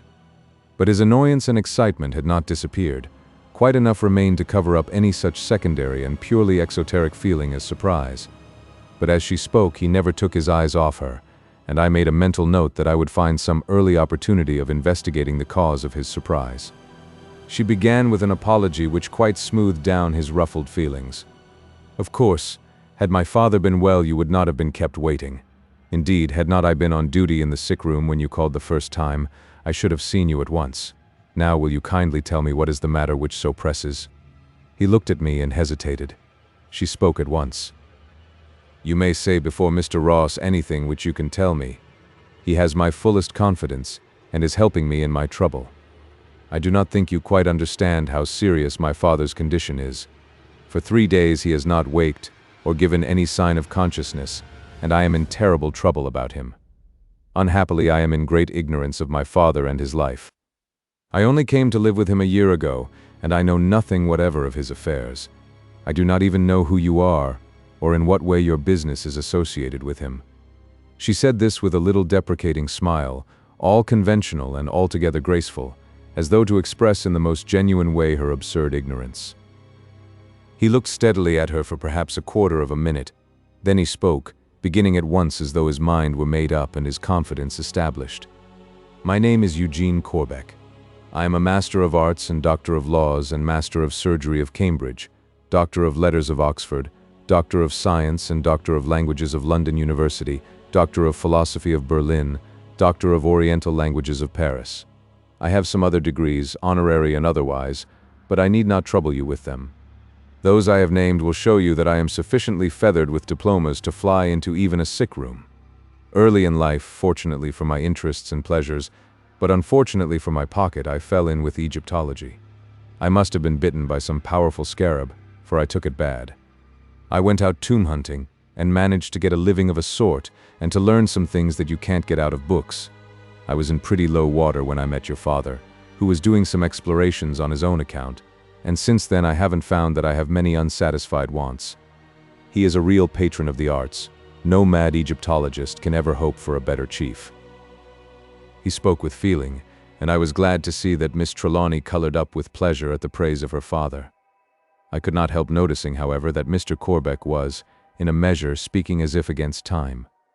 I took it that he wished, while speaking, to study his ground, to see how far he would be justified in taking into confidence the two strangers before him. As he went on, I could see that his confidence kept increasing. When I thought of it afterward, and remembered what he had said, I realized that the measure of the information which he gave us marked his growing trust. I have been several times out on expeditions in Egypt for your father, and I have always found it a delight to work for him. Many of his treasures, and he has some rare ones, I tell you, he has procured through me, either by my exploration or by purchase or otherwise. Your father, Miss Trelawney, has a rare knowledge. He sometimes makes up his mind that he wants to find a particular thing, of whose existence, if it still exists, he has become aware, and he will follow it all over the world till he gets it. I've been on just such a chase now." He stopped suddenly as though his mouth had been shut by the jerk of a string. We waited. When he went on, he spoke with a caution that was new to him, as though he wished to forestall our asking any questions. "I am not at liberty to mention anything of my mission, where it was to, what it was for, or anything at all about it. Such matters are in confidence between Mr. Trelawney and myself. I am pledged to absolute secrecy."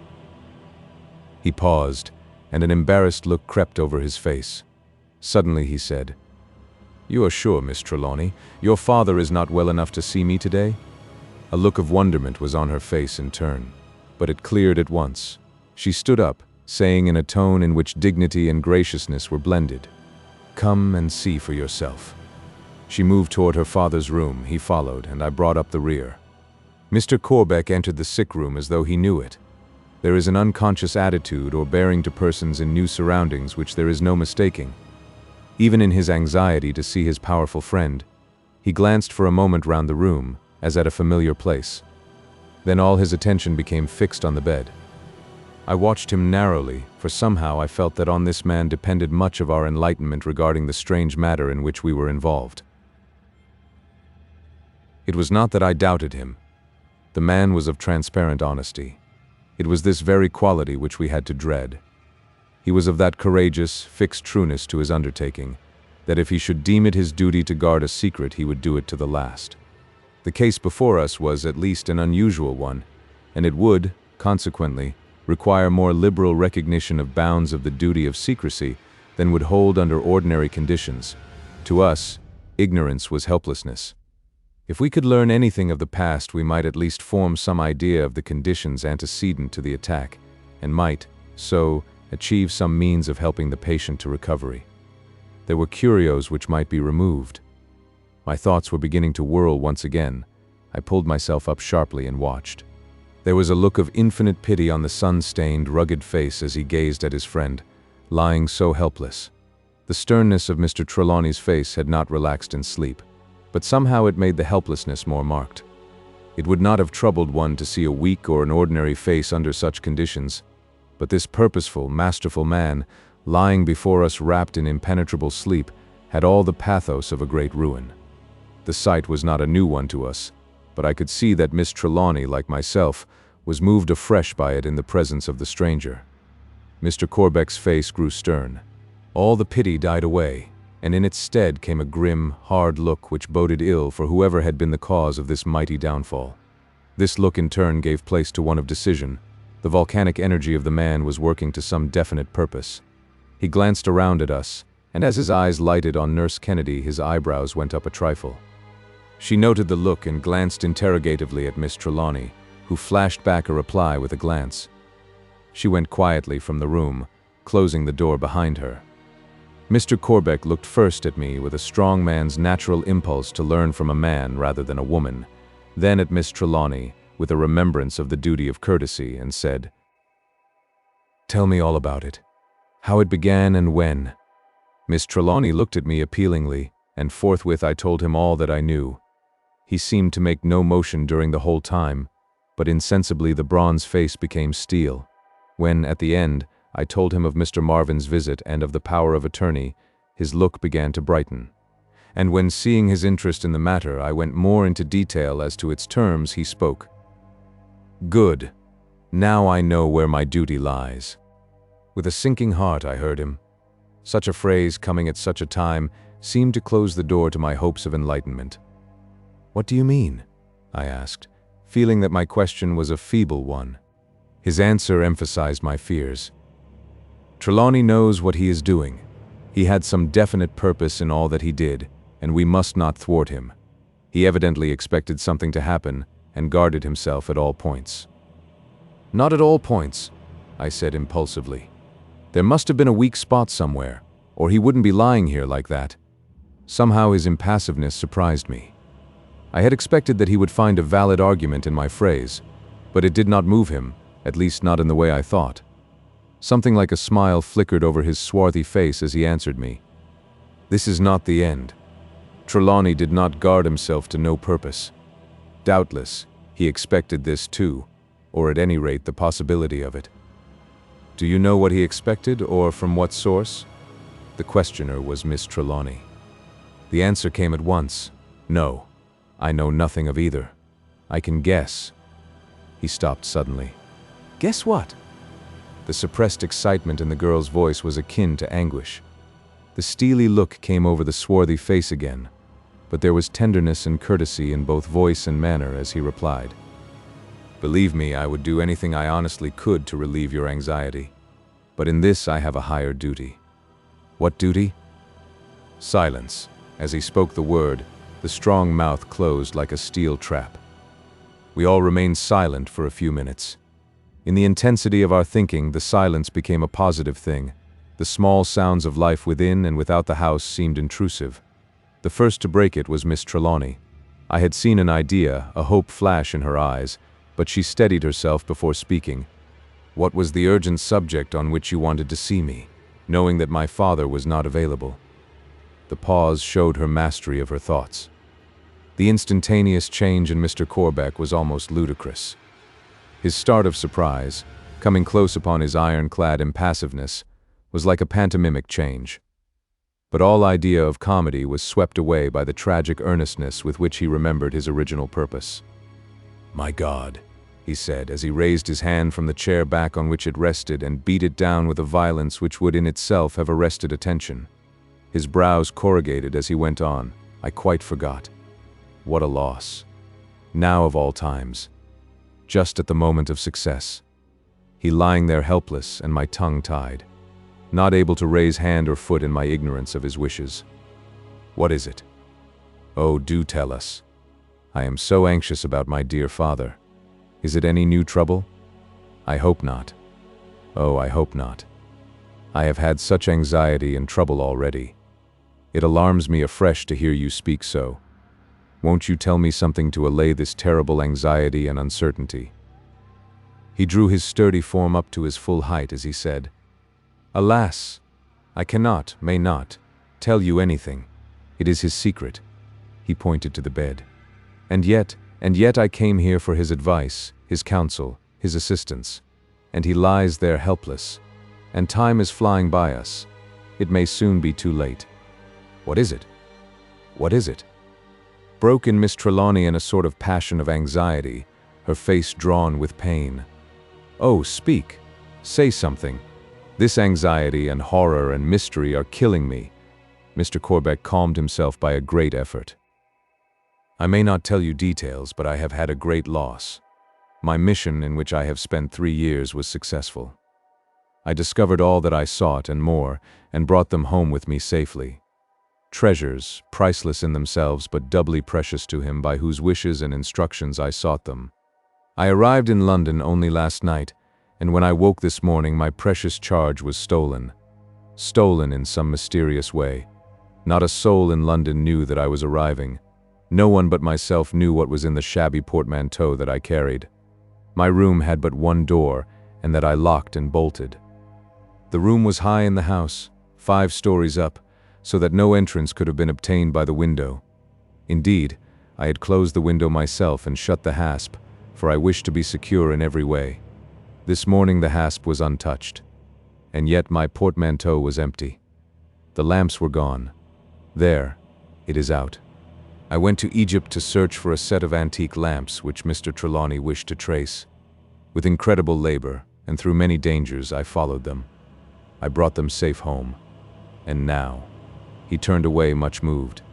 Even his iron nature was breaking down under the sense of loss. Miss Trelawney stepped over and laid her hand on his arm. I looked at her in amazement. All the passion and pain which had so moved her seemed to have taken the form of resolution. Her form was erect, her eyes blazed. Energy was manifest in every nerve and fiber of her being. Even her voice was full of nervous power as she spoke. It was apparent that she was a marvelously strong woman, and that her strength could answer when called upon. "We must act at once.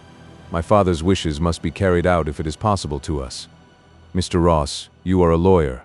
We have actually in the house a man whom you consider one of the best detectives in London. Surely we can do something. We can begin at once." Mr. Corbeck took new life from her enthusiasm. "Good. You are your father's daughter," was all he said. But his admiration for her energy was manifested by the impulsive way in which he took her hand. I moved over to the door. I was going to bring Sergeant Daw, and from her look of approval I knew that Margaret, Miss Trelawney, understood. I was at the door when Mr. Corbeck called me back. "One moment," he said, "before we bring a stranger on the scene. It must be borne in mind that he is not to know what you know now, that the lamps were the objects of a prolonged and difficult and dangerous search. All I can tell him, all that he must know from any source, is that some of my property has been stolen. I must describe some of the lamps, especially one, for it is of gold, and my fear is lest the thief, ignorant of its historic worth, may, in order to cover up his crime, have it melted. I would willingly pay 10, 20, 100, 1,000 times its intrinsic value rather than have it destroyed. I shall tell him only what is necessary. So, please, let me answer any questions he may ask, unless of course I ask you or refer to either of you for the answer." We both nodded acquiescence. Then a thought struck me and I said, "By the way, if it be necessary to keep this matter quiet, it will be better to have it, if possible, a private job for the detective. If once a thing gets to Scotland Yard, it is out of our power to keep it quiet, and further secrecy may be impossible. I shall sound Sergeant Daw before he comes up. If I say nothing, it will mean that he accepts the task and will deal with it privately." Mr. Corbeck answered at once. "Secrecy is everything. The one thing I dread is that the lamps, or some of them, may be destroyed at once." To my intense astonishment, Miss Trelawney spoke out at once, but quietly, in a decided voice. "They will not be destroyed, nor any of them." Mr. Corbeck actually smiled in amazement. "How on earth do you know?" he asked. Her answer was still more incomprehensible. "I don't know how I know it, but know it I do. I feel it all through me, as though it were a conviction which has been with me all my life." Chapter 8. The Finding of the Lamps. Sergeant Daw at first made some demur, but finally agreed to advise privately on a matter which might be suggested to him. He added that I was to remember that he only undertook to advise, for if action were required he might have to refer the matter to headquarters. With this understanding I left him in the study, and brought Miss Trelawney and Mr. Corbeck to him. Nurse Kennedy resumed her place at the bedside before we left the room. I could not but admire the cautious, cool-headed precision with which the traveler stated his case. He did not seem to conceal anything, and yet he gave the least possible description of the objects missing. He did not enlarge on the mystery of the case. He seemed to look on it as an ordinary hotel theft. Knowing, as I did, that his one object was to recover the articles before their identity could be obliterated, I could see the rare intellectual skill with which he gave the necessary matter and held back all else, though without seeming to do so. Truly, thought I, this man has learned the lesson of the Eastern bazaars, and with Western intellect has improved upon his masters. He quite conveyed his idea to the detective, who, after thinking the matter over for a few moments, said, "Pot or scale? That is the question." "What does that mean?" asked the other, keenly alert.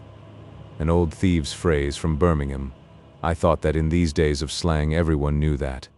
In old times at Bram, which had a lot of small metal industries, the gold and silversmiths used to buy metal from almost anyone who came along. And as metal in small quantities could generally be had cheap when they didn't ask where it came from, it got to be a custom to ask only one thing, whether the customer wanted the goods melted, in which case the buyer made the price, and the melting pot was always on the fire. If it was to be preserved in its present state at the buyer's option, it went into the scale and fetched standard price for old metal. There is a good deal of such work done still, and in other places than Brum. When we're looking for stolen watches, we often come across the works, and it's not possible to identify wheels and springs out of a heap, but it's not often that we come across cases that are wanted. Now, in the present instance, much will depend on whether the thief is a good man. That's what they call a man who knows his work. A first-class crook will know whether a thing is of more value than merely the metal in it, and in such case he would put it with someone who could place it later on in America or France, perhaps. By the way, do you think anyone but yourself could identify your lamps? No one but myself. Are there others like them?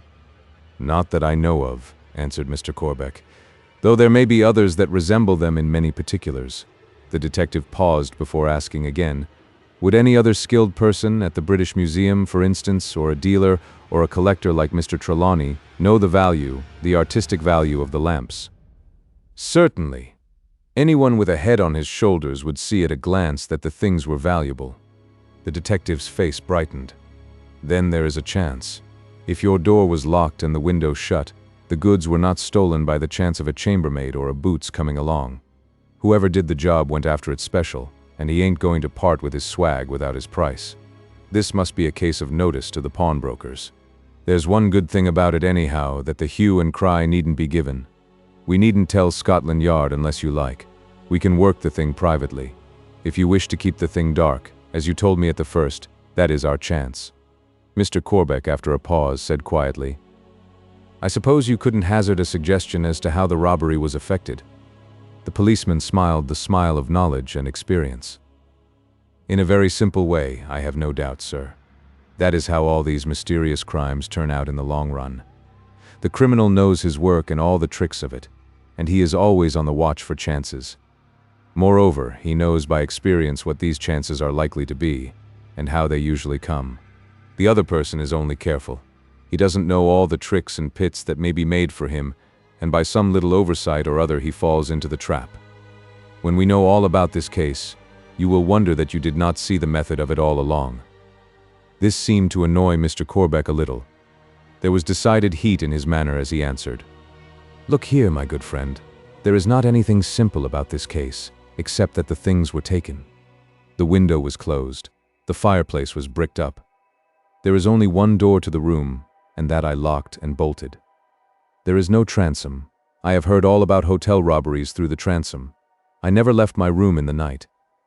I looked at the things before going to bed, and I went to look at them again when I woke up. If you can rig up any kind of simple robbery out of these facts, you are a clever man. That's all I say. Clever enough to go right away and get my things back. Miss Trelawney laid her hand upon his arm in a soothing way, and said quietly, Do not distress yourself unnecessarily. I am sure they will turn up. Sergeant Daw turned to her so quickly that I could not help remembering vividly his suspicions of her, already formed, as he said, May I ask, miss, on what you base that opinion? I dreaded to hear her answer, given to ears already awake to suspicion, but it came to me as a new pain or shock all the same. I cannot tell you how I know, but I am sure of it.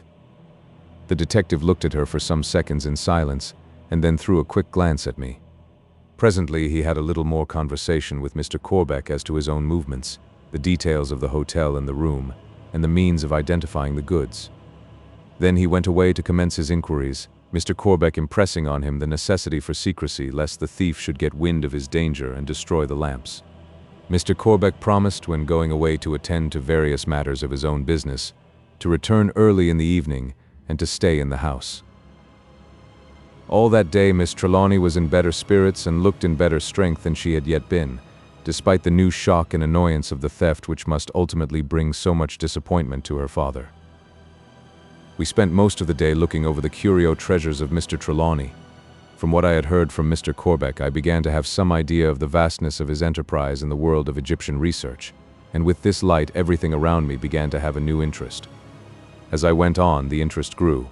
Any lingering doubts which I might have had changed to wonder and admiration.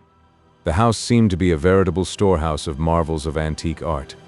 In addition to the curios, big and little, in Mr. Trelawney's own room, from the great sarcophagi down to the scarabs of all kinds in the cabinets, the great hall, the staircase landings, the study, and even the boudoir were full of antique pieces which would have made a collector's mouth water. Miss Trelawney from the first came with me and looked with growing interest at everything. After having examined some cabinets of exquisite amulets, she said to me in quite a naive way, "You will hardly believe that I have of late seldom even looked at any of these things. It is only since father has been ill that I seem to have even any curiosity about them. But now, they grow and grow on me to quite an absorbing degree. I wonder if it is that the collector's blood which I have in my veins is beginning to manifest itself. If so, the strange thing is that I have not felt the call of it before. Of course, I know most of the big things, and have examined them more or less, but really, in a sort of way, I have always taken them for granted, as though they had always been there. I have noticed the same thing now and again with family pictures, and the way they are taken for granted by the family. If you will let me examine them with you, it will be delightful." It was a joy to me to hear her talk in such a way, and her last suggestion quite thrilled me. Together we went round the various rooms and passages, examining and admiring the magnificent curios. There was such a bewildering amount and variety of objects that we could only glance at most of them. But as we went along, we arranged that we should take them seriatim, day by day, and examine them more closely. In the hall was a sort of big frame of floriated steelwork which Margaret said her father used for lifting the heavy stone lids of the sarcophagi. It was not heavy and could be moved about easily enough. By aid of this, we raised the covers in turn and looked at the endless series of hieroglyphic pictures cut in most of them. In spite of her profession of ignorance, Margaret knew a good deal about them.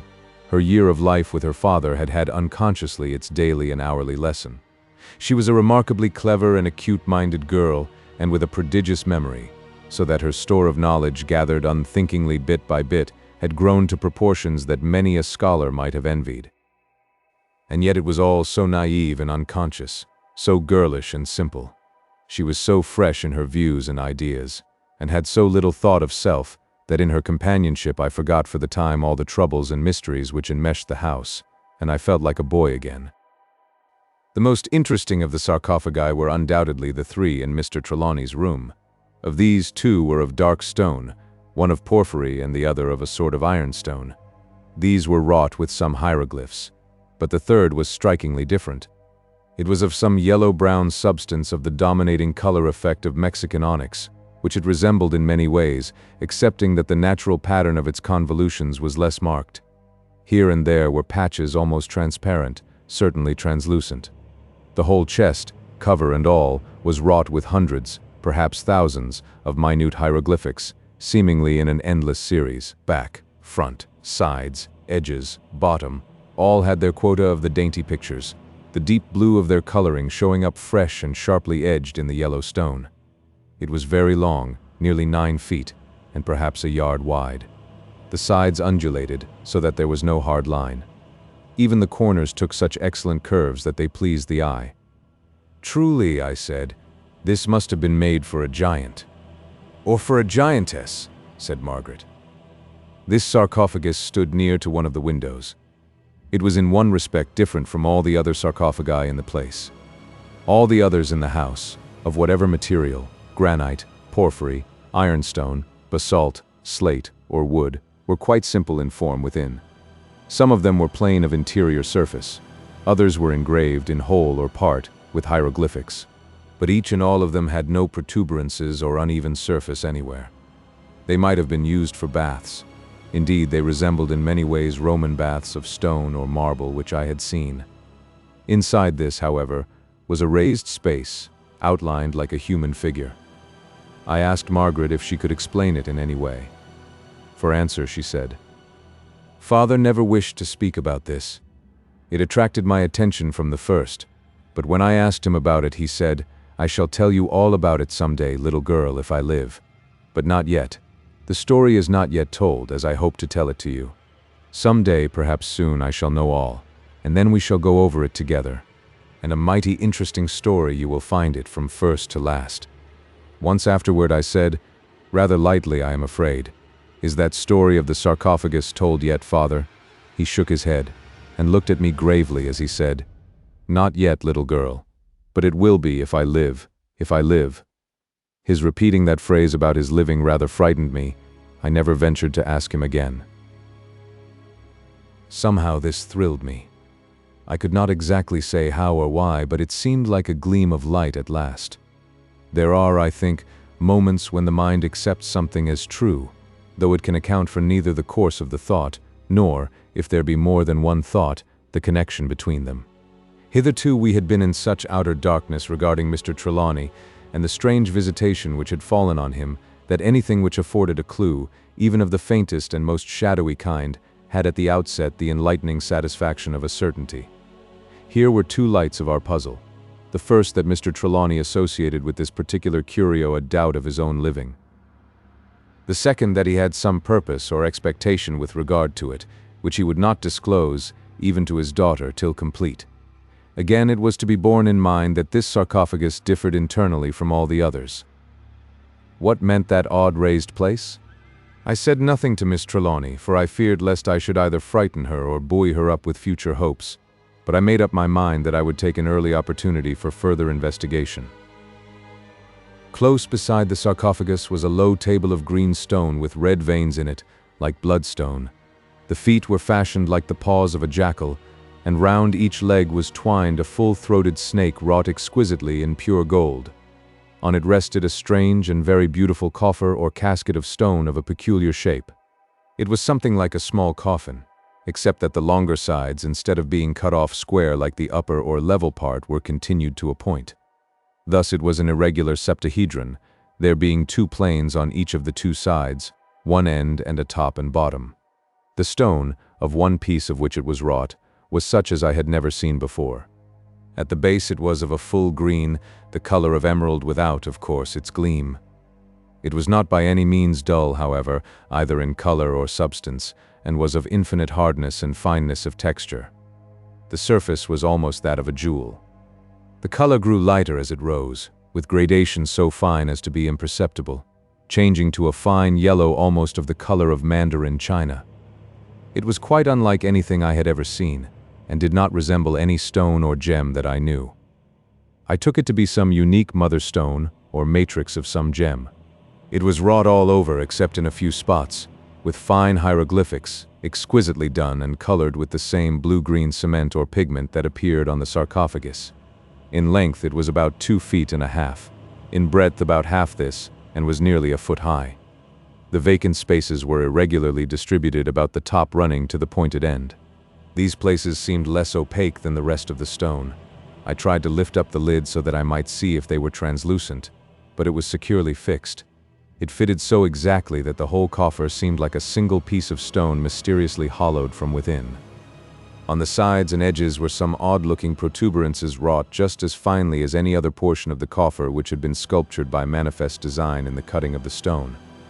They had queer-shaped holes or hollows, different in each, and like the rest, were covered with the hieroglyphic figures, cut finely and filled in with the same blue-green cement.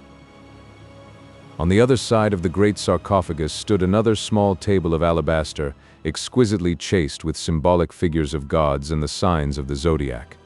On this table stood a case of about a foot square composed of slabs of rock crystal, set in a skeleton of bands of red gold, beautifully engraved with hieroglyphics, and colored with a blue-green, very much the tint of the figures on the sarcophagus and the coffer. The whole work was quite modern. But if the case was modern, what it held was not. Within, on a cushion of cloth of gold as fine as silk, and with the peculiar softness of old gold, rested a mummy hand, so perfect that it startled one to see it. A woman's hand, fine and long, with slim tapering fingers and nearly as perfect as when it was given to the embalmer thousands of years before. In the embalming it had lost nothing of its beautiful shape. Even the wrist seemed to maintain its pliability as the gentle curve lay on the cushion. The skin was of a rich creamy or old ivory color, a dusky fair skin which suggested heat, but heat in shadow. The great peculiarity of it, as a hand, was that it had in all 7 fingers, there being 2 middle and 2 index fingers. The upper end of the wrist was jagged, as though it had been broken off, and was stained with a red-brown stain. On the cushion near the hand was a small scarab, exquisitely wrought of emerald. That is another of Father's mysteries. When I asked him about it, he said that it was perhaps the most valuable thing he had, except one. When I asked him what that one was, he refused to tell me, and forbade me to ask him anything concerning it. I will tell you, he said, all about it too, in good time, if I live. If I live, the phrase again. These 3 things grouped together, the sarcophagus, the coffer, and the hand, seemed to make a trilogy of mystery indeed. At this time Miss Trelawney was sent for on some domestic matter. I looked at the other curios in the room, but they did not seem to have anything like the same charm for me, now that she was away. Later on in the day I was sent for to the boudoir where she was consulting with Mrs. Grant as to the lodgment of Mr. Corbeck.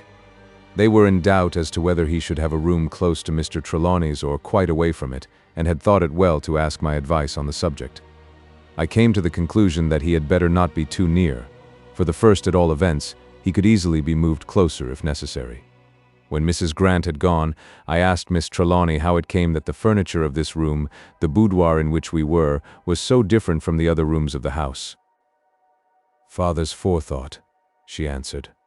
When I first came, he thought, and rightly enough, that I might get frightened with so many records of death and the tomb everywhere. So he had this room and the little suite off it. That door opens into the sitting room where I slept last night, furnished with pretty things. You see, they are all beautiful. That cabinet belonged to the great Napoleon. "There is nothing Egyptian in these rooms at all, then?" I asked, rather to show interest in what she had said than anything else, for the furnishing of the room was apparent. "What a lovely cabinet. May I look at it?"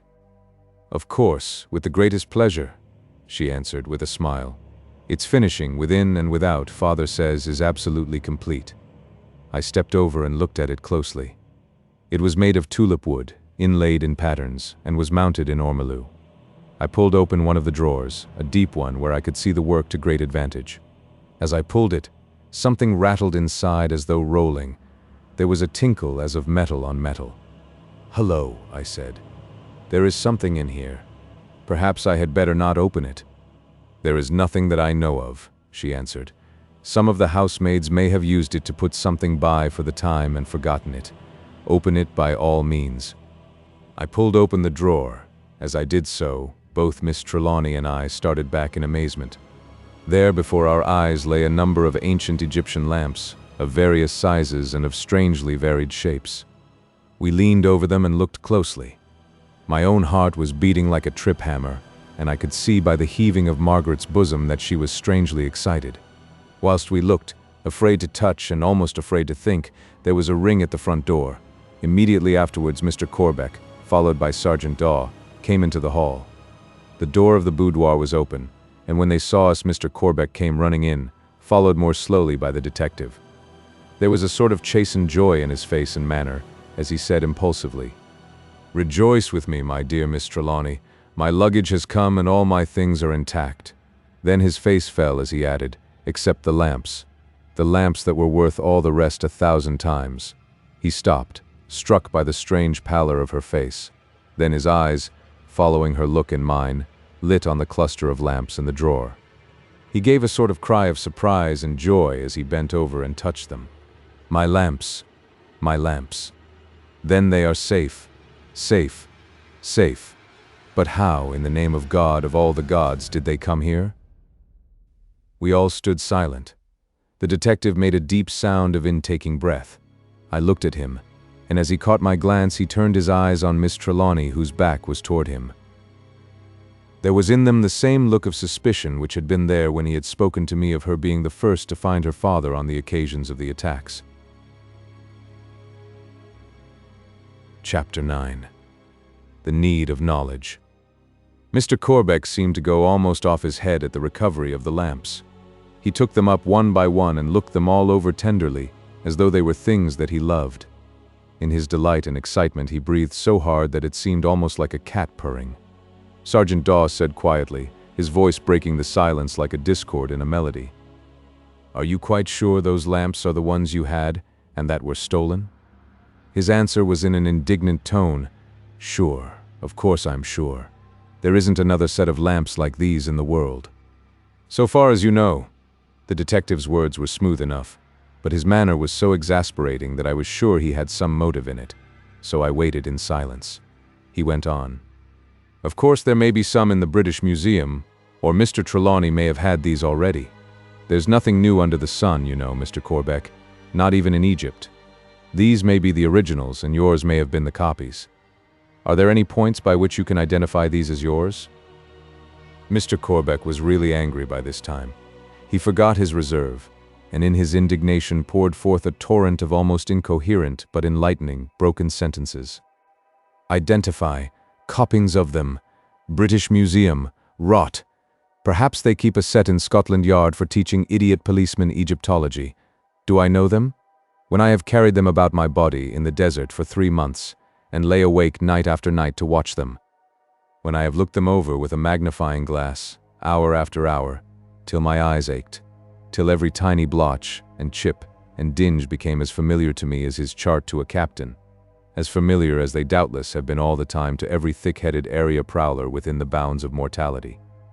See here, young man, look at these." He ranged the lamps in a row on the top of the cabinet. "Did you ever see a set of lamps of these shapes, of any one of these shapes? Look at these dominant figures on them. Did you ever see so complete a set even in Scotland Yard, even in Bow Street?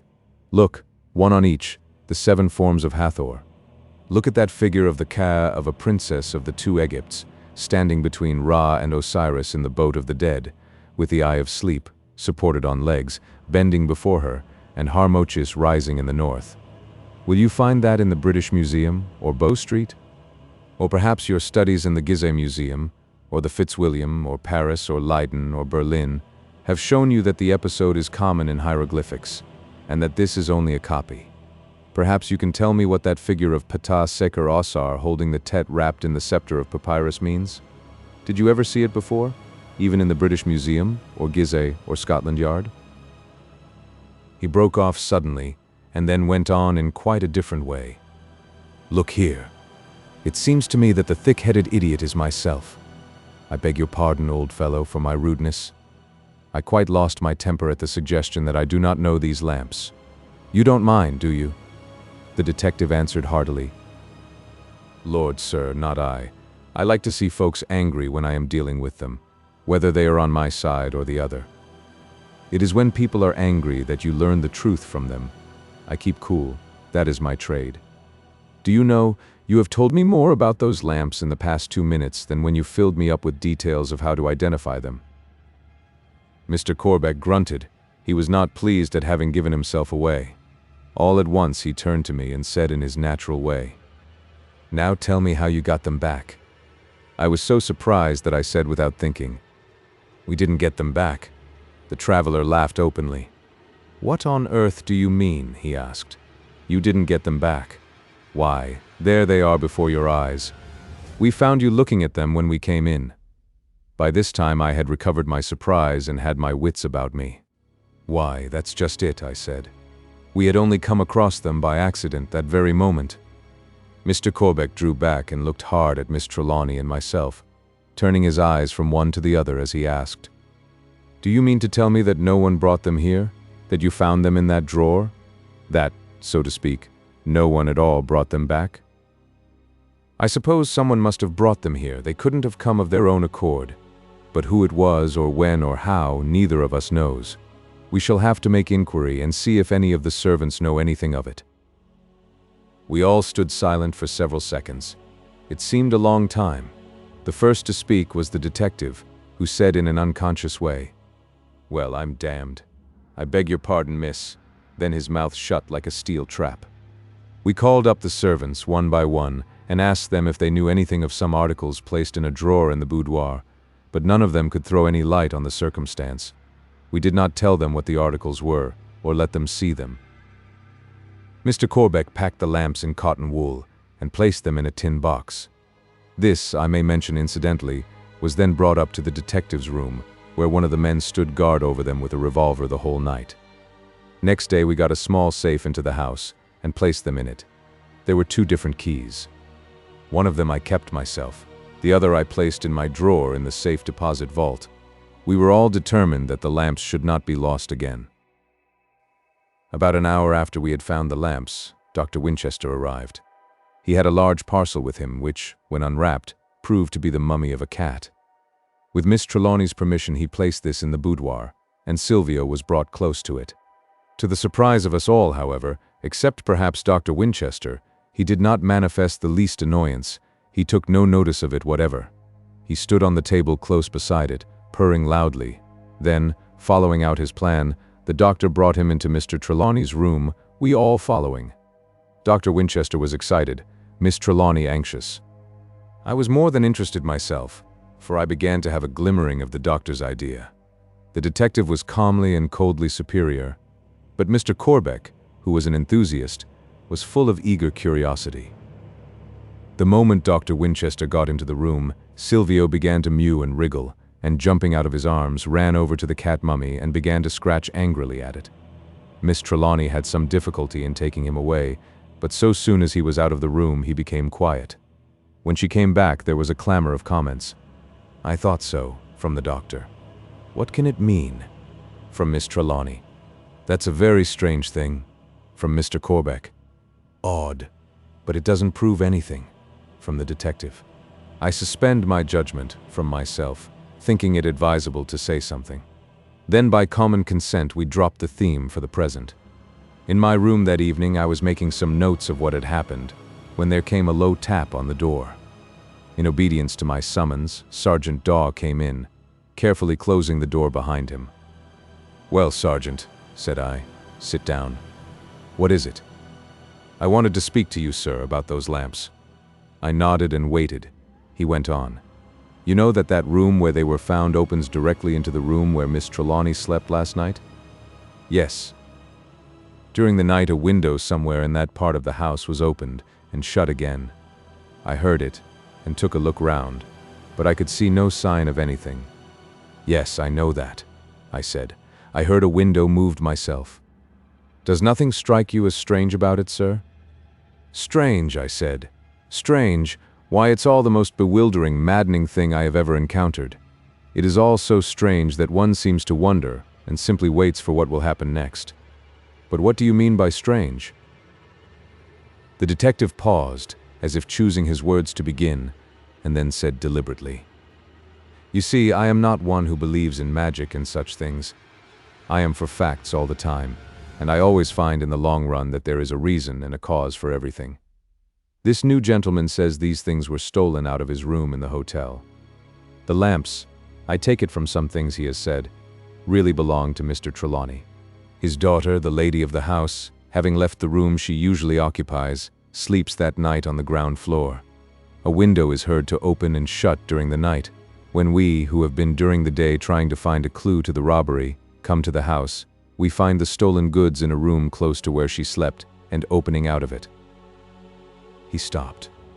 I felt that same sense of pain and apprehension which I had experienced when he had spoken to me before, creeping, or rather rushing over me again. I had to face the matter out, however. My relations with her, and the feeling toward her which I now knew full well meant a very deep love and devotion, demanded so much. I said as calmly as I could, for I knew the keen eyes of the skillful investigator were on me. "And the inference?" He answered with the cool audacity of conviction. "The inference to me is that there was no robbery at all. The goods were taken by someone to this house, where they were received through a window on the ground floor, They were placed in the cabinet, ready to be discovered when the proper time should come. Somehow I felt relieved. The assumption was too monstrous. I did not want, however, my relief to be apparent, so I answered as gravely as I could. "And who do you suppose brought them to the house?" "I keep my mind open as to that. Possibly Mr. Corbeck himself. The matter might be too risky to trust to a third party." "Then the natural extension of your inference is that Mr. Corbeck is a liar and a fraud, and that he is in conspiracy with Miss Trelawney to deceive someone or other about those lamps." "Those are harsh words, Mr. Ross. They're so plain-spoken that they bring a man up standing and make new doubts for him. But I have to go where my reason points. It may be that there is another party than Miss Trelawney in it. Indeed, if it hadn't been for the other matter that set me thinking and bred doubts of its own about her, I wouldn't dream of mixing her up in this. But I'm safe on Corbeck. Whoever else is in it, he is. The things couldn't have been taken without his connivance if what he says is true. If it isn't, well, he is a liar anyhow.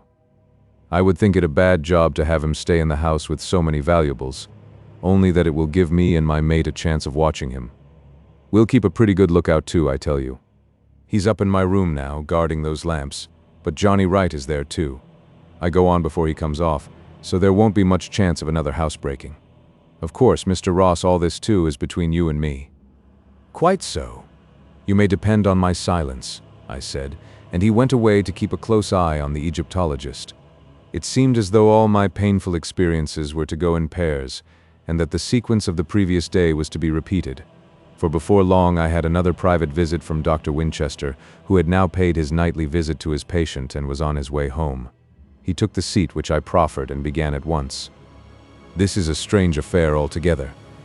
Miss Trelawney has just been telling me about the stolen lamps, and of the finding of them in the Napoleon cabinet. It would seem to be another complication of the mystery, and yet, do you know, it is a relief to me. I have exhausted all human and natural possibilities of the case, and am beginning to fall back on superhuman and supernatural possibilities. Here are such strange things that, if I am not going mad, I think we must have a solution before long. I wonder if I might ask some questions and some help from Mr. Corbeck, without making further complications and embarrassing us. He seems to know an amazing amount regarding Egypt and all relating to it. Perhaps he wouldn't mind translating a little bit of hieroglyphic. It is child's play to him. What do you think?" When I had thought the matter over a few seconds, I spoke. We wanted all the help we could get. For myself, I had perfect confidence in both men, and any comparing notes or mutual assistance might bring good results. Such could hardly bring evil. By all means I should ask him. He seems an extraordinarily learned man in Egyptology, and he seems to me a good fellow as well as an enthusiast. By the way, it will be necessary to be a little guarded as to whom you speak regarding any information which he may give you." "Of course," he answered. "Indeed, I should not dream of saying anything to anybody, excepting yourself. We have to remember that when Mr. Trelawney recovers, he may not like to think that we have been chattering unduly over his affairs." "Look here," I said, "why not stay for a while, and I shall ask him to come and have a pipe with us. We can then talk over things." He acquiesced, so I went to the room where Mr. Corbeck was and brought him back with me. I thought the detectives were pleased at his going. On the way to my room he said, "I don't half like leaving those things there, with only those men to guard them. They're a deal sight too precious to be left to the police." From which it would appear that suspicion was not confined to Sergeant Daw. Mr. Corbeck and Dr. Winchester, after a quick glance at each other, became at once on most friendly terms. The traveler professed his willingness to be of any assistance which he could, provided, he added, that it was anything about which he was free to speak. This was not very promising, but Dr. Winchester began at once. "I want you, if you will, to translate some hieroglyphic for me." "Certainly, with the greatest pleasure, so far as I can. For I may tell you that hieroglyphic writing is not quite mastered yet, though we are getting at it. We are getting at it. What is the inscription?" "There are two," he answered. "One of them I shall bring here." He went out, and returned in a minute with the mummy cat which he had that evening introduced to Silvio. The scholar took it, and after a short examination said, "There is nothing especial in this. It is an appeal to Bast, the lady of Bubastis, to give her good bread and milk in the Elysian fields."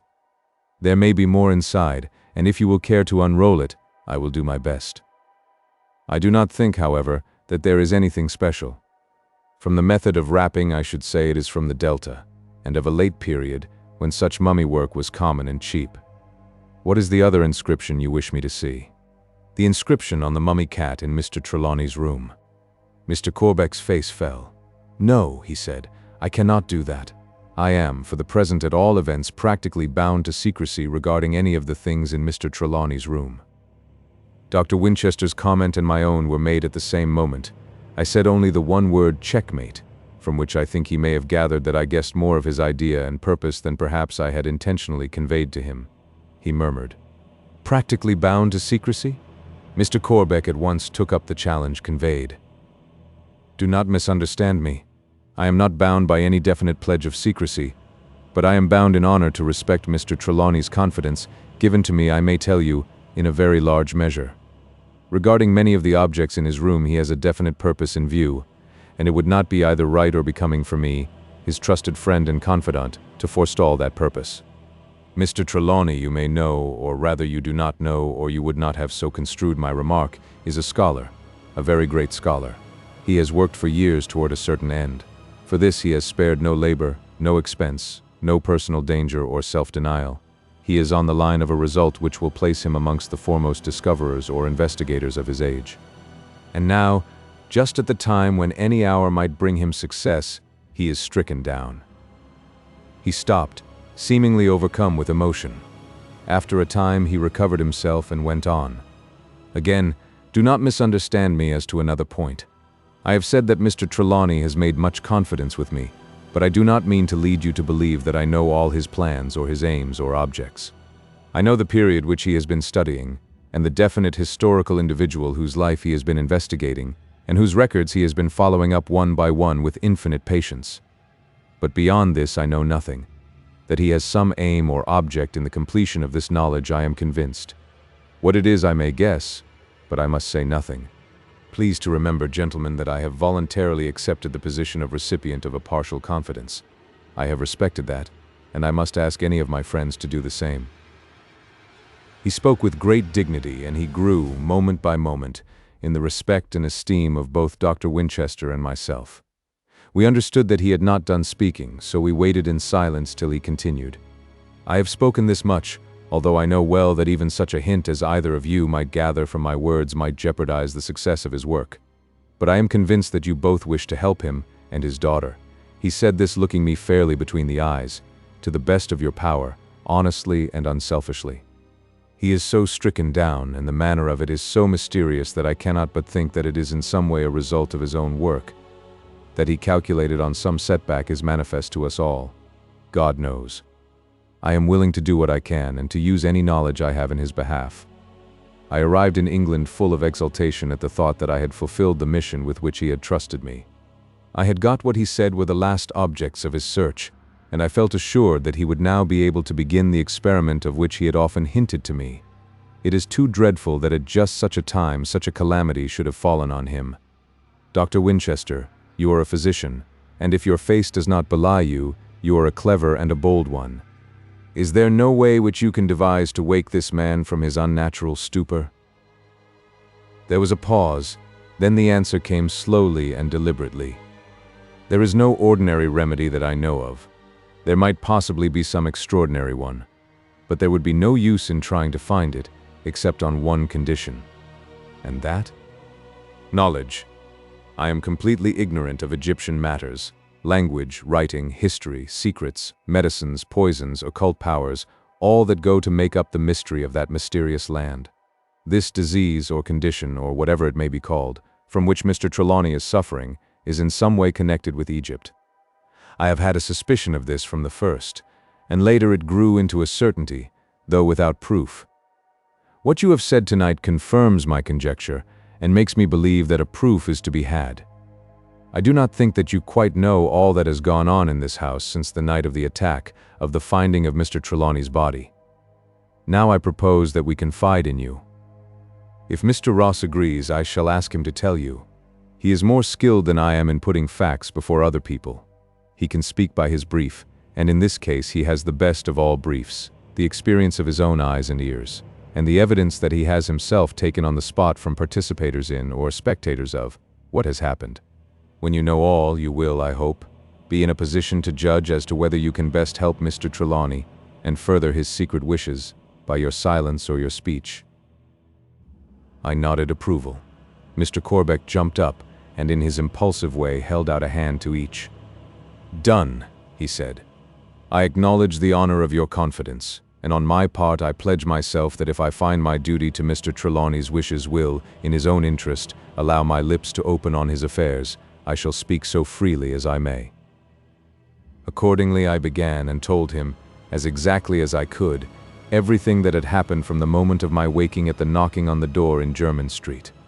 The only reservations I made were as to my own feeling toward Miss Trelawney and the matters of small import to the main subject which followed it, and my conversations with Sergeant Daw, which were in themselves private, and which would have demanded discretionary silence in any case. As I spoke, Mr. Corbeck followed with breathless interest.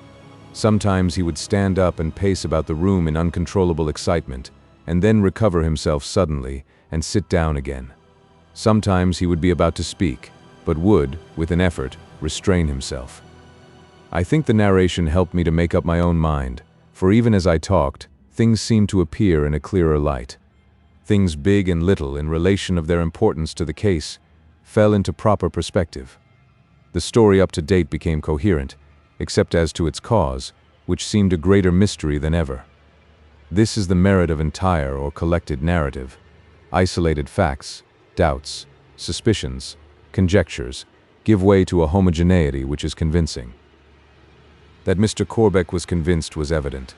He did not go through any process of explanation or limitation, but spoke right out at once to the point, and fearlessly like a man. "That settles me. There is in activity some force that needs special care. If we all go on working in the dark, we shall get in one another's way, and by hampering each other, undo the good that any or each of us, working in different directions, might do. It seems to me that the first thing we have to accomplish is to get Mr. Trelawney waked out of that unnatural sleep. That he can be waked is apparent from the way the nurse has recovered, though what additional harm may have been done to him in the time he has been lying in that room I suppose no one can tell. We must chance that, however. He has lain there, and whatever the effect might be, it is there now, and we have, and shall have, to deal with it as a fact. A day more or less won't hurt in the long run. It is late now, and we shall probably have tomorrow a task before us that will require our energies afresh. You, Doctor, will want to get to your sleep, for I suppose you have other work as well as this to do tomorrow. As for you, Mr. Ross, I understand that you are to have a spell of watching in the sick room tonight. I shall get you a book which will help to pass the time for you. I shall go and look for it in the library. I know where it was when I was here last, and I don't suppose Mr. Trelawney has used it since. He knew long ago all that was in it which was or might be of interest to him. But it will be necessary, or at least helpful, to understand other things which I shall tell you later. You will be able to tell Dr. Winchester all that would aid him. For I take it that our work will branch out pretty soon. We shall each have our own end to hold up, and it will take each of us all our time and understanding to get through his own tasks. It will not be necessary for you to read the whole book.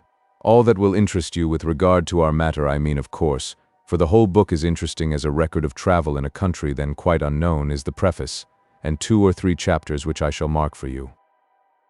He shook hands warmly with Dr. Winchester, who had stood up to go. Whilst he was away, I sat lonely, thinking. As I thought, the world around me seemed to be illimitably great.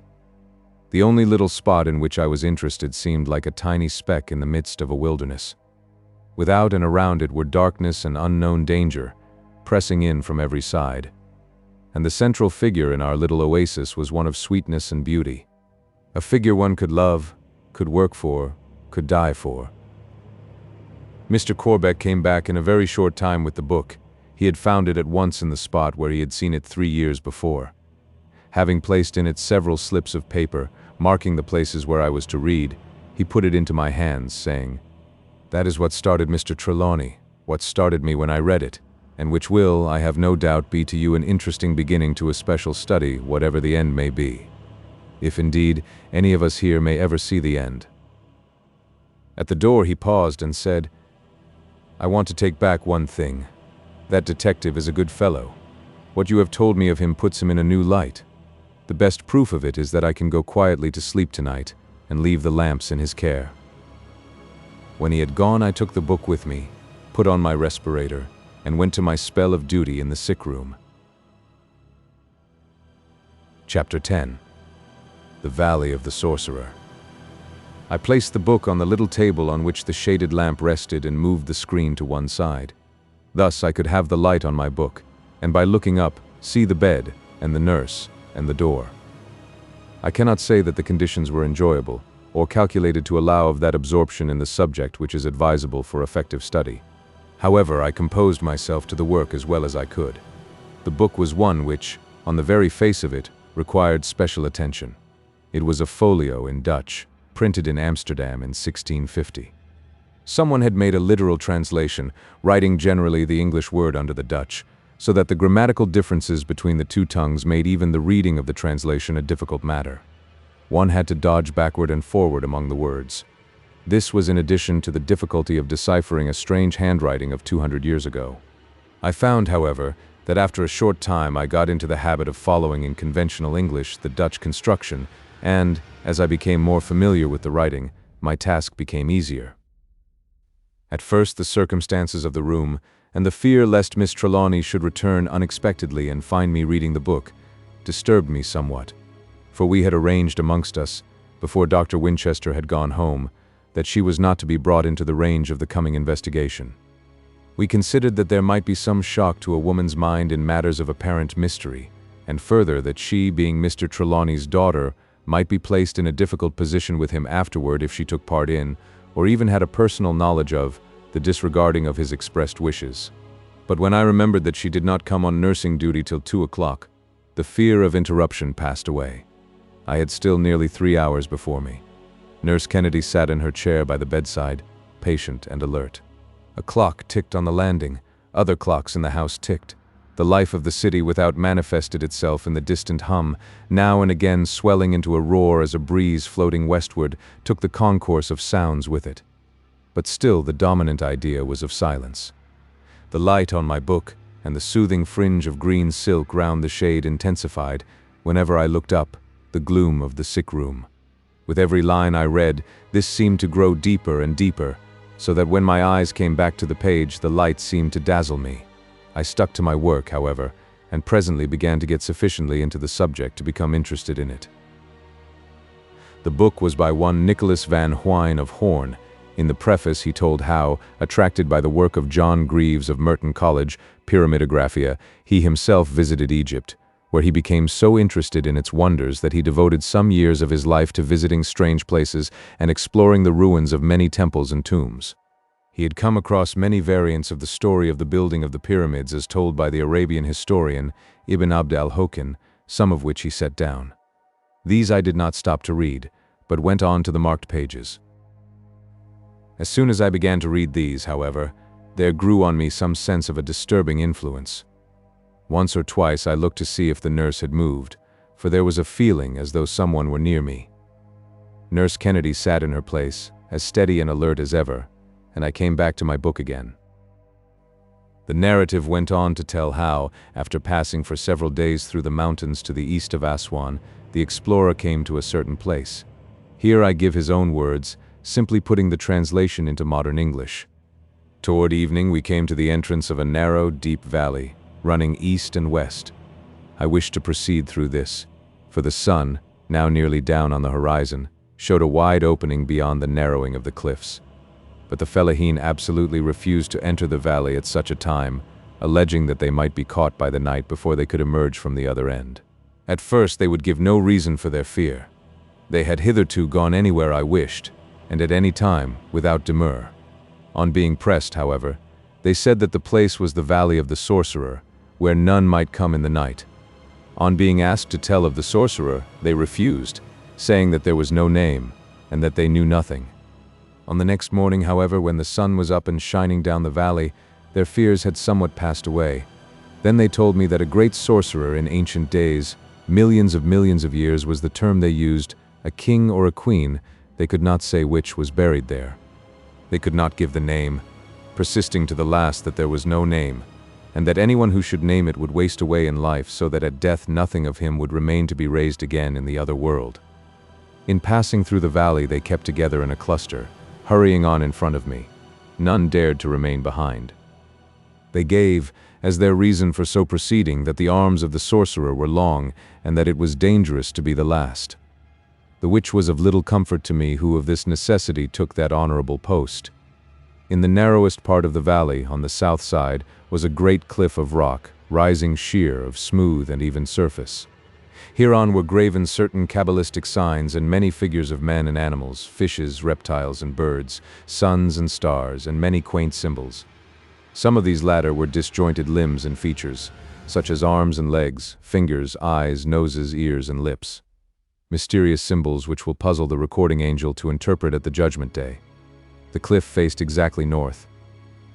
There was something about it so strange, and so different from the other carved rocks which I had visited, that I called a halt and spent the day in examining the rock front as well as I could with my telescope. The Egyptians of my company were terribly afraid, and used every kind of persuasion to induce me to pass on. I stayed till late in the afternoon, by which time I had failed to make out aright the entry of any tomb, for I suspected that such was the purpose of the sculpture of the rock. By this time the men were rebellious, and I had to leave the valley if I did not wish my whole retinue to desert. But I secretly made up my mind to discover the tomb and explore it. To this end I went further into the mountains, where I met with an Arab sheikh who was willing to take service with me. The Arabs were not bound by the same superstitious fears as the Egyptians. Sheikh Abu Sam and his following were willing to take a part in the explorations. When I returned to the valley with these Bedouins, I made effort to climb the face of the rock, but failed, it being of one impenetrable smoothness. The stone, generally flat and smooth by nature, had been chiseled to completeness. That there had been projecting steps was manifest, for there remained, untouched by the wondrous climate of that strange land, the marks of saw and chisel and mallet where the steps had been cut or broken away. Being thus baffled of winning the tomb from below, and being unprovided with ladders to scale, I found a way by much circuitous journeying to the top of the cliff. Thence I caused myself to be lowered by ropes, till I had investigated that portion of the rock face wherein I expected to find the opening. I found that there was an entrance, closed however by a great stone slab. This was cut in the rock more than 100 feet up, being 2/3 the height of the cliff. The hieroglyphic and cabalistic symbols cut in the rock were so managed as to disguise it. The cutting was deep, and was continued through the rock and the portals of the doorway, and through the great slab which formed the door itself.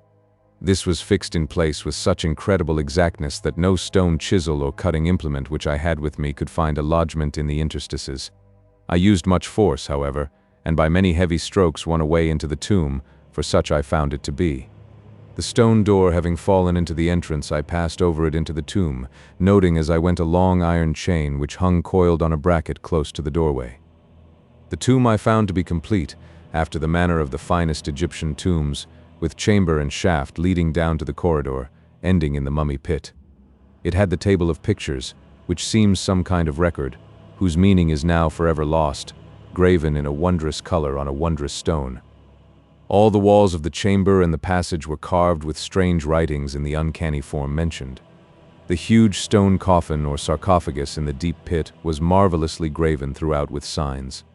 The Arab chief and 2 others who ventured into the tomb with me, and who were evidently used to such grim explorations, managed to take the cover from the sarcophagus without breaking it.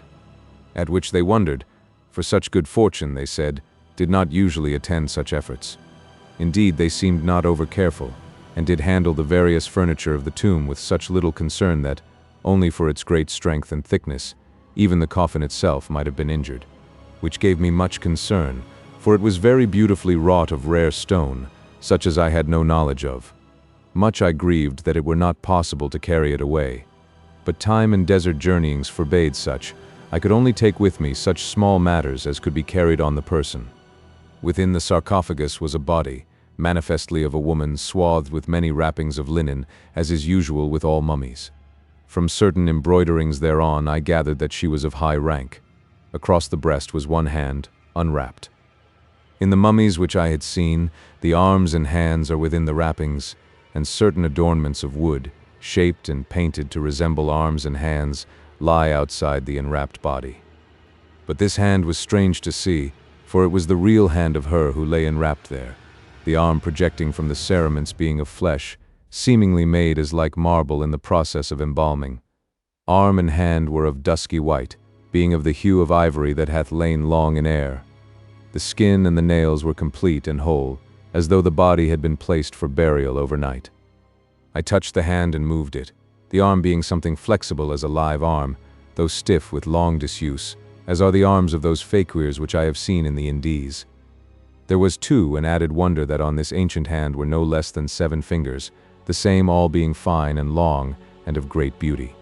Sooth to say, it made me shudder and my flesh creep to touch that hand that had lain there undisturbed for so many thousands of years, and yet was like unto living flesh.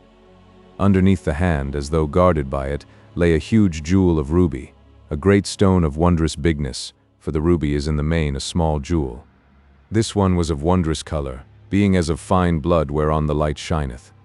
But its wonder lay not in its size or color, though these were, as I have said, of priceless rarity, but in that the light of it shone from 7 stars, each of 7 points, as clearly as though the stars were in reality there imprisoned. When that the hand was lifted, the sight of that wondrous stone lying there struck me with a shock almost to momentary paralysis.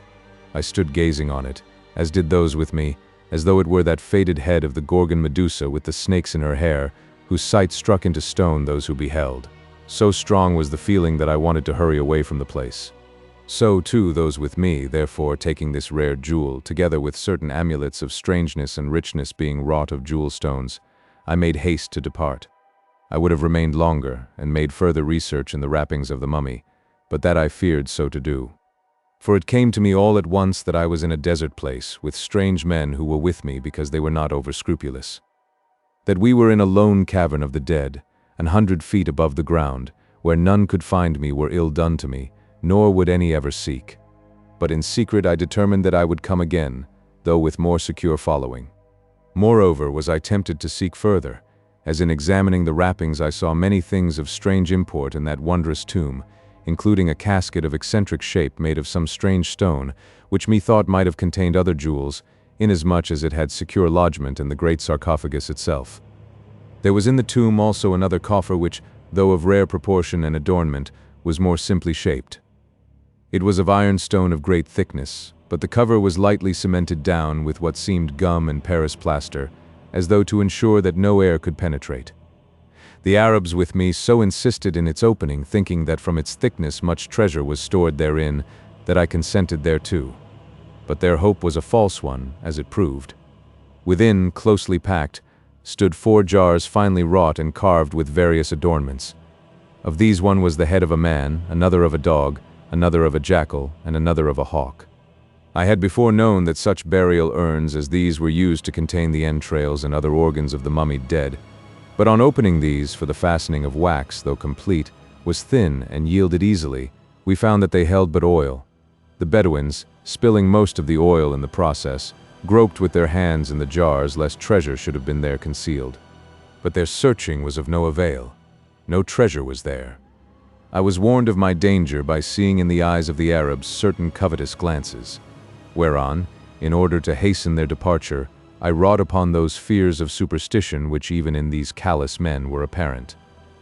The chief of the Bedouins ascended from the pit to give the signal to those above to raise us, and I, not caring to remain with the men whom I mistrusted, followed him immediately. The others did not come at once, from which I feared that they were rifling the tomb afresh on their own account. I refrained to speak of it, however, lest worse should befall. At last they came. One of them, who ascended first, in landing at the top of the cliff, lost his foothold and fell below. He was instantly killed. The other followed, but in safety. The chief came next, and I came last. Before coming away, I pulled into its place again, as well as I could, the slab of stone that covered the entrance to the tomb. I wished, if possible, to preserve it for my own examination should I come again. When we all stood on the hill above the cliff, the burning sun that was bright and full of glory was good to see after the darkness and strange mystery of the tomb. Even was I glad that the poor Arab who fell down the cliff and lay dead below, lay in the sunlight and not in that gloomy cavern. I would fain have gone with my companions to seek him and give him sepulture of some kind, but the sheik made light of it, and sent 2 of his men to see to it whilst we went on our way. That night as we camped, one of the men only returned, saying that a lion of the desert had killed his companion after that they had buried the dead man in a deep sand without the valley, and had covered the spot where he lay with many great rocks, so that jackals or other preying beasts might not dig him up again as is their wont. Later, in the light of the fire round which the men sat or lay, I saw him exhibit to his fellows something white which they seemed to regard with special awe and reverence. So I drew near silently, and saw that it was none other than the white hand of the mummy which had lain protecting the jewel in the great sarcophagus. I heard the Bedouin tell how he had found it on the body of him who had fallen from the cliff. There was no mistaking it, for there were the 7 fingers which I had noted before.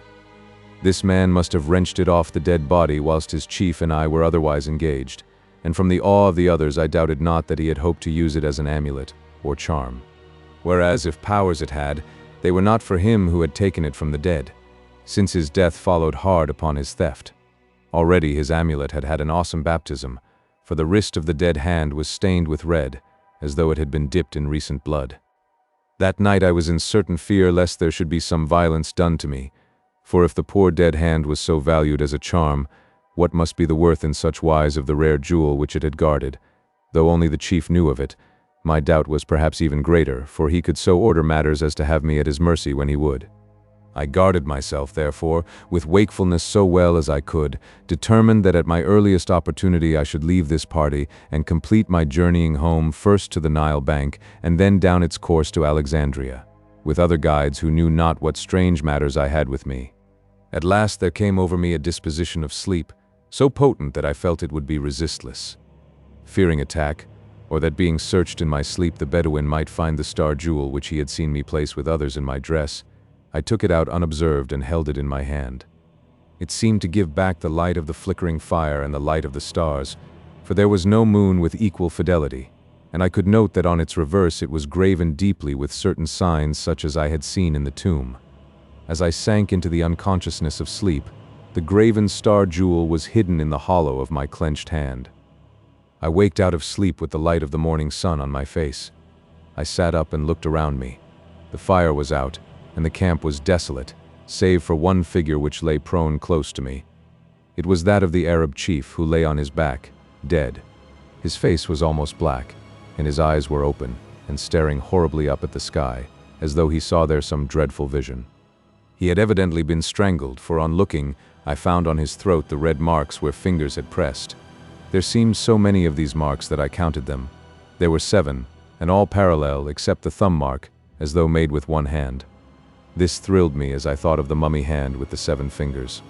Even there, in the open desert, it seemed as if there could be enchantments. In my surprise as I bent over him, I opened my right hand, which up to now I had held shut with the feeling, instinctive even in sleep, of keeping safe that which it held. As I did so, the star jewel held there fell out and struck the dead man on the mouth. Mirabile dictu there came forth at once from the dead mouth a great gush of blood, in which the red jewel was for the moment lost. I turned the dead man over to look for it, and found that he lay with his right hand bent under him as though he had fallen on it, and in it he held a great knife, keen of point and edge, such as Arabs carry at the belt. It may have been that he was about to murder me when vengeance came on him, whether from man or God, or the gods of old, I know not. Suffice it, that when I found my ruby jewel, which shone up as a living star from the mess of blood wherein it lay, I paused not, but fled from the place. I journeyed on alone through the hot desert, till, by God's grace, I came upon an Arab tribe camping by a well, who gave me salt. With them I rested, till they had set me on my way. I know not what became of the mummy hand, or of those who had it. What strife, or suspicion, or disaster, or greed went with it I know not. But some such cause there must have been, since those who had it fled with it. It doubtless is used as a charm of potence by some desert tribe. At the earliest opportunity I made examination of the star ruby, as I wished to try to understand what was graven on it. The symbols, whose meaning, however, I could not understand, were as follows. Twice, whilst I had been reading this engrossing narrative, I had thought that I had seen across the page streaks of shade, which the weirdness of the subject had made to seem like the shadow of a hand. On the first of these occasions I found that the illusion came from the fringe of green silk around the lamp, but on the second I had looked up, and my eyes had lit on the mummy hand across the room on which the starlight was falling under the edge of the blind. It was of little wonder that I had connected it with such a narrative, for if my eyes told me truly, here, in this room with me, was the very hand of which the traveler Van Huynh had written. I looked over at the bed, and it comforted me to think that the nurse still sat there, calm and wakeful. At such a time, with such surrounds during such a narrative, it was well to have assurance of the presence of some living person. I sat looking at the book on the table before me, and so many strange thoughts crowded on me that my mind began to whirl. It was almost as if the light on the white fingers in front of me was beginning to have some hypnotic effect. All at once, all thoughts seemed to stop, and for an instant the world and time stood still. There lay a real hand across the book. What was there to so overcome me, as was the case? I knew the hand that I saw on the book and loved it. Margaret Trelawney's hand was a joy to me to see, to touch, and yet at that moment, coming after other marvelous things, it had a strangely moving effect on me. It was but momentary, however, and had passed even before her voice had reached me. "What disturbs you? What are you staring at the book for?" I thought for an instant that you must have been overcome again. I jumped up. "I was reading," I said, "an old book from the library." As I spoke, I closed it and put it under my arm. "I shall now put it back, as I understand that your father wishes all things, especially books, kept in their proper places." My words were intentionally misleading, for I did not wish her to know what I was reading, and thought it best not to wake her curiosity by leaving the book about. I went away, but not to the library. I left the book in my room where I could get it when I had had my sleep in the day. When I returned, Nurse Kennedy was ready to go to bed, so Miss Trelawney watched with me in the room. I did not want any book whilst she was present. We sat close together and talked in a whisper whilst the moments flew by. It was with surprise that I noted the edge of the curtains changing from gray to yellow light.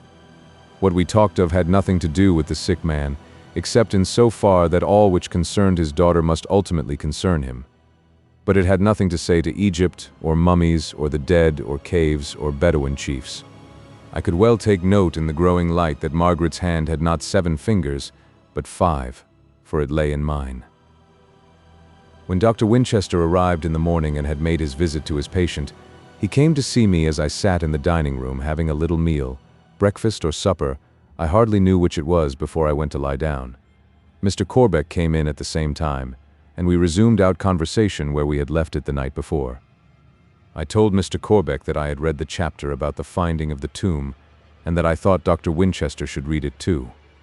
The latter said that, if he might, he would take it with him. He had that morning to make a railway journey to Ipswich, and would read it on the train. He said he would bring it back with him when he came again in the evening. I went up to my room to bring it down, but I could not find it anywhere. I had a distinct recollection of having left it on the little table beside my bed, when I had come up after Miss Trelawney's going on duty into the sick room. It was very strange, for the book was not of a kind that any of the servants would be likely to take. I had to come back and explain to the others that I could not find it. When Dr. Winchester had gone, Mr. Corbeck, who seemed to know the Dutchman's work by heart, talked the whole matter over with me. I told him that I was interrupted by a change of nurses, just as I had come to the description of the ring. He smiled as he said, "So far as that is concerned, you need not be disappointed. Not in Van Huynn's time, nor for nearly 2 centuries later, could the meaning of that engraving have been understood. It was only when the work was taken up and followed by Young and Champollion, by Birch and Lepsius and Rosellini and Salvolini, by Mariette Bay and by Wallace Budge and Flinders Petrie and the other scholars of their times that great results ensued, and that the true meaning of hieroglyphic was known. Later I shall explain to you, if Mr. Trelawney does not explain it himself, or if he does not forbid me to, what it means in that particular place. I think it will be better for you to know what followed Van Huynn's narrative, for with the description of the stone, and the account of his bringing it to Holland at the termination of his travels, the episode ends. Ends so far as his book is concerned. The chief thing about the book is that it sets others thinking and acting. Amongst them were Mr. Trelawney and myself. Mr. Trelawney is a good linguist of the Orient, but he does not know northern tongues. As for me, I have a faculty for learning languages, and when I was pursuing my studies in Leiden, I learned Dutch so that I might more easily make references in the library there. Thus it was that at the very time when Mr. Trelawney, who, in making his great collection of works on Egypt, had, through a bookseller's catalogue, acquired this volume with the manuscript translation, was studying it, I was reading another copy, in original Dutch, in Leiden. We were both struck by the description of the lonely tomb in the rock, cut so high up as to be inaccessible to ordinary seekers, with all means of reaching it carefully obliterated, and yet with such an elaborate ornamentation of the smooth surface of the cliff as Van Huyn has described. It also struck us both as an odd thing, for in the years between Van Huyn's time and our own, the general knowledge of Egyptian curios and records has increased marvelously, that in the case of such a tomb, made in such a place, and which must have cost an immense sum of money, there was no seeming record or effigy to point out who lay within. Moreover, the very name of the place, the Valley of the Sorcerer, had, in a prosaic age, attractions of its own. When we met, which we did through his seeking the assistance of other Egyptologists in his work, we talked over this as we did over many other things, and we determined to make search for the mysterious valley. Whilst we were waiting to start on the travel, for many things were required which Mr. Trelawney undertook to see to himself, I went to Holland to try if I could by any traces verify Van Huyn's narrative. I went straight to Hoorn, and set patiently to work to find the house of the traveler and his descendants, if any. I need not trouble you with details of my seeking and finding. Hoorn is a place that has not changed much since Van Huyn's time, except that it has lost the place which it held amongst commercial cities. Its externals are such as they had been then. In such a sleepy old place, a century or two does not count for much. I found the house, and discovered that none of the descendants were alive. I searched records, but only to one end, death and extinction. Then I set me to work to find what had become of his treasures, for that such a traveler must have had great treasures was apparent. I traced a good many to museums in Leiden, Utrecht, and Amsterdam, and some few to the private houses of rich collectors. At last, in the shop of an old watchmaker and jeweler at Hoorn, I found what he considered his chiefest treasure, a great ruby, carven like a scarab, with 7 stars, and engraven with hieroglyphics. The old man did not know hieroglyphic character, and in his old world, sleepy life, the philological discoveries of recent years had not reached him.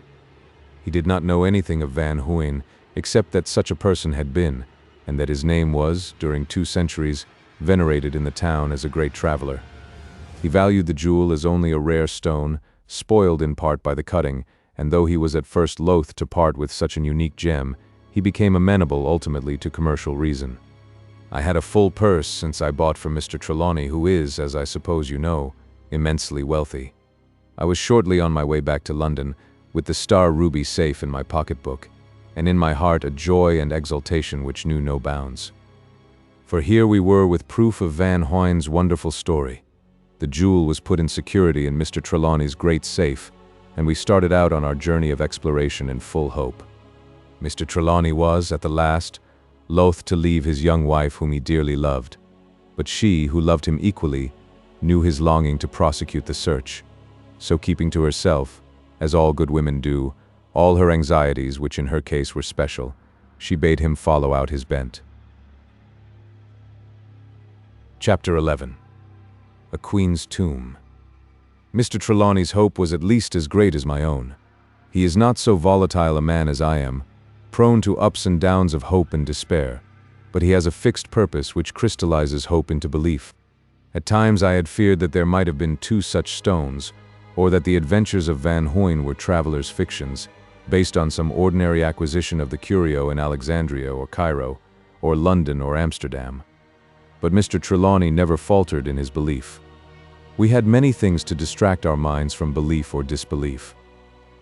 This was soon after Arabi Pasha, and Egypt was no safe place for travelers, especially if they were English. But Mr. Trelawney is a fearless man, and I almost come to think at times that I am not a coward myself. We got together a band of Arabs whom one or other of us had known in former trips to the desert, and whom we could trust, that is, we did not distrust them as much as others. We were numerous enough to protect ourselves from chance marauding bands, and we took with us large impedimenta. We had secured the consent and passive cooperation of the officials still friendly to Britain, in the acquiring of which consent I need hardly say that Mr. Trelawney's riches were of chief importance. We found our way in Dahabiez to Aswan, whence, having got some Arabs from the sheikh and having given our usual bakshish, we set out on our journey through the desert. Well, after much wandering and trying every winding in the interminable jumble of hills, we came at last at nightfall on just such a valley as Van Huynh had described. A valley with high, steep cliffs, narrowing in the center, and widening out to the eastern and western ends. At daylight we were opposite the cliff and could easily note the opening high up in the rock, and the hieroglyphic figures which were evidently intended originally to conceal it. But the signs which had baffled Van Huynh and those of his time and later were no secrets to us. The host of scholars who have given their brains and their lives to this work had wrested open the mysterious prison house of Egyptian language. On the hewn face of the rocky cliff we, who had learned the secrets, could read what the Theban priesthood had had there inscribed nearly 50 centuries before. For that the external inscription was the work of the priesthood, and a hostile priesthood at that, there could be no living doubt. The inscription on the rock, written in hieroglyphic, ran thus: "Hither the gods come not at any summons. The Nameless One has insulted them and is forever alone. Go not nigh, lest their vengeance wither you away." The warning must have been a terribly potent one at the time it was written and for thousands of years afterwards, even when the language in which it was given had become a dead mystery to the people of the land. The tradition of such a terror lasts longer than its cause. Even in the symbols used there was an added significance of alliteration. Forever is given in the hieroglyphics as millions of years. This symbol was repeated 9 times, in 3 groups of 3, and after each group a symbol of the upper world, the underworld, and the sky. So that for this lonely one there could be, through the vengeance of all the gods, resurrection in neither the world of sunlight, in the world of the dead, or for the soul in the region of the gods. Neither Mr. Trelawney nor I dared to tell any of our people what the writing meant. For though they did not believe in the religion whence the curse came, or in the gods whose vengeance was threatened, yet they were so superstitious that they would probably, had they known of it, have thrown up the whole task and run away. Their ignorance, however, and our discretion preserved us. We made an encampment close at hand, but behind a jutting rock a little further along the valley, so that they might not have the inscription always before them. For even that traditional name of the place, the Valley of the Sorcerer, had a fear for them, and for us, through them. With the timber which we had brought, we made a ladder up the face of the rock. We hung a pulley on a beam fixed to project from the top of the cliff. We found the great slab of rock which formed the door, placed clumsily in its place and secured by a few stones. Its own weight kept it in safe position. In order to enter, we had to push it in, and we passed over it. We found the great coil of chain which Van Huynh had described fastened into the rock. There were, however, abundant evidences amid the wreckage of the great stone door, which had revolved on iron hinges at top and bottom, that ample provision had been originally made for closing and fastening it from within. Mr. Trelawney and I went alone into the tomb. We had brought plenty of lights with us, and we fixed them as we went along. We wished to get a complete survey at first, and then make examination of all in detail. As we went on, we were filled with ever-increasing wonder and delight. The tomb was one of the most magnificent and beautiful which either of us had ever seen. From the elaborate nature of the sculpture and painting, and the perfection of the workmanship, it was evident that the tomb was prepared during the lifetime of her for whose resting place it was intended. The drawing of the hieroglyphic pictures was fine, and the coloring superb, and in that high cavern, far away from even the damp of the Nile flood, all was as fresh as when the artists had laid down their palettes. There was one thing which we could not avoid seeing, that although the cutting on the outside rock was the work of the priesthood, the smoothing of the cliff face was probably a part of the tomb builder's original design. The symbolism of the painting and cutting within all gave the same idea. The outer cavern, partly natural and partly hewn, was regarded architecturally as only an antechamber. At the end of it, so that it would face the east, was a pillared portico hewn out of the solid rock. The pillars were massive and were 7-sided, a thing which we had not come across in any other tomb. Sculptured on the architrave was the boat of the moon, containing Hathor, cow-headed and bearing the disk and plumes, and the dog-headed Hapi, the god of the north. It was steered by Harpocrates towards the north, represented by the pole star surrounded by Draco and Ursa Major. In the latter, the stars that form what we call the plough were cut larger than any of the other stars, and were filled with gold so that, in the light of torches, They seemed to flame with a special significance. Passing within the portico, we found two of the architectural features of a rock tomb, the chamber, or chapel, and the pit, all complete as Van Hoyne had noticed, though in his day the names given to these parts by the Egyptians of old were unknown. The stela, or record, which had its place low down on the western wall, was so remarkable that we examined it minutely, even before going on our way to find the mummy which was the object of our search. This stela was a great slab of lapis lazuli, cut all over with hieroglyphic figures of small size and of much beauty.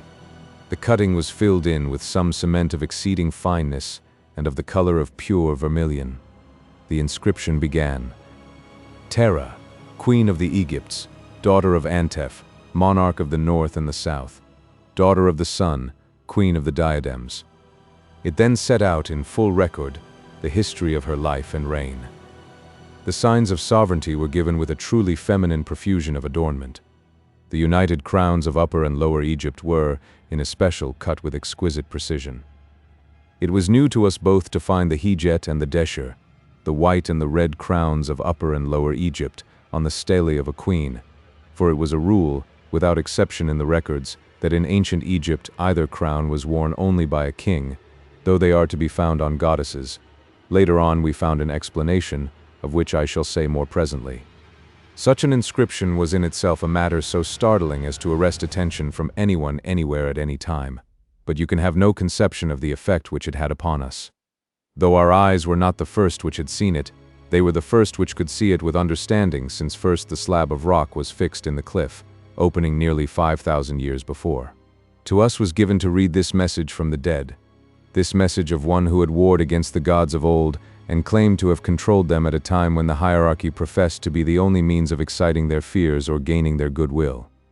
The walls of the upper chamber of the pit and the sarcophagus chamber were profusely inscribed, all the inscriptions except that on the stele being colored with bluish-green pigment. The effect when seen sideways as the eye caught the green facets was that of an old, discolored Indian turquoise. We descended the pit by the aid of the tackle we had brought with us. Trelawney went first. It was a deep pit, more than 70 feet, but it had never been filled up. The passage at the bottom sloped up to the sarcophagus chamber, and was longer than is usually found. It had not been walled up. Within, we found a great sarcophagus of yellow stone, but that I need not describe. You have seen it in Mr. Trelawney's chamber. The cover of it lay on the ground, it had not been cemented, and was just as Van Hoyne had described it. Needless to say, we were excited as we looked within. There must, however, be one sense of disappointment. I could not help feeling how different must have been the sight which met the Dutch traveler's eyes when he looked within and found that white hand lying lifelike above the shrouding mummy cloths. It is true that a part of the arm was there, white and ivory-like. But there was a thrill to us which came not to Van Hoyne. The end of the wrist was covered with dried blood. It was as though the body had bled after death. The jagged ends of the broken wrist were rough with the clotted blood. Through this, the white bone, sticking out, looked like the matrix of opal. The blood had streamed down and stained the brown wrappings as with rust. Here, then, was full confirmation of the narrative. With such evidence of the narrator's truth before us, we could not doubt the other matters which he had told, such as the blood on the mummy hand, or marks of the 7 fingers on the throat of the strangled sheikh. I shall not trouble you with details of all we saw or how we learned all we knew. Part of it was from knowledge common to scholars, part we read on the stele in the tomb, and in the sculptures and hieroglyphic paintings on the walls. Queen Tera was of the 11th or Theban dynasty of Egyptian kings which held sway between the 29th and 25th centuries before Christ. She succeeded as the only child of her father Antef. She must have been a girl of extraordinary character as well as ability, for she was but a young girl when her father died. Her youth and sex encouraged the ambitious priesthood, which had then achieved immense power. By their wealth and numbers and learning they dominated all Egypt, more especially the upper portion. They were then secretly ready to make an effort for the achievement of their bold and long-considered design, that of transferring the governing power from a kingship to a hierarchy. But King Antef had suspected some such movement and had taken the precaution of securing to his daughter the allegiance of the army. He had also had her taught statecraft, and had even made her learned in the lore of the very priests themselves. He had used those of one cult against the other, each being hopeful of some present gain on its own part by the influence of the king, or of some ultimate gain from its own influence over his daughter. Thus, the princess had been brought up amongst scribes, and was herself no mean artist. Many of these things were told on the walls in pictures or in hieroglyphic writing of great beauty, and we came to the conclusion that not a few of them had been done by the princess herself. It was not without cause that she was inscribed on the stele as protector of the arts.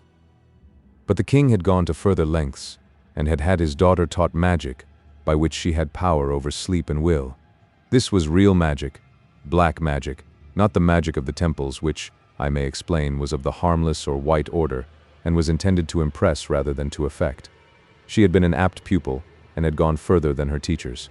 Her power and her resources had given her great opportunities, of which she had availed herself to the full.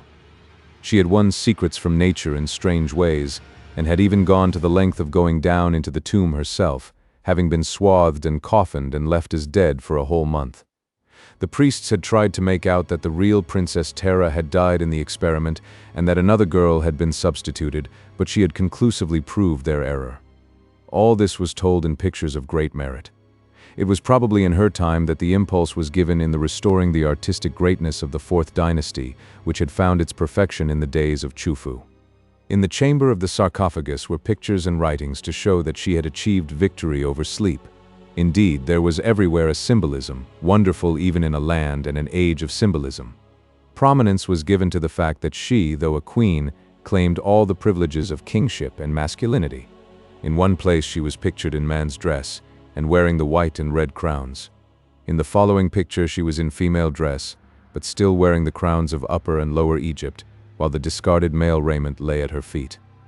In every picture where hope or aim of resurrection was expressed, there was the added symbol of the North, and in many places always in representations of important events, past, present, or future, was a grouping of the stars of the plough.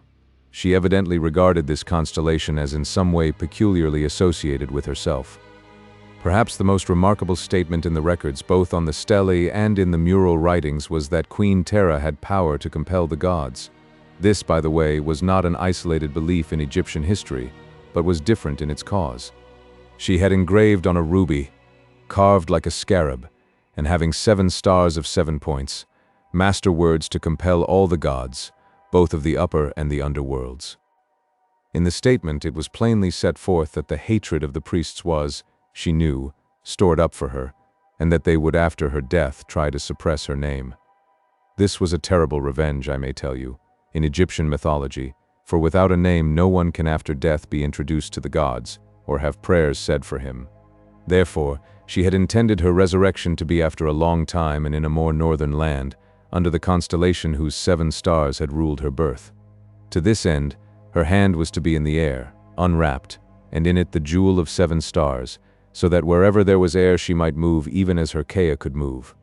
This, after thinking it over, Mr. Trelawney and I agreed meant that her body could become astral at command, and so move, particle by particle, and become whole again when and where required. Then there was a piece of writing in which allusion was made to a chest or casket in which were contained all the gods, and will and sleep, the 2 latter being personified by symbols. The box was mentioned as with 7 sides. It was not much of a surprise to us when, underneath the feet of the mummy, we found the 7-sided casket, which you have also seen in Mr. Trelawney's room. On the underneath part of the wrapping, linen of the left foot was painted, in the same vermilion color as that used in the stelae, the hieroglyphic symbol for much water, and underneath the right foot the symbol of the earth. We made out the symbolism to be that her body, immortal and transferable at will, ruled both the land and water, air and fire, the latter being exemplified by the light of the jewel stone, and further by the flint and iron which lay outside the mummy wrappings. As we lifted the casket from the sarcophagus, we noticed on its sides the strange protuberances which you have already seen, but we were unable at the time to account for them. There were a few amulets in the sarcophagus, but none of any special worth or significance. We took it that if there were such, they were within the wrappings, or more probably in the strange casket underneath the mummy's feet. This, however, we could not open. There were signs of there being a cover. Certainly the upper portion and the lower were each in one piece. The fine line, a little way from the top, appeared to be where the cover was fixed, but it was made with such exquisite fineness and finish that the joining could hardly be seen. Certainly the top could not be moved. We took it, that it was in some way fastened from within. I tell you all this in order that you may understand things with which you may be in contact later. You must suspend your judgment entirely. Such strange things have happened regarding this mummy and all around it, that there is a necessity for new belief somewhere. It is absolutely impossible to reconcile certain things which have happened with the ordinary currents of life or knowledge. We stayed around the Valley of the Sorcerer, till we had copied roughly all the drawings and writings on the walls, ceiling, and floor. We took with us the stele of lapis lazuli, whose graven record was colored with vermilion pigment. We took the sarcophagus and the mummy, the stone chest with the alabaster jars, the tables of bloodstone and alabaster and onyx and carnelian, and the ivory pillow whose arch rested on buckles, round each of which was twisted an uraeus wrought in gold. We took all the articles which lay in the chapel, and the mummy pit, the wooden boats with crews and the Ushaptu figures, and the symbolic amulets. When coming away we took down the ladders and at a distance buried them in the sand under a cliff, which we noted so that if necessary we might find them again. Then with our heavy baggage, we set out on our laborious journey back to the Nile. It was no easy task, I tell you, to bring the case with that great sarcophagus over the desert. We had a rough cart and sufficient men to draw it, but the progress seemed terribly slow, for we were anxious to get our treasures into a place of safety. The night was an anxious time with us, for we feared attack from some marauding band, but more still we feared some of those with us. They were, after all, but predatory, unscrupulous men, and we had with us a considerable bulk of precious things. They, or at least the dangerous ones amongst them, did not know why it was so precious. They took it for granted that it was material treasure of some kind that we carried. We had taken the mummy from the sarcophagus and packed it for safety of travel in a separate case. During the first night 2 attempts were made to steal things from the cart, and 2 men were found dead in the morning. On the second night there came on a violent storm, one of those terrible samooms of the desert which makes one feel his helplessness. We were overwhelmed with drifting sand. Some of our Bedouins had fled before the storm, hoping to find shelter. The rest of us, wrapped in our bornis, endured with what patience we could. In the morning, when the storm had passed, we recovered from under the piles of sand what we could of our impedimenta. We found the case in which the mummy had been packed all broken, but the mummy itself could nowhere be found. We searched everywhere around and dug up the sand which had piled around us, but in vain. We did not know what to do, for Trelawney had his heart set on taking home that mummy. We waited a whole day in hopes that the Bedouins who had fled would return. We had a blind hope that they might have in some way removed the mummy from the cart and would restore it. That night, just before dawn, Mr. Trelawney woke me up and whispered in my ear, "We must go back to the tomb in the Valley of the Sorcerer. Show no hesitation in the morning when I give the orders. If you ask any questions as to where we are going, it will create suspicion and will defeat our purpose." "All right," I answered. "But why shall we go there?" His answer seemed to thrill through me as though it had struck some chord ready tuned within. "We shall find the mummy there. I am sure of it." Then, anticipating doubt or argument, he added, "Wait, and you shall see." And he sank back into his blanket again. The Arabs were surprised when we retraced our steps, and some of them were not satisfied. There was a good deal of friction, and there were several desertions, so that it was with a diminished following that we took our way eastward again. At first the sheikh did not manifest any curiosity as to our definite destination, but when it became apparent that we were again making for the Valley of the Sorcerer, he too showed concern. This grew as we drew near, till finally at the entrance of the valley he halted and refused to go further. He said he would await our return if we chose to go on alone, that he would wait 3 days, but if by that time we had not returned, he would leave. No offer of money would tempt him to depart from this resolution. The only concession he would make was that he would find the ladders and bring them near the cliff. This he did, and then, with the rest of the troop, he went back to wait at the entrance of the valley. Mr. Trelawney and I took ropes and torches, and again ascended to the tomb. It was evident that someone had been there in our absence, for the stone slab which protected the entrance to the tomb was lying flat inside, and a rope was dangling from the cliff summit. Within, there was another rope hanging into the shaft of the mummy pit. We looked at each other. but neither said a word. We fixed our own rope, and as arranged, Trelawney descended first, I following at once. It was not till we stood together at the foot of the shaft that the thought flashed across me that we might be in some sort of a trap, that someone might descend the rope from the cliff, and by cutting the rope by which we had lowered ourselves into the pit, bury us there alive. The thought was horrifying, but it was too late to do anything. I remained silent. We both had torches, so that there was ample light as we passed through the passage and entered the chamber where the sarcophagus had stood. The first thing noticeable was the emptiness of the place. Despite all its magnificent adornment, the tomb was made a desolation by the absence of the great sarcophagus, to hold which it was hewn in the rock, of the chest with the alabaster jars, of the tables which had held the implements and food for the use of the dead, and the Ushaptu figures. It was made more infinitely desolate still by the shrouded figure of the mummy of Queen Tera which lay on the floor where the great sarcophagus had stood. Beside it lay, in the strange contorted attitudes of violent death, 3 of the Arabs who had deserted from our party. Their faces were black, and their hands and necks were smeared with blood which had burst from mouth and nose and eyes. On the throat of each were the marks, now blackening, of a hand of 7 fingers. Trelawney and I drew close, and clutched each other in awe and fear as we looked. For, most wonderful of all, across the breast of the mummied queen lay a hand of 7 fingers, ivory white, the wrist only showing a scar like a jagged red line, from which seemed to depend drops of blood. Chapter 12. The Magic Coffer. When we recovered our amazement, which seemed to last unduly long, we did not lose any time carrying the mummy through the passage and hoisting it up the pit shaft. I went first, to receive it at the top. As I looked down, I saw Mr. Trelawney lift the severed hand and put it in his breast, manifestly to save it from being injured or lost. We left the dead Arabs where they lay. With our ropes we lowered our precious burden to the ground, and then took it to the entrance of the valley where our escort was to wait. To our astonishment, we found them on the move. When we remonstrated with the sheikh, he answered that he had fulfilled his contract to the letter. He had waited the 3 days as arranged. I thought that he was lying to cover up his base intention of deserting us, and I found when we compared notes that Trelawney had the same suspicion. It was not till we arrived at Cairo that we found he was correct. It was the 3rd of November, 1884, when we entered the mummy pit for the 2nd time. We had reason to remember the date.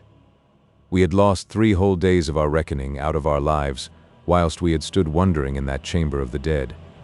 Was it strange, then, that we had a superstitious feeling with regard to the dead Queen Tera and all belonging to her? Is it any wonder that it rests with us now, with a bewildering sense of some power outside ourselves or our comprehension? Will it be any wonder if it go down to the grave with us at the appointed time? If, indeed, there be any graves for us who have robbed the dead. He was silent for quite a minute before he went on. We got to Cairo all right, and from there to Alexandria, where we were to take ship by the messagerie service to Marseille, and go thence by express to London. But the best laid schemes o' mice and men gang aft agly. At Alexandria, Trelawney found waiting a cable stating that Mrs. Trelawney had died in giving birth to a daughter. Her stricken husband hurried off at once by the Orient Express, and I had to bring the treasure alone to the desolate house. I got to London all safe. There seemed to be some special good fortune to our journey. When I got to this house, the funeral had long been over. The child had been put out to nurse, and Mr. Trelawney had so far recovered from the shock of his loss that he had set himself to take up again the broken threads of his life and his work. That he had had a shock, and a bad one, was apparent. The sudden gray in his black hair was proof enough in itself. But in addition, the strong cast of his features had become set and stern. Since he received that cable in the shipping office at Alexandria, I have never seen a happy smile on his face. Work is the best thing in such a case, and to his work he devoted himself heart and soul. The strange tragedy of his loss and gain, for the child was born after the mother's death, took place during the time that we stood in that trance in the mummy pit of Queen Tera. It seemed to have become in some way associated with his Egyptian studies, and more especially with the mysteries connected with the queen. He told me very little about his daughter, but that 2 forces struggled in his mind regarding her was apparent. I could see that he loved, almost idolized her. Yet he could never forget that her birth had cost her mother's life. Also, there was something whose existence seemed to wring his father's heart, though he would never tell me what it was. Again, he once said in a moment of relaxation of his purpose of silence. She is unlike her mother, but in both feature and color she has a marvelous resemblance to the pictures of Queen Tera. He said that he had sent her away to people who would care for her as he could not, and that till she became a woman she should have all the simple pleasures that a young girl might have, and that were best for her. I would often have talked with him about her, but he would never say much. Once he said to me, "There are reasons why I should not speak more than is necessary. Someday you will know and understand." I respected his reticence, and beyond asking after her on my return after a journey, I have never spoken of her again. I had never seen her till I did so in your presence. Well, when the treasures which we had, taken from the tomb had been brought here, Mr. Trelawney arranged their disposition himself. The mummy, all except the severed hand, he placed in the great ironstone sarcophagus in the hall. This was wrought for the Theban high priest Uni, and is, as you may have remarked, all inscribed with wonderful invocations to the old gods of Egypt. The rest of the things from the tomb he disposed about his own room, as you have seen. Amongst them he placed, for special reasons of his own, the mummy hand. I think he regards this as the most sacred of his possessions, with perhaps one exception. That is the carven ruby which he calls the jewel of 7 stars, which he keeps in that great safe which is locked and guarded by various devices, as you know. I dare say you find this tedious, but I have had to explain it, so that you should understand all up to the present. It was a long time after my return with the mummy of Queen Tera when Mr. Trelawney reopened the subject with me. He had been several times to Egypt, sometimes with me and sometimes alone, and I had been several trips, on my own account, or for him. But in all that time, nearly 16 years, he never mentioned the subject, unless when some pressing occasion suggested, if it did not necessitate, a reference. One morning early he sent for me in a hurry. I was then studying in the British Museum and had rooms in Hart Street. When I came, he was all on fire with excitement. I had not seen him in such a glow since before the news of his wife's death. He took me at once into his room. The window blinds were down and the shutters closed. Not a ray of daylight came in. The ordinary lights in the room were not lit, but there were a lot of powerful electric lamps, 50 candle power at least, arranged on one side of the room. The little bloodstone table on which the heptagonal coffer stands was drawn to the center of the room. The coffer looked exquisite in the glare of light which shone on it. It actually seemed to glow as if lit in some way from within. "What do you think of it?" he asked. "It is like a jewel," I answered. "You may well call it the sorcerer's magic coffer, if it often looks like that. It almost seems to be alive. Do you know why it seems so? From the glare of the light, I suppose?" "Light, of course," he answered, "but it is rather the disposition of light." As he spoke, he turned up the ordinary lights of the room and switched off the special ones. The effect on the stone box was surprising. In a second, it lost all its glowing effect. It was still a very beautiful stone, as always, but it was stone and no more.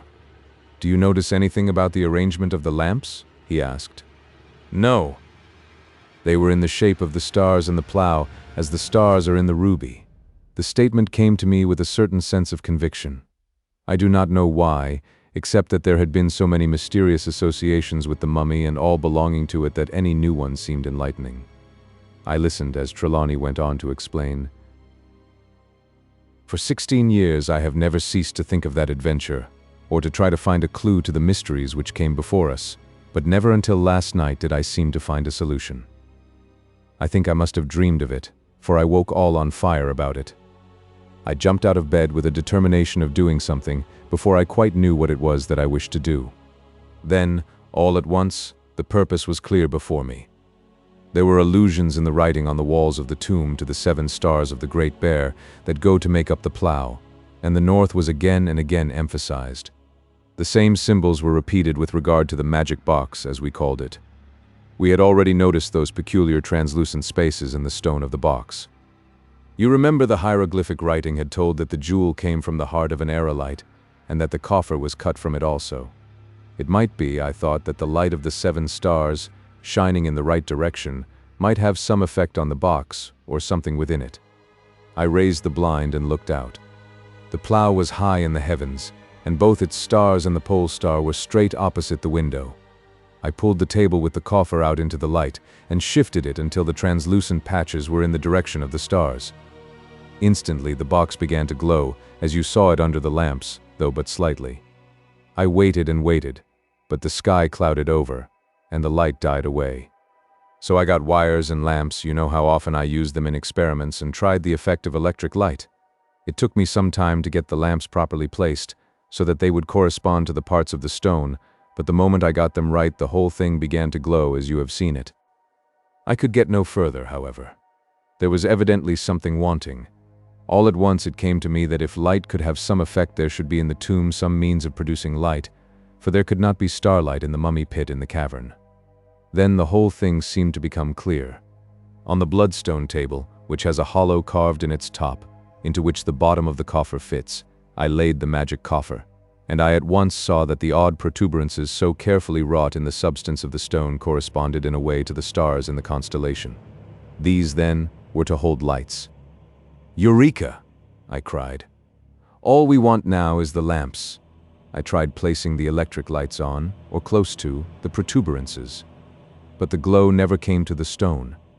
So the conviction grew on me that there were special lamps made for the purpose. If we could find them, a step on the road to solving the mystery should be gained. "But what about the lamps?" I asked. "Where are they? When are we to discover them? How are we to know them if we do find them?" "What?" He stopped me at once. "One thing at a time," he said quietly. "Your first question contains all the rest. Where are these lamps? I shall tell you, in the tomb." "In the tomb," I repeated in surprise. Why, you and I searched the place ourselves from end to end, and there was not a sign of a lamp, not a sign of anything remaining when we came away the first time, or on the second, except the bodies of the Arabs. Whilst I was speaking, he had uncoiled some large sheets of paper which he had brought in his hand from his own room. These he spread out on the great table, keeping their edges down with books and weights. I knew them at a glance. They were the careful copies which he had made of our first transcripts from the writing in the tomb. When he had all ready, he turned to me and said slowly, "Do you remember wondering, when we examined the tomb, at the lack of one thing which is usually found in such a tomb?" "Yes, there was no serdab." "The serdab, I may perhaps explain," said Mr. Corbeck to me, "is a sort of niche built or hewn in the wall of a tomb. Those which have as yet been examined bear no inscriptions, and contain only effigies of the dead for whom the tomb was made." Then he went on with his narrative.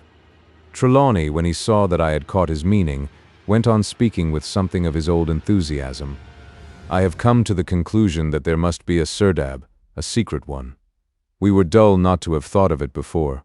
We might have known that the maker of such a tomb, a woman, who had shown in other ways such a sense of beauty and completeness, and who had finished every detail with a feminine richness of elaboration, would not have neglected such an architectural feature. Even if it had not its own special significance in ritual, she would have had it as an adornment. Others had had it, and she liked her own work to be complete. Depend upon it, there is a serdab, and that in it, when it is discovered, we shall find the lamps. Of course, had we known then what we now know, or at all events surmise, that there were lamps, we might have suspected some hidden spot, some cachet. I am going to ask you to go out to Egypt again, to seek the tomb, to find the serdab, and to bring back the lamps. And if I find there is no serdab, or if discovering it I find no lamps in it, what then?" He smiled grimly with that saturnine smile of his, so rarely seen for years past, as he spoke slowly. "Then you will have to hustle till you find them." "Good," I said. He pointed to one of the sheets. "Here are the transcripts from the chapel at the south and the east. I have been looking over the writings again, and I find that in 7 places round this corner are the symbols of the constellation which we call the Plough, which Queen Tera held to rule her birth and her destiny. I have examined them carefully, and I notice that they are all representations of the grouping of the stars as the constellation appears in different parts of the heavens. They are all astronomically correct, and as in the real sky the pointers indicate the pole star, so these all point to one spot in the wall where usually the serdab is to be found." "Bravo!" I shouted, for such a piece of reasoning demanded applause. He seemed pleased as he went on. "When you are in the tomb, examine this spot. There is probably some spring or mechanical contrivance for opening the receptacle. What it may be, there is no use guessing. You will know what best to do when you are on the spot.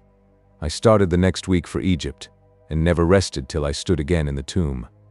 I had found some of our old following, and was fairly well provided with help. The country was now in a condition very different to that in which it had been 16 years before. There was no need for troops or armed men. I climbed the rock face alone.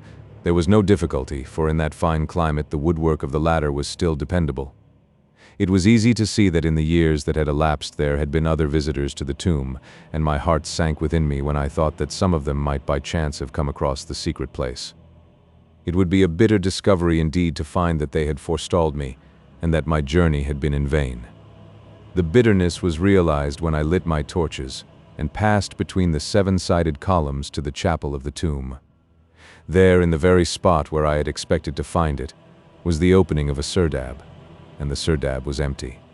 But the chapel was not empty, for the dried-up body of a man in Arab dress lay close under the opening, as though he had been stricken down.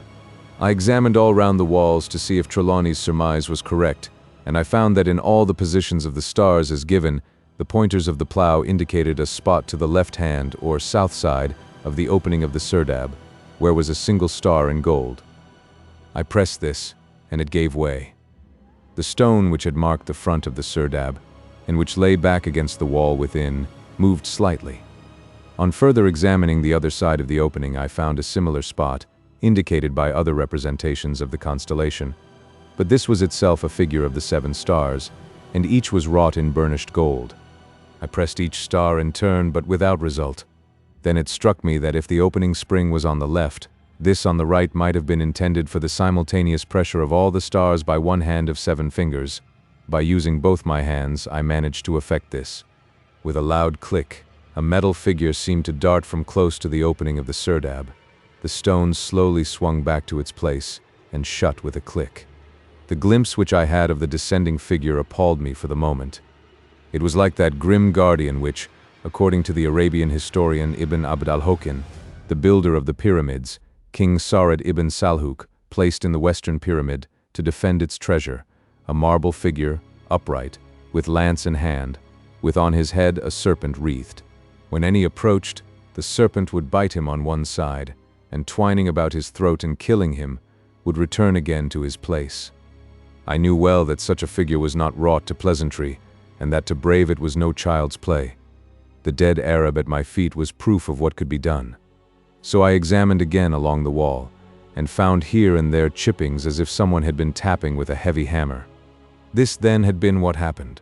The grave robber, more expert at his work than we had been, and suspecting the presence of a hidden serdab, had made essay to find it. He had struck the spring by chance, had released the avenging treasurer, as the Arabian writer designated him. The issue spoke for itself. I got a piece of wood, and, standing at a safe distance, pressed with the end of it upon the star. Instantly the stone flew back. The hidden figure within darted forward and thrust out its lance. Then it rose up and disappeared. I thought I might now safely press on the 7 stars, and did so. Again the stone rolled back, and the treasurer flashed by to his hidden lair. I repeated both experiments several times, with always the same result. I should have liked to examine the mechanism of that figure of such malignant mobility, but it was not possible without such tools as could not easily be had. It might be necessary to cut into a whole section of the rock. Some day I hope to go back, properly equipped, and attempt it. Perhaps you do not know that the entrance to a serdab is almost always very narrow. Sometimes a hand can hardly be inserted. 2 things I learned from this serdab. The first was that the lamps, if lamps at all there had been, could not have been of large size, and secondly, that they would be in some way associated with Hathor, whose symbol, the hawk in a square with the right top corner forming a smaller square, was cut in relief on the wall within, and colored the bright vermilion which we had found on the stele. Hathor is the goddess who in Egyptian mythology answers to Venus of the Greeks, in as far as she is the presiding deity of beauty and pleasure. In the Egyptian mythology, however, each god has many forms, and in some aspects Hathor has to do with the idea of resurrection. There are 7 forms or variants of the goddess. Why should not these correspond in some way to the 7 lamps? That there had been such lamps, I was convinced. The first grave robber had met his death. The second had found the contents of the serdab. The first attempt had been made years since. The state of the body proved this. I had no clue to the second attempt. It might have been long ago, or it might have been recently. If, however, others had been to the tomb, it was probable that the lamps had been taken long ago. Well, all the more difficult would be my search, for undertaken it must be. That was nearly 3 years ago, and for all that time I have been like the man in the Arabian Nights, seeking old lamps, not for new, but for cash. I dared not say what I was looking for or attempt to give any description, for such would have defeated my purpose. But I had in my own mind at the start a vague idea of what I must find. In process of time this grew more and more clear, till at last I almost overshot my mark by searching for something which might have been wrong. The disappointments I suffered, and the wild goose chases I made, would fill a volume, but I persevered. At last, not 2 months ago, I was shown by an old dealer in Mosul one lamp such as I had looked for. I had been tracing it for nearly a year, always suffering disappointment, but always buoyed up to further endeavor by a growing hope that I was on the track. I do not know how I restrained myself when I realized that, at last, I was at least close to success. I was skilled, however, in the finesse of Eastern trade, and the Jew-Arab-Portuguese trader met his match. I wanted to see all his stock before buying, and one by one he produced, amongst masses of rubbish, 7 different lamps. Each of them had a distinguishing mark, and each and all was some form of the symbol of Hathor. I think I shook the imperturbability of my swarthy friend by the magnitude of my purchases, for in order to prevent him guessing what form of goods I sought, I nearly cleared out his shop. At the end he nearly wept, and said I had ruined him, for now he had nothing to sell. He would have torn his hair had he known what price I should ultimately have given for some of his stock, that perhaps he valued least. I parted with most of my merchandise at normal price as I hurried home. I did not dare to give it away, or even lose it, lest I should incur suspicion. My burden was far too precious to be risked by any foolishness now. I got on as fast as it is possible to travel in such countries, and arrived in London with only the lamps and certain portable curios and papyri which I had picked up on my travels. Now, Mr. Ross, you know all I know, and I leave it to your discretion how much, if any of it, you will tell Miss Trelawney, as he finished a clear young voice said behind us. What about Miss Trelawney? She is here. We turned, startled, and looked at each other inquiringly. Miss Trelawney stood in the doorway. We did not know how long she had been present or how much she had heard. Chapter 13. Awaking from the Trance. The first unexpected words may always startle a hearer, but when the shock is over, the listener's reason has asserted itself, and he can judge of the manner, as well as of the matter, of speech. Thus it was on this occasion. With intelligence now alert, I could not doubt of the simple sincerity of Margaret's next question. What have you 2 men been talking about all this time, Mr. Ross? I suppose Mr. Corbeck has been telling you all his adventures in finding the lamps. I hope you will tell me too some day, Mr. Corbeck, but that must not be till my poor father is better. He would like, I am sure, to tell me all about these things himself, or to be present when I heard them. She glanced sharply from one to the other. Oh, that was what you were saying as I came in. All right. I shall wait, but I hope it won't be long. The continuance of father's condition is, I feel, breaking me down. A little while ago I felt that my nerves were giving out, so I determined to go out for a walk in the park. I am sure it will do me good. I want you, if you will, Mr. Ross, to be with father whilst I am away. I shall feel secure then. I rose with alacrity, rejoicing that the poor girl was going out even for half an hour. She was looking terribly wearied and haggard, and the sight of her pale cheeks made my heart ache.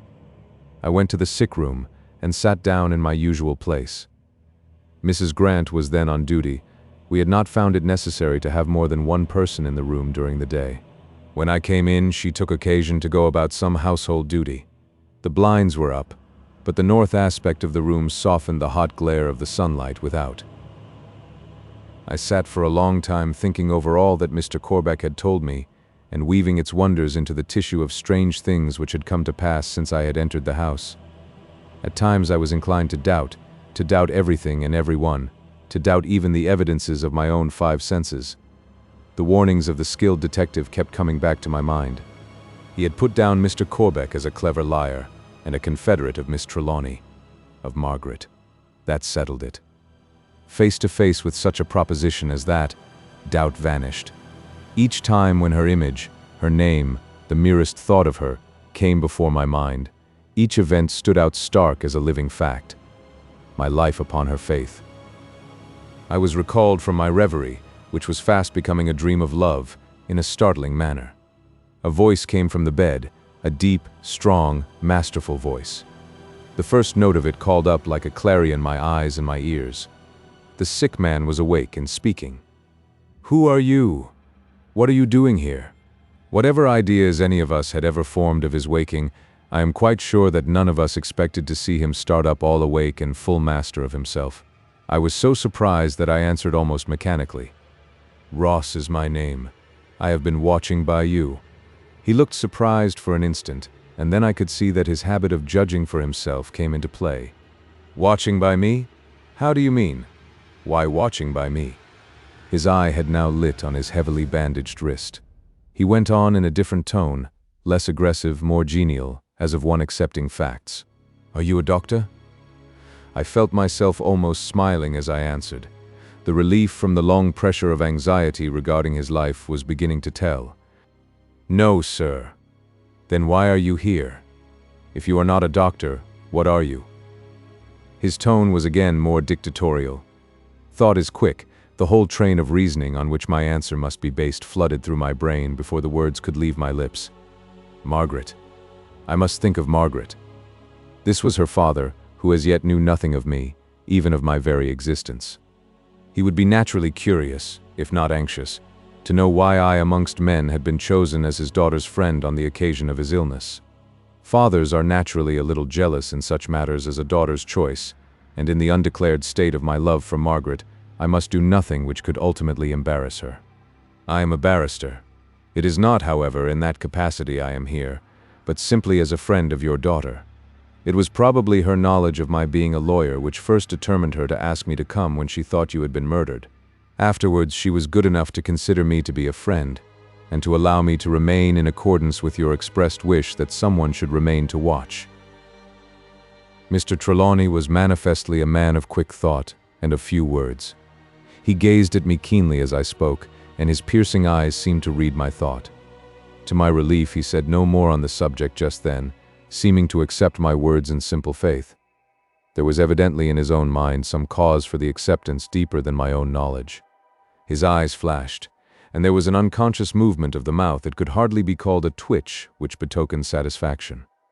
He was following out some train of reasoning in his own mind. Suddenly, he said, "She thought I had been murdered. Was that last night?" "No, 4 days ago." He seemed surprised. Whilst he had been speaking the first time, he had sat up in bed. Now he made a movement as though he would jump out. With an effort, however, he restrained himself. Leaning back on his pillows, he said quietly, "Tell me all about it, all you know, every detail, omit nothing. But stay, first lock the door. I want to know before I see anyone exactly how things stand." Somehow his last words made my heart leap. Anyone. He evidently accepted me then as an exception. In my present state of feeling for his daughter, this was a comforting thought. I felt exultant as I went over to the door and softly turned the key. When I came back, I found him sitting up again. He said, "Go on." Accordingly, I told him every detail, even of the slightest which I could remember, of what had happened from the moment of my arrival at the house. Of course, I said nothing of my feeling towards Margaret, and spoke only concerning those things already within his own knowledge. With regard to Corbeck, I simply said that he had brought back some lamps of which he had been in quest. Then I proceeded to tell him fully of their loss and of their rediscovery in the house. He listened with a self-control which, under the circumstances, was to me little less than marvelous. It was impassiveness, for at times his eyes would flash or blaze, and the strong fingers of his uninjured hand would grip the sheet, pulling it into far-extending wrinkles. This was most noticeable when I told him of the return of Corbeck and the finding of the lamps in the boudoir. At times he spoke but only a few words, and as if unconsciously in emotional comment. The mysterious parts, those which had most puzzled us, seemed to have no special interest for him. He seemed to know them already. The utmost concern he showed was when I told him of Dawes' shooting. His muttered comment, "Stupid ass," together with a quick glance across the room at the injured cabinet, marked the measure of his disgust.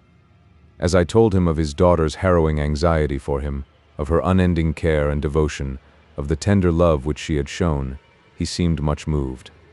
There was a sort of veiled surprise in his unconscious whisper. "Margaret! Margaret!" When I had finished my narration, bringing matters up to the moment when Miss Trelawney had gone out for her walk, I thought of her as Miss Trelawney, not as Margaret now. In the presence of her father, he remained silent for quite a long time.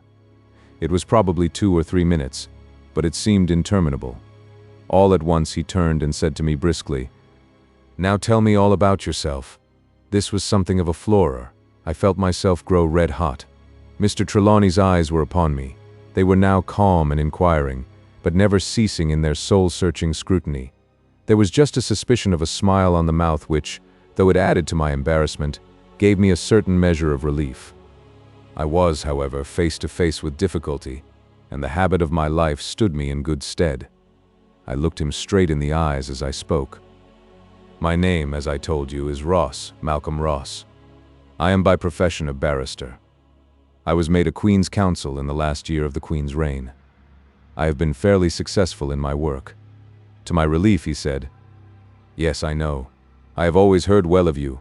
Where and when did you meet Margaret?" "First at the Hayes in Belgrave Square, 10 days ago. Then at a picnic up the river with Lady Strathconnell. We went from Windsor to Cookham. Miss Trelawney was in my boat. I scull a little, and I had my own boat at Windsor. We had a good deal of conversation, naturally. There was just a suspicion of something sardonic in the tone of acquiescence, but there was no other intimation of his feeling. I began to think that as I was in the presence of a strong man, I should show something of my own strength. My friends, and sometimes my opponents, say that I am a strong man. In my present circumstances, not to be absolutely truthful would be to be weak. So I stood up to the difficulty before me, always bearing in mind, however, that my words might affect Margaret's happiness through her love for her father. I went on.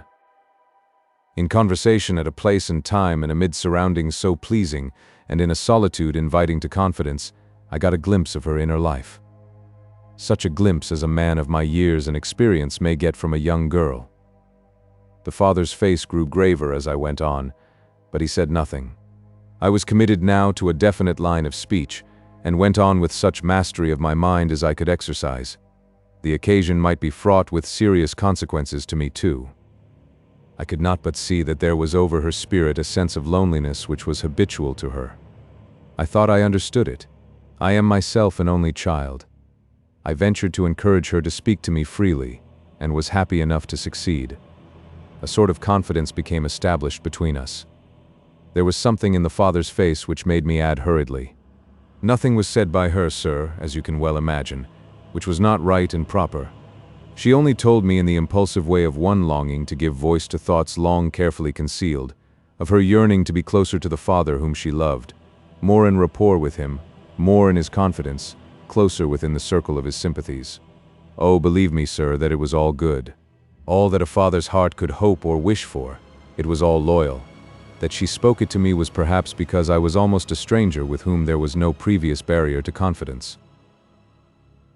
Here I paused. It was hard to go on, and I feared lest I might, in my zeal, do Margaret a disservice. The relief of the strain came from her father. "And you?" "Sir, Miss Trelawney is very sweet and beautiful. She is young, and her mind is like crystal. Her sympathy is a joy. I am not an old man, and my affections were not engaged. They never had been till then. I hope I may say as much, even to a father." My eyes involuntarily dropped. When I raised them again, Mr. Trelawney was still gazing at me keenly. All the kindliness of his nature seemed to wreath itself in a smile as he held out his hand and said, "Malcolm Ross, I have always heard of you as a fearless and honorable gentleman. I am glad my girl has such a friend. Go on." My heart leaped. The first step to the winning of Margaret's father was gained. I dare say I was somewhat more effusive in my words and my manner as I went on. I certainly felt that way. One thing we gain as we grow older, to use our age judiciously. I have had much experience.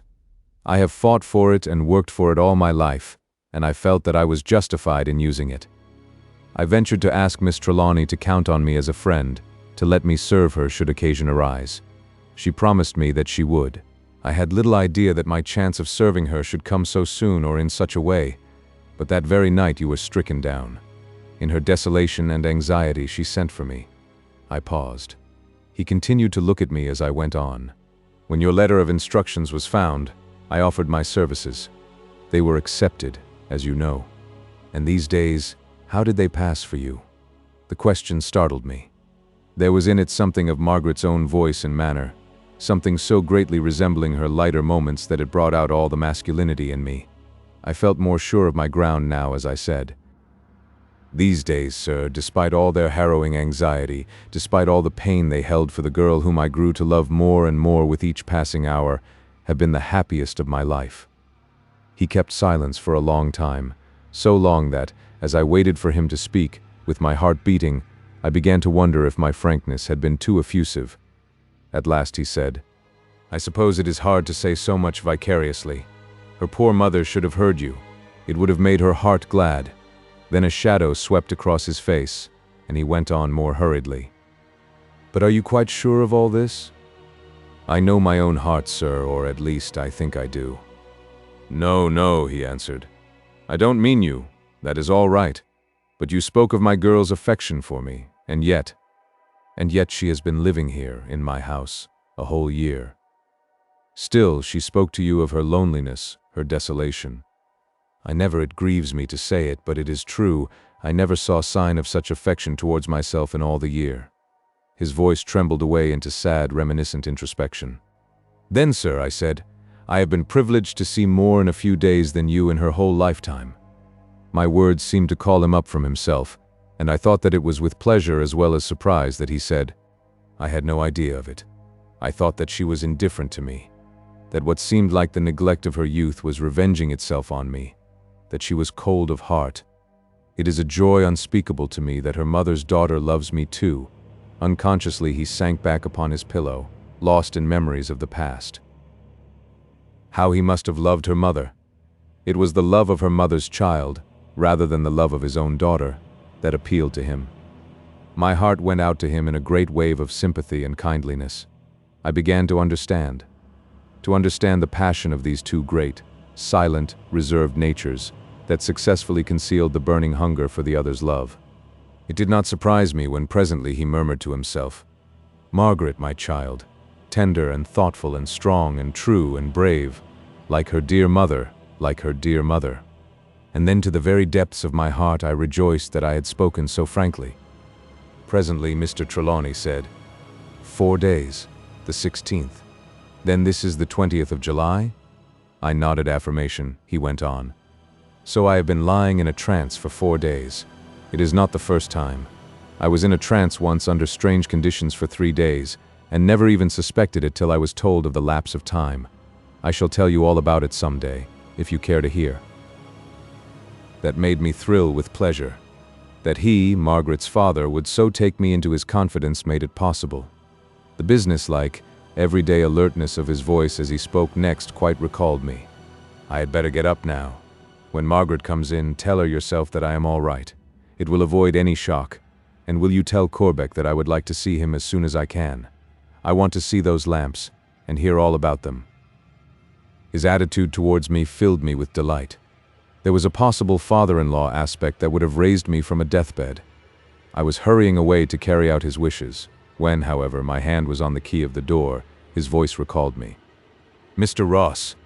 I did not like to hear him say Mr. after he knew of my friendship with his daughter. He had called me Malcolm Ross, and this obvious return to formality not only pained, but filled me with apprehension. It must be something about Margaret. I thought of her as Margaret and not as Miss Trelawney, now that there was danger of losing her. I know now what I felt then, that I was determined to fight for her rather than lose her. I came back, unconsciously holding myself erect. Mr. Trelawney, the keen observer of men, seemed to read my thought. His face, which was set in a new anxiety, relaxed as he said, Sit down a minute. It is better that we speak now than later. We are both men, and men of the world. All this about my daughter is very new to me and very sudden, and I want to know exactly how and where I stand. Mind, I am making no objection, but as a father I have duties which are grave and may prove to be painful. He seemed slightly at a loss how to begin, and this gave me hope. I suppose I am to take it, from what you have said to me of your feelings towards my girl, that it is in your mind to be a suitor for her hand, later on. I answered at once. Absolutely, firm and fixed. It was my intention the evening after I had been with her on the river, to seek you, of course, after a proper and respectful interval, and to ask you if I might approach her on the subject. Events forced me into closer relationship more quickly than I had to hope would be possible, but that first purpose has remained fresh in my heart, and has grown in intensity, and multiplied itself with every hour which has passed since then. His face seemed to soften as he looked at me. The memory of his own youth was coming back to him instinctively. After a pause, he said, I suppose I may take it too, Malcolm Ross. The return to the familiarity of address swept through me with a glorious thrill, that as yet you have not made any protestation to my daughter? Not in words, sir. The arrière-pensée of my phrase struck me, not by its own humor, but through the grave, kindly smile on the father's face. There was a pleasant sarcasm in his comment. Not in words. That is dangerous. She might have doubted words, or even disbelieved them. I felt myself blushing to the roots of my hair as I went on. The duty of delicacy in her defenseless position. My respect for her father. I did not know you then, sir, as yourself, but only as her father restrained me. But even had not these barriers existed, I should not have dared in the presence of such grief and anxiety to have declared myself. Mr. Trelawney, I assure you on my word of honor that your daughter and I are as yet, on her part, but friends and nothing more. Once again he held out his hands, and we clasped each other warmly. Then he said heartily, I am satisfied, Malcolm Ross. Of course, I take it that until I have seen her, and have given you permission, you will not make any declaration to my daughter in words, he added, with an indulgent smile. But his face became stern again as he went on. Time presses, and I have to think of some matters so urgent and so strange that I dare not lose an hour. Otherwise I should not have been prepared to enter, at so short a notice and to so new a friend, on the subject of my daughter's settlement in life, and of her future happiness. There was a dignity and a certain proudness in his manner which impressed me much. I shall respect your wishes, sir, I said as I went back and opened the door. I heard him lock it behind me. When I told Mr. Corbeck that Mr. Trelawney had quite recovered, he began to dance about like a wild man. But he suddenly stopped, and asked me to be careful not to draw any inferences, at all events at first, when in the future speaking of the finding of the lamps, or of the first visits to the tomb. This was in case Mr. Trelawney should speak to me on the subject, as of course he will, he added, with a sidelong look at me which meant knowledge of the affairs of my heart. I agreed to this, feeling that it was quite right. I did not quite understand why, but I knew that Mr. Trelawney was a peculiar man. In no case could one make a mistake by being reticent. Reticence is a quality which a strong man always respects. The manner in which the others of the house took the news of the recovery varied much. Mrs. Grant wept with emotion. Then she hurried off to see if she could do anything personally, and to set the house in order for Master, as she always called him. The nurse's face fell. She was deprived of an interesting case. But the disappointment was only momentary, and she rejoiced that the trouble was over. She was ready to come to the patient the moment she should be wanted, but in the meantime she occupied herself in packing her portmanteau. I took Sergeant Daw into the study so that we should be alone when I told him the news. It surprised even his iron self-control when I told him the method of the waking. I was myself surprised in turn by his first words. And how did he explain the first attack? He was unconscious when the second was made. Up to that moment, the nature of the attack, which was the cause of my coming to the house, had never even crossed my mind, except when I had simply narrated the various occurrences in sequence to Mr. Trelawney. The detective did not seem to think much of my answer. Do you know, it never occurred to me to ask him. The professional instinct was strong in the man, and seemed to supersede everything else. That is why so few cases are ever followed out, he said, unless our people are in them. Your amateur detective never hunts down to the death. As for ordinary people, the The moment things begin to mend, and the strain of suspense is off them, they drop the matter in hand. It is like seasickness, he added philosophically after a pause. The moment you touch the shore, you never give it a thought, but run off to the buffet to feed. Well, Mr. Ross, I'm glad the case is over. For over it is, so far as I am concerned. I suppose that Mr. Trelawney knows his own business, and that now he is well again, he will take it up himself. Perhaps, however, he will not do anything, as he seemed to expect something to happen, but did not ask for protection from the police in any way. I take it that he don't want them to interfere with an eye to punishment. We'll be told officially, I suppose, that it was an accident or sleepwalking or something of the kind, to satisfy the conscience of our record department, and that will be the end. As for me, I tell you frankly, sir, that it will be the saving of me. I verily believe I was beginning to get dotty over it all. There were too many mysteries that aren't in my line for me to be really satisfied as to either facts or the causes of them. Now I'll be able to wash my hands of it and get back to clean, wholesome criminal work. Of course, sir, I'll be glad to know if you ever do light on a cause of any kind. And I'll be grateful if you can ever tell me how the man was dragged out of bed when the cat bit him, and who used the knife the second time. For Master Silvio could never have done it by himself. But there, I keep thinking of it still. I must look out and keep a check on myself, or I shall think of it when I have to keep my mind on other things. When Margaret returned from her walk, I met her in the hall. She was still pale and sad. Somehow I had expected to see her radiant after her walk. The moment she saw me, her eyes brightened, and she looked at me keenly. "You have some good news for me?" she said. "Is father better?" "He is." "Why did you think so?" "I saw it in your face. I must go to him at once." She was hurrying away when I stopped her. "He said he would send for you the moment he was dressed." "He said he would send for me," she repeated in amazement. "Then he is awake again, and conscious. I had no idea he was so well as that. Oh, Malcolm." She sat down on the nearest chair and began to cry. I felt overcome myself. The sight of her joy and emotion, the mention of my own name in such a way and at such a time, the rush of glorious possibilities all coming together, quite unmanned me. She saw my emotion and seemed to understand. She put out her hand. I held it hard and kissed it. Such moments as these, the opportunities of lovers, are gifts of the gods. Up to this instant, though I knew I loved her, and though I believed she returned my affection, I had had only hope. Now, however, the self-surrender manifest in her willingness to let me squeeze her hand, the ardor of her pressure in return, and the glorious flush of love in her beautiful, deep, dark eyes as she lifted them to mine, were all the eloquences which the most impatient or exacting lover could expect or demand. No word was spoken, none was needed. Even had I not been pledged to verbal silence, words would have been poor and dull to express what we felt. Hand in hand, like two little children, we went up the staircase and waited on the landing, till the summons from Mr. Trelawney should come. I whispered in her ear it was nicer than speaking aloud, and at a greater distance, how her father had awakened, and what he had said, and all that had passed between us, except when she herself had been the subject of conversation. Presently a bell rang from the room.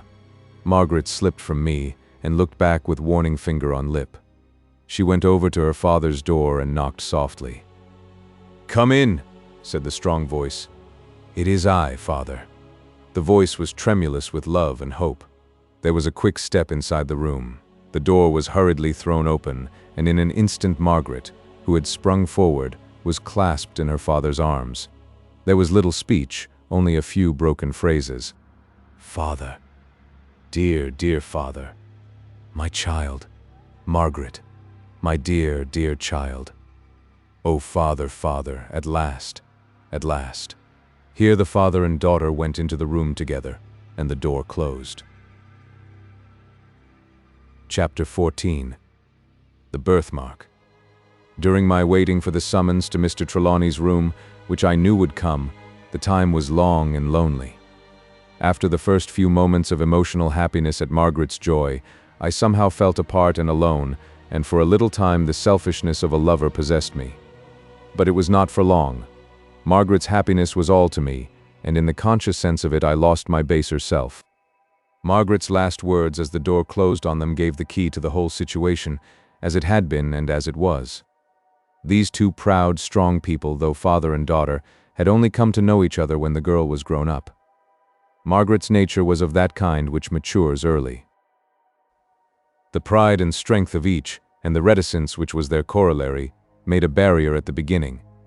Each had respected the other's reticence too much thereafter, and the misunderstanding grew to habit. And so these two loving hearts, each of which yearned for sympathy from the other, were kept apart. But now all was well, and in my heart of hearts I rejoiced that at last Margaret was happy. Whilst I was still musing on the subject, and dreaming dreams of a personal nature, the door was opened, and Mr. Trelawney beckoned to me. "Come in, Mr. Ross," he said cordially, but with a certain formality which I dreaded. I entered the room and he closed the door again. He held out his hand, and I put mine in it.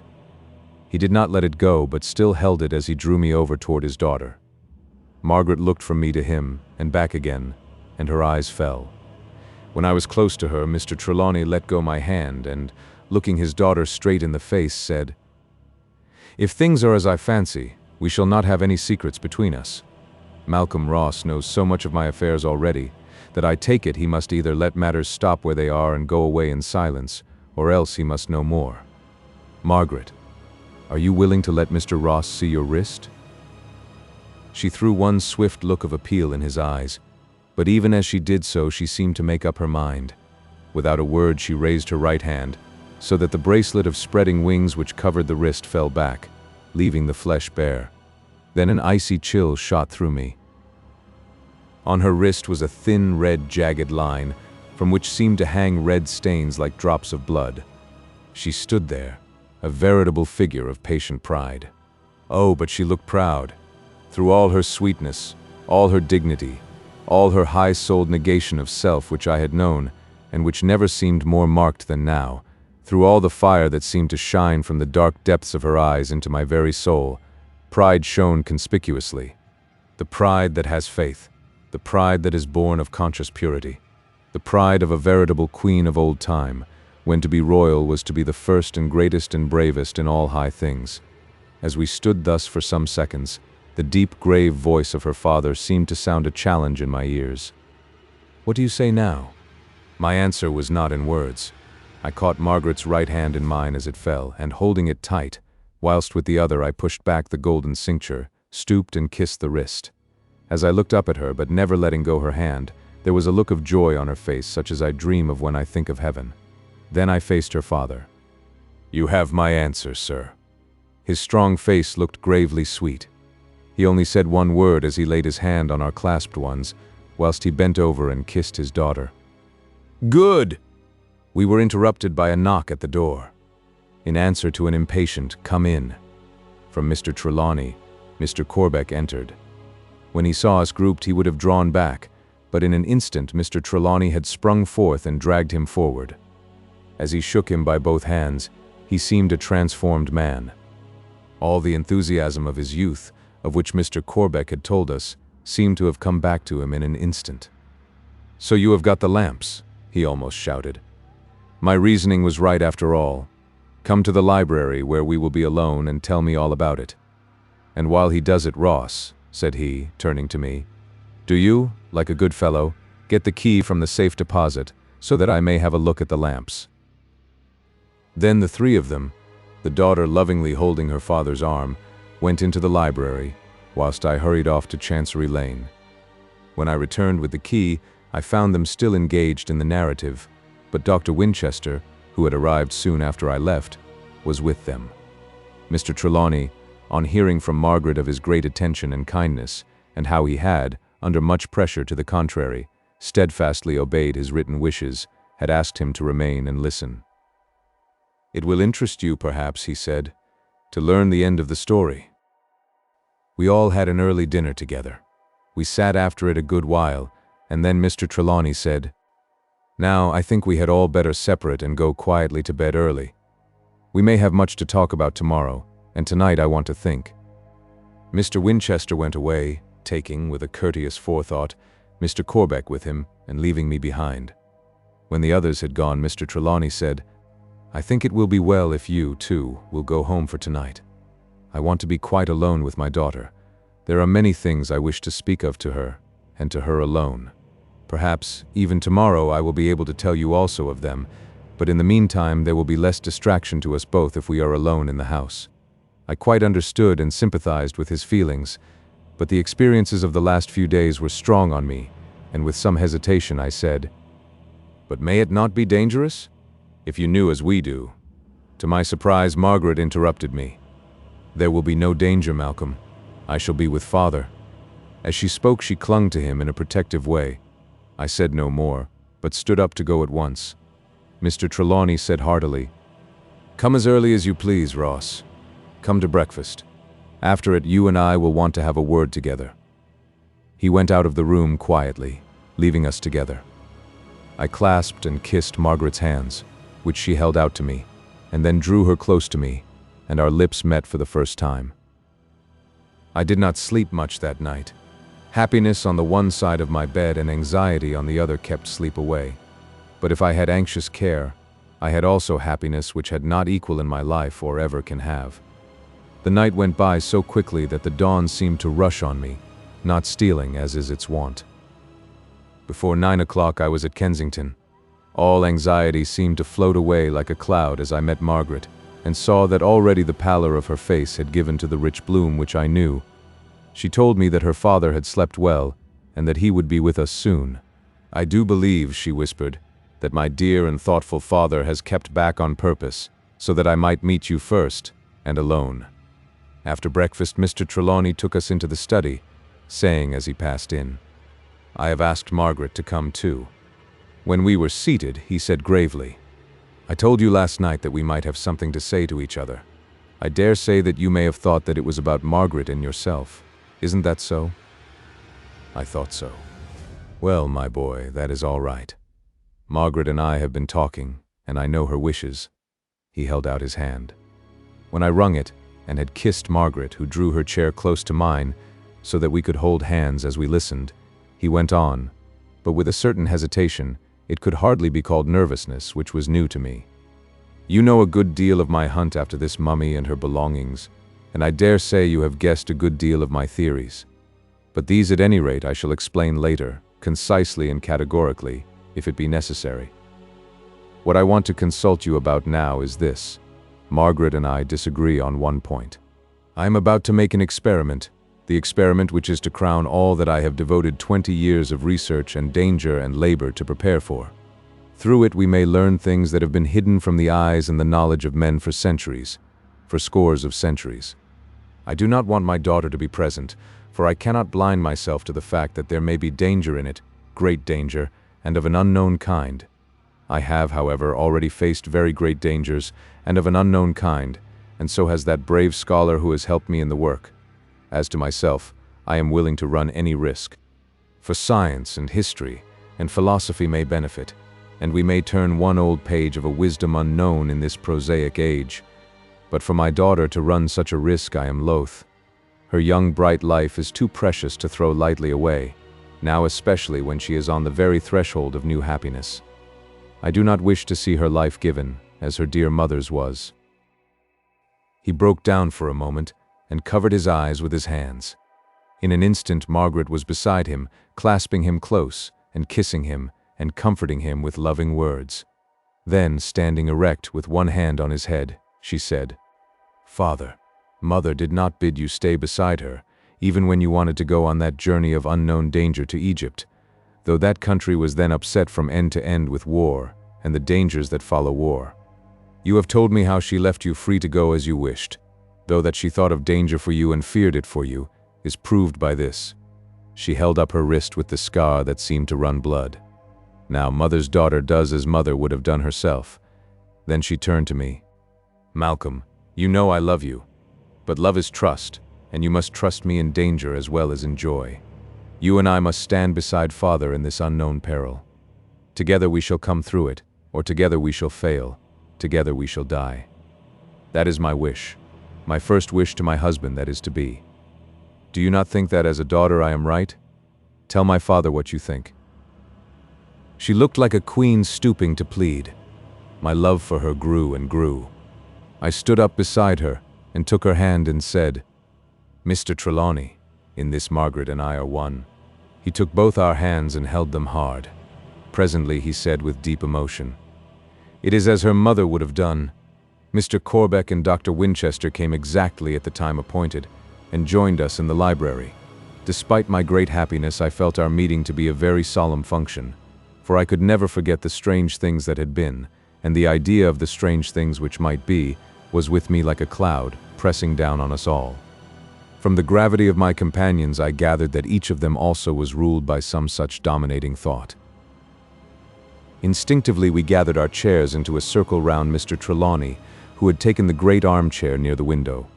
Margaret sat by him on his right, and I was next to her. Mr. Corbeck was on his left, with Dr. Winchester on the other side. After a few seconds of silence, Mr. Trelawney said to Mr. Corbeck, "You have told Dr. Winchester all up to the present as we arranged?" "Yes," he answered. So Mr. Trelawney said, "And I have told Margaret, so we all know." Then, turning to the doctor, he asked, "And am I to take it that you, knowing all as we know it who have followed the matter for years, wish to share in the experiment which we hope to make?" His answer was direct and uncompromising. "Certainly. Why, when this matter was fresh to me, I offered to go on with it to the end. Now that it is of such strange interest, I would not miss it for anything which you could name. Be quite easy in your mind, Mr. Trelawney. I am a scientist and an investigator of phenomena. I have no one belonging to me or dependent on me. I am quite alone, and free to do what I like with my own, including my life." Mr. Trelawney bowed gravely, and turning to Mr. Corbeck said, "I have known your ideas for many years past, old friend, so I need ask you nothing. As to Margaret and Malcolm Ross, they have already told me their wishes in no uncertain way." He paused a few seconds as though to put his thoughts or his words in order. Then he began to explain his views and intentions. He spoke very carefully, seeming always to bear in mind that some of us who listened were ignorant of the very root and nature of some things touched upon, and explaining them to us as he went on. "The experiment which is before us is to try whether or no there is any force, any reality, in the old magic. There could not possibly be more favorable conditions for the test, and it is my own desire to do all that is possible to make the original design effective. That there is some such existing power I firmly believe. It might not be possible to create, or arrange, or organize such a power in our own time, but I take it that if in old times such a power existed, it may have some exceptional survival. After all, the Bible is not a myth, and we read there that the sun stood still at a man's command, and that an ass, not a human one, spoke. And if the witch at Endor could call up to Saul the spirit of Samuel, why may not there have been others with equal powers, and why may not one among them survive? Indeed, we are told in the book of Samuel that the witch of Endor was only one of many, and her being consulted by Saul was a matter of chance. He only sought one among the many whom he had driven out of Israel, all those that had familiar spirits and the wizards. This Egyptian queen, Tera, who reigned nearly 2,000 years before Saul, had a familiar and was a wizard too. See how the priests of her time and those after it tried to wipe out her name from the face of the earth, and put a curse over the very door of her tomb so that none might ever discover the lost name. Aye, and they succeeded so well that even Manetho, the historian of the Egyptian kings, writing in the 10th century before Christ, with all the lore of the priesthood for 40 centuries behind him, and with possibility of access to every existing record, could not even find her name. Did it strike any of you, in thinking of the late events, who or what her familiar was? There was an interruption, for Dr. Winchester struck one hand loudly on the other as he ejaculated, "The cat! The mummy cat! I knew it." Mr. Trelawney smiled over at him. "You are right. There is every indication that the familiar of the wizard queen was that cat which was mummied when she was, and was not only placed in her tomb but was laid in the sarcophagus with her. That was what bit into my wrist, what cut me with sharp claws." He paused. Margaret's comment was a purely girlish one. "Then my poor Silvio is acquitted. I am glad." Her father stroked her hair and went on.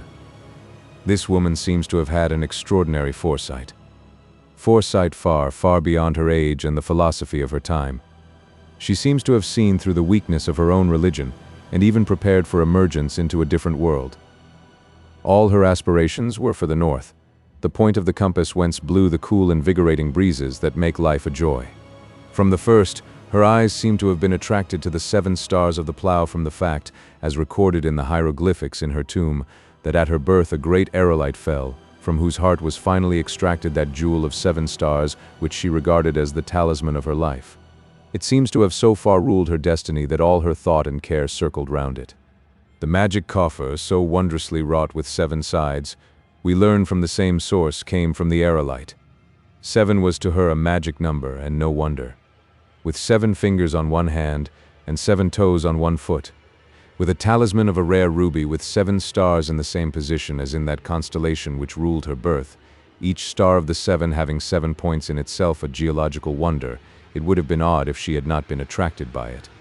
Again, she was born, we learn in the stele of her tomb, in the 7th month of the year, the month beginning with the inundation of the Nile.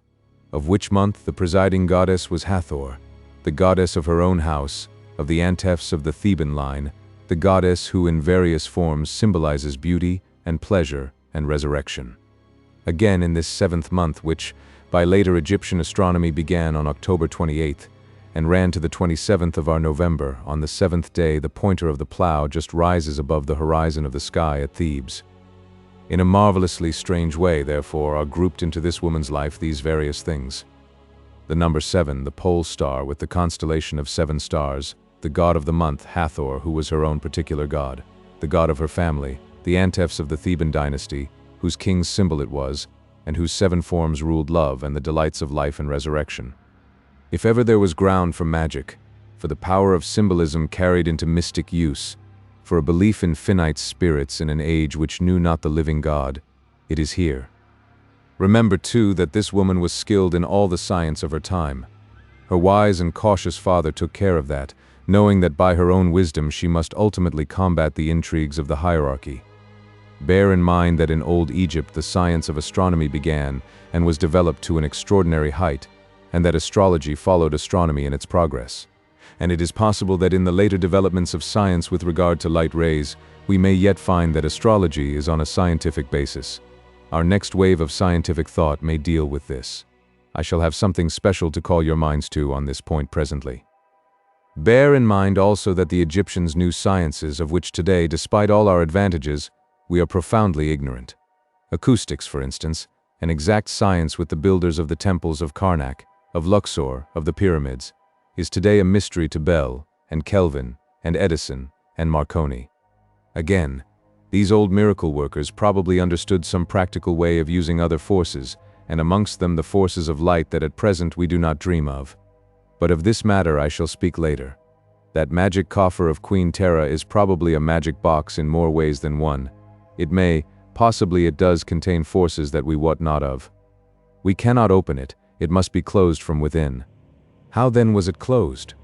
It is a coffer of solid stone of amazing hardness, more like a jewel than an ordinary marble, with a lid equally solid, and yet all is so finely wrought that the finest tool made today cannot be inserted under the flange. How was it wrought to such perfection? How was the stone so chosen that those translucent patches match the relations of the 7 stars of the constellation? How is it, or from what cause, that when the starlight shines on it, it glows from within, that when I fix the lamps in similar form the glow grows greater still, and yet the box is irresponsive to ordinary light however great? I tell you that that box hides some great mystery of science. We shall find that the light will open it in some way, either by striking on some substance, sensitive in a peculiar way to its effect, or in releasing some greater power.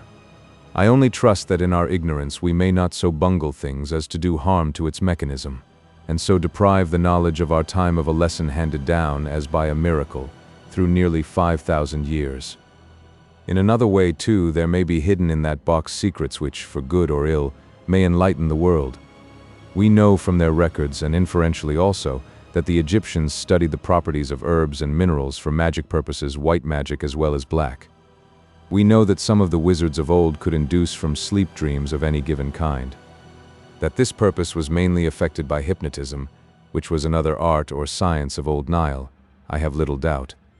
But still, they must have had a mastery of drugs that is far beyond anything we know. With our own pharmacopoeia we can, to a certain extent, induce dreams. We may even differentiate between good and bad, dreams of pleasure, or disturbing and harrowing dreams.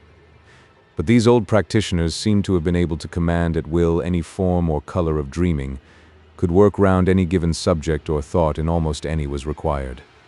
In that coffer, which you have seen, may rest a very armory of dreams. Indeed, some of the forces that lie within it may have been already used in my household. Again, there was an interruption from Dr. Winchester. But if in your case some of these imprisoned forces were used, what set them free at the opportune time? Or how? Besides, you and Mr. Corbeck were once before put into a trance for 3 whole days, when you were in the Queen's tomb for the 2nd time. And then, as I gathered from Mr. Corbeck's story, the coffer was not back in the tomb, though the mummy was. Surely in both these cases there must have been some active intelligence awake and with some other power to wield.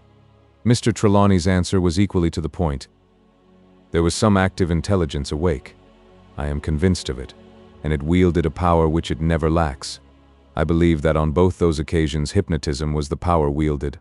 And wherein is that power contained? What view do you hold on the subject? Dr. Winchester's voice vibrated with the intensity of his excitement as he leaned forward, breathing hard, and with eyes staring. Mr. Trelawney said solemnly, "In the mummy of the Queen Tera. I was coming to that presently. Perhaps we had better wait till I clear the ground a little. What I hold is, that the preparation of that box was made for a special occasion, as indeed were all the preparations of the tomb and all belonging to it. Queen Tera did not trouble herself to guard against snakes and scorpions in that rocky tomb cut in the sheer cliff face 100 feet above the level of the valley and 50 down from the summit. Her precautions were against the disturbances of human hands, against the jealousy and hatred of the priests, who, had they known of her real aims, would have tried to baffle them. From her point of view, she made all ready for the time of resurrection, whenever that might be. I gather from the symbolic pictures in the tomb that she so far differed from the belief of her time that she looked for a resurrection in the flesh. It was doubtless this that intensified the hatred of the priesthood, and gave them an acceptable cause for obliterating the very existence, present and future, of one who had outraged their theories and blasphemed their gods. All that she might require, either in the accomplishment of the resurrection or after it, were contained in that almost hermetically sealed suite of chambers in the rock. In the great sarcophagus, which as you know is of a size quite unusual even for kings, was the mummy of her familiar, the cat, which from its great size I take to be a sort of tiger cat. In the tomb, also in a strong receptacle, were the canopic jars usually containing those internal organs which are separately embalmed, but which in this case had no such contents. So that, I take it, there was in her case a departure in embalming, and that the organs were restored to the body, each in its proper place, if, indeed, they had ever been removed. If this surmise be true, we shall find that the brain of the Queen either was never extracted in the usual way, or, if so taken out, that it was duly replaced, instead of being enclosed within the mummy wrappings. Finally, in the sarcophagus there was the magic coffer on which her feet rested. Mark you also, the care taken in the preservance of her power to control the elements. According to her belief, the open hand outside the wrappings controlled the air, and the strange jewel stone with the shining stars controlled fire. The symbolism inscribed on the soles of her feet gave sway over land and water. About the star stone I shall tell you later, but whilst we are speaking of the sarcophagus, mark how she guarded her secret in case of grave wrecking or intrusion. None could open her magic coffer without the lamps, for we know now that ordinary light will not be effective. The great lid of the sarcophagus was not sealed down as usual, because she wished to control the air. But she hid the lamps, which in structure belonged to the magic coffer, in a place where none could find them, except by following the secret guidance which she had prepared for only the eyes of wisdom. And even here she had guarded against chance discovery, by preparing a bolt of death for the unwary discoverer. To do this she had applied the lesson of the tradition of the avenging guard of the treasures of the pyramid, built by her great predecessor of the 4th dynasty of the throne of Egypt. You have noted, I suppose, how there were, in the case of her tomb, certain deviations from the usual rules. For instance, the shaft of the mummy pit, which is usually filled up solid with stones and rubbish, was left open. Why was this? I take it that she had made arrangements for leaving the tomb when, after her resurrection, She should be a new woman, with a different personality, and less inured to the hardships that in her first existence she had suffered. So far as we can judge of her intent, all things needful for her exit into the world had been thought of, even to the iron chain, described by Van Huyn, close to the door in the rock, by which she might be able to lower herself to the ground. That she expected a long period to elapse was shown in the choice of material. An ordinary rope would be rendered weaker or unsafe in process of time, but she imagined, and rightly, that the iron would endure. What her intentions were when once she trod the open earth afresh we do not know, and we never shall, unless her own dead lips can soften and speak. Chapter 15. The Purpose of Queen Tera. Now, as to the star jewel. This she manifestly regarded as the greatest of her treasures. On it she had engraven words which none of her time dared to speak. In the old Egyptian belief it was held that there were words which, if used properly for the method of speaking them, was as important as the words themselves, could command the lords of the upper and the lower worlds. The hekau, or word of power, was all-important in certain ritual. On the jewel of 7 stars, which, as you know, is carved into the image of a scarab, are graven in hieroglyphic 2 such hekau, one above, the other underneath. But you will understand better when you see it. Wait here. Do not stir. As he spoke, he rose and left the room. A great fear for him came over me, but I was in some strange way relieved when I looked at Margaret. Whenever there had been any possibility of danger to her father, she had shown great fear for him. Now she was calm and placid. I said nothing, but waited. In 2 or 3 minutes, Mr. Trelawney returned. He held in his hand a little golden box. This, as he resumed his seat, he placed before him on the table. We all leaned forward as he opened it. On a lining of white satin lay a wondrous ruby of immense size, almost as big as the top joint of Margaret's little finger. It was carven, it could not possibly have been its natural shape, but jewels do not show the working of the tool into the shape of a scarab, with its wings folded and its legs and feelers pressed back to its sides. Shining through its wondrous pigeon's blood color were 7 different stars, each of 7 points, in such position that they reproduced exactly the figure of the plow. There could be no possible mistake as to this in the mind of anyone who had ever noted the constellation. On it were some hieroglyphic figures, cut with the most exquisite precision, as I could see when it came to my turn to use the magnifying glass, which Mr. Trelawney took from his pocket and handed to us. When we all had seen it fully, Mr. Trelawney turned it over so that it rested on its back in a cavity made to hold it in the upper half of the box. The reverse was no less wonderful than the upper, being carved to resemble the underside of the beetle. It, too, had some hieroglyphic figures cut on it. Mr. Trelawney resumed his lecture as we all sat with our heads close to this wonderful jewel. As you see, there are 2 words, one on the top, the other underneath. The symbols on the top represent a single word, composed of 1 syllable prolonged, with its determinatives. You know, all of you, I suppose, that the Egyptian language was phonetic, and that the hieroglyphic symbol represented the sound. The first symbol here, the ho, means myrrh, and the 2 pointed ellipses the prolongation of the final r, mera. The sitting figure with the hand to its face is what we call the determinative of thought, and the roll of papyrus that of abstraction. Thus we get the word myrrh, love, in its abstract, general, and fullest sense. This is the hekau which can command the upper world. Margaret's face was aglory as she said in a deep, low, ringing tone, "Oh, but it is true. How the old wonder-workers guessed at almighty truth." Then a hot blush swept her face, and her eyes fell. Her father smiled at her lovingly as he resumed. The symbolization of the word on the reverse is simpler, though the meaning is more abstruse. The first symbol means men, abiding, and the second, ab, the heart, so that we get abiding of heart, or in our own language, patience. And this is the hekau to control the lower world. He closed the box, and motioning us to remain as we were, he went back to his room to replace the jewel in the safe. When he had returned and resumed his seat, he went on. That jewel, with its mystic words, and which Queen Tera held under her hand in the sarcophagus, was to be an important factor, probably the most important, in the working out of the act of her resurrection. From the first I seemed by a sort of instinct to realize this.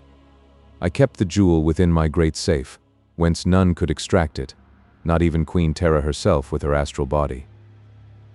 Her astral body? What is that, Father? What does that mean? There was a keenness in Margaret's voice as she asked the question which surprised me a little. But Trelawney smiled a sort of indulgent parental smile, which came through his grim solemnity like sunshine through a rifted cloud as he spoke. The astral body, which is a part of Buddhist belief, long subsequent to the time I speak of, and which is an accepted fact of modern mysticism, had its rise in ancient Egypt, at least so far as we know. It is that the gifted individual can at will, quick as thought itself, transfer his body whithersoever he chooses by the dissolution and reincarnation of particles. In the ancient belief there were several parts of a human being. You may as well know them, so that you will understand matters relative to them or dependent on them as they occur. First there is the Ka, or double, which, as Dr. Budge explains, may be defined as an abstract individuality of personality, which was imbued with all the characteristic attributes of the individual it represented, and possessed an absolutely independent existence. It was free to move from place to place on earth at will, and it could enter into heaven and hold converse with the gods. Then there was the Ba, or soul, which dwelt in the Ka, and had the power of becoming corporeal or incorporeal at will. It had both substance and form. It had power to leave the tomb. It could revisit the body in the tomb, and could reincarnate it and hold converse with it. Again there was the Ku, the spiritual intelligence, or spirit. It took the form of a shining, luminous, intangible shape of the body. Then, again, there was the Sekhem, or power of a man, his strength or vital force personified. These were the Kaibit, or shadow, the Ren, or name, the Kot, or physical body, and Ab, the heart, in which life was seated, went to the full making up of a man. Thus you will see that if this division of functions, spiritual and bodily, ethereal and corporeal, ideal and actual, be accepted as exact, there are all the possibilities and capabilities of corporeal transference, guided always by an unimprisonable will or intelligence. As he paused, I murmured the lines from Shelley's Prometheus Unbound. The Magnus Zoroaster met his own image walking in the garden. Mr. Trelawney was not displeased. Quite so, he said in his quiet way. Shelley had a better conception of ancient beliefs than any of our poets. With a voice changed again, he resumed his lecture, for so it was to some of us. There is another belief of the ancient Egyptian which you must bear in mind, that regarding the Ushaptiu figures of Osiris, which were placed with the dead to its work in the underworld. The enlargement of this idea came to a belief that it was possible to transmit, by magical formulae, the soul and qualities of any living creature to a figure made in its image. This would give a terrible extension of power to one who held the gift of magic.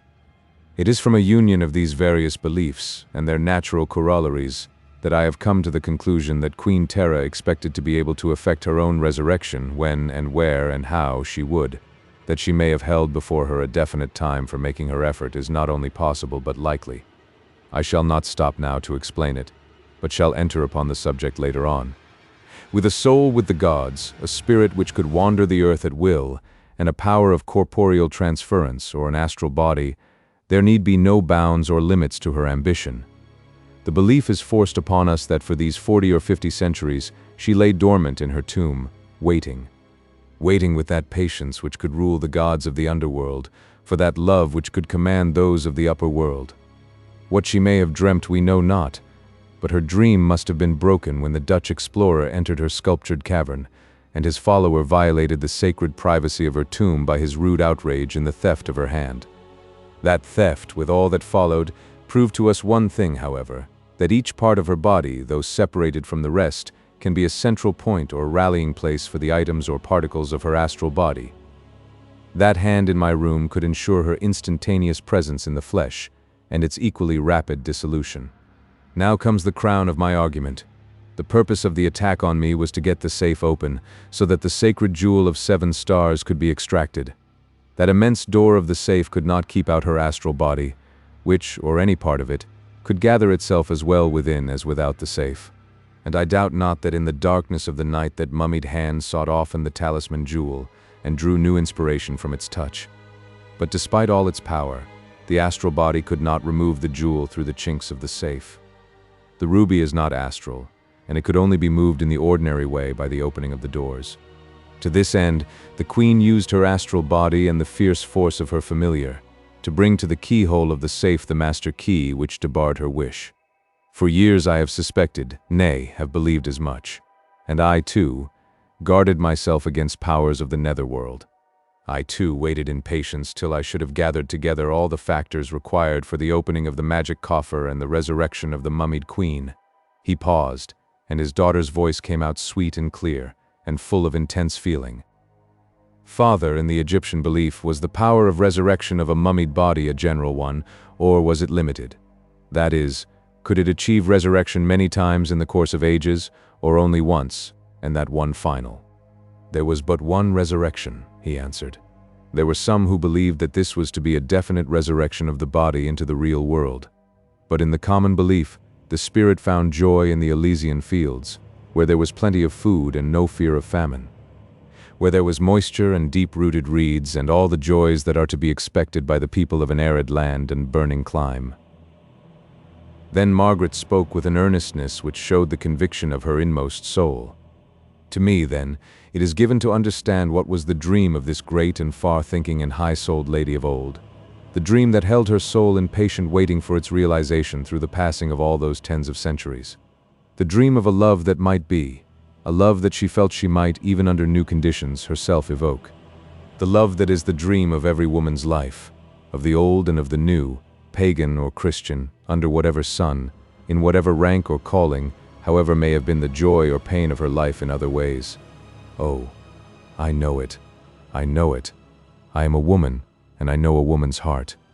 What were the lack of food or the plenitude of it? What were feast or famine to this woman, born in a palace, with the shadow of the crown of the two Egypts on her brows? What were reedy morasses or the tinkle of running water to her whose barges could sweep the great Nile from the mountains to the sea? What were petty joys and absence of petty fears to her, the raising of whose hand could hurl armies, or draw to the water stairs of her palaces the commerce of the world, at whose word rose temples filled with all the artistic beauty of the times of old which it was her aim and pleasure to restore, under whose guidance the solid rock yawned into the sepulchre that she designed? Surely, surely, such a one had nobler dreams. I can feel them in my heart. I can see them with my sleeping eyes. As she spoke, she seemed to be inspired, and her eyes had a faraway look as though they saw something beyond mortal sight. And then the deep eyes filled up with unshed tears of great emotion. The very soul of the woman seemed to speak in her voice, whilst we who listened sat entranced. I can see her in her loneliness and in the silence of her mighty pride, dreaming her own dream of things far different from those around her, of some other land, far, far away under the canopy of the silent night, lit by the cool, beautiful light of the stars, a land under that northern star, whence blew the sweet winds that cooled the feverish desert air, a land of wholesome greenery, far, far away, where were no scheming and malignant priesthood, whose ideas were to lead to power through gloomy temples and more gloomy caverns of the dead, through an endless ritual of death, a land where love was not base, but a divine possession of the soul, where there might be some one kindred spirit which could speak to hers through mortal lips like her own, whose being could merge with hers in a sweet communion of soul to soul, even as their breaths could mingle in the ambient air. I know the feeling, for I have shared it myself. I may speak of it now, since the blessing has come into my own life. I may speak of it since it enables me to interpret the feelings, the very longing soul of that sweet and lovely queen, so different from her surroundings, so high above her time, whose nature put into a word could control the forces of the underworld, and the name of whose aspiration, though but graven on a star-lit jewel, could command all the powers in the pantheon of the high gods. And in the realization of that dream she will surely be content to rest. We men sat silent, as the young girl gave her powerful interpretation of the design or purpose of the woman of old. Her every word and tone carried with it the conviction of her own belief. The loftiness of her thoughts seemed to uplift us all as we listened. Her noble words, flowing in musical cadence and vibrant with internal force, seemed to issue from some great instrument of elemental power. Even her tone was new to us all, so that we listened as to some new and strange being from a new and strange world. Her father's face was full of delight. I knew now its cause. I understood the happiness that had come into his life, on his return to the world that he knew, from that prolonged sojourn in the world of dreams. To find in his daughter, whose nature he had never till now known, such a wealth of affection, such a splendor of spiritual insight, such a scholarly imagination, the rest of his feeling was of hope. The two other men were silent unconsciously. One man had had his dreaming, for the other, his dreams were to come. For myself, I was like one in a trance. Who was this new, radiant being who had won to existence out of the mist and darkness of our fears? Love has divine possibilities for the lover's heart. The wings of the soul may expand at any time from the shoulders of the loved one, who then may sweep into angel form. I knew that in my Margaret's nature were divine possibilities of many kinds. When under the shade of the overhanging willow tree on the river, I had gazed into the depths of her beautiful eyes, I had thenceforth a strict belief in the manifold beauties and excellences of her nature. But this soaring and understanding spirit was, indeed, a revelation. My pride, like her father's, was outside myself. My joy and rapture were complete and supreme. When we had all got back to earth again in our various ways, Mr. Trelawney, holding his daughter's hand in his, went on with his discourse. Now, as to the time at which Queen Tera intended her resurrection to take place. We are in contact with some of the higher astronomical calculations in connection with true orientation. As you know, the stars shift their relative positions in the heavens, but though the real distances traversed are beyond all ordinary comprehension, the effects as we see them are small. Nevertheless, they are susceptible of measurement, not by years indeed, but by centuries. It was by this means that Sir John Herschel arrived at the date of the building of the Great Pyramid, a date fixed by the time necessary to change the star of the true north from Draconis to the pole star, and since then verified by later discoveries. From the above there can be no doubt whatever that astronomy was an exact science with the Egyptians at least 1,000 years before the time of Queen Tera. Now, the stars that go to make up a constellation change in process of time their relative positions, and the plough is a notable example. The changes in the position of stars in even 40 centuries is so small as to be hardly noticeable by an eye not trained to minute observances, but they can be measured and verified. Did you, or any of you, notice how exactly the stars in the ruby correspond to the position of the stars in the plough, or how the same holds with regard to the translucent places in the magic coffer? We all assented. He went on. You are quite correct. They correspond exactly. And yet when Queen Tera was laid in her tomb, neither the stars in the jewel nor the translucent places in the coffer corresponded to the position of the stars in the constellation as they then were. We looked at each other as he paused. A new light was breaking upon us. With a ring of mastery in his voice, he went on. Do you not see the meaning of this? Does it not throw a light on the intention of the Queen? She, who was guided by augury and magic and superstition, naturally chose a time for her resurrection which seemed to have been pointed out by the high gods themselves, who had sent their message on a thunderbolt from other worlds. When such a time was fixed by supernal wisdom, would it not be the height of human wisdom to avail itself of it? Thus it is, here his voice deepened and trembled with the intensity of his feeling, that to us in our time is given the opportunity of this wondrous peep into the old world, such as has been the privilege of none other of our time, which may never be again.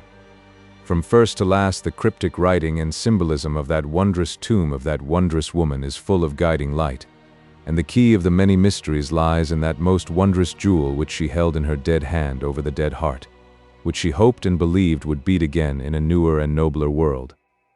There are only loose ends now to consider. Margaret has given us the true inwardness of the feeling of the other queen. He looked at her fondly and stroked her hand as he said it. For my own part, I sincerely hope she is right.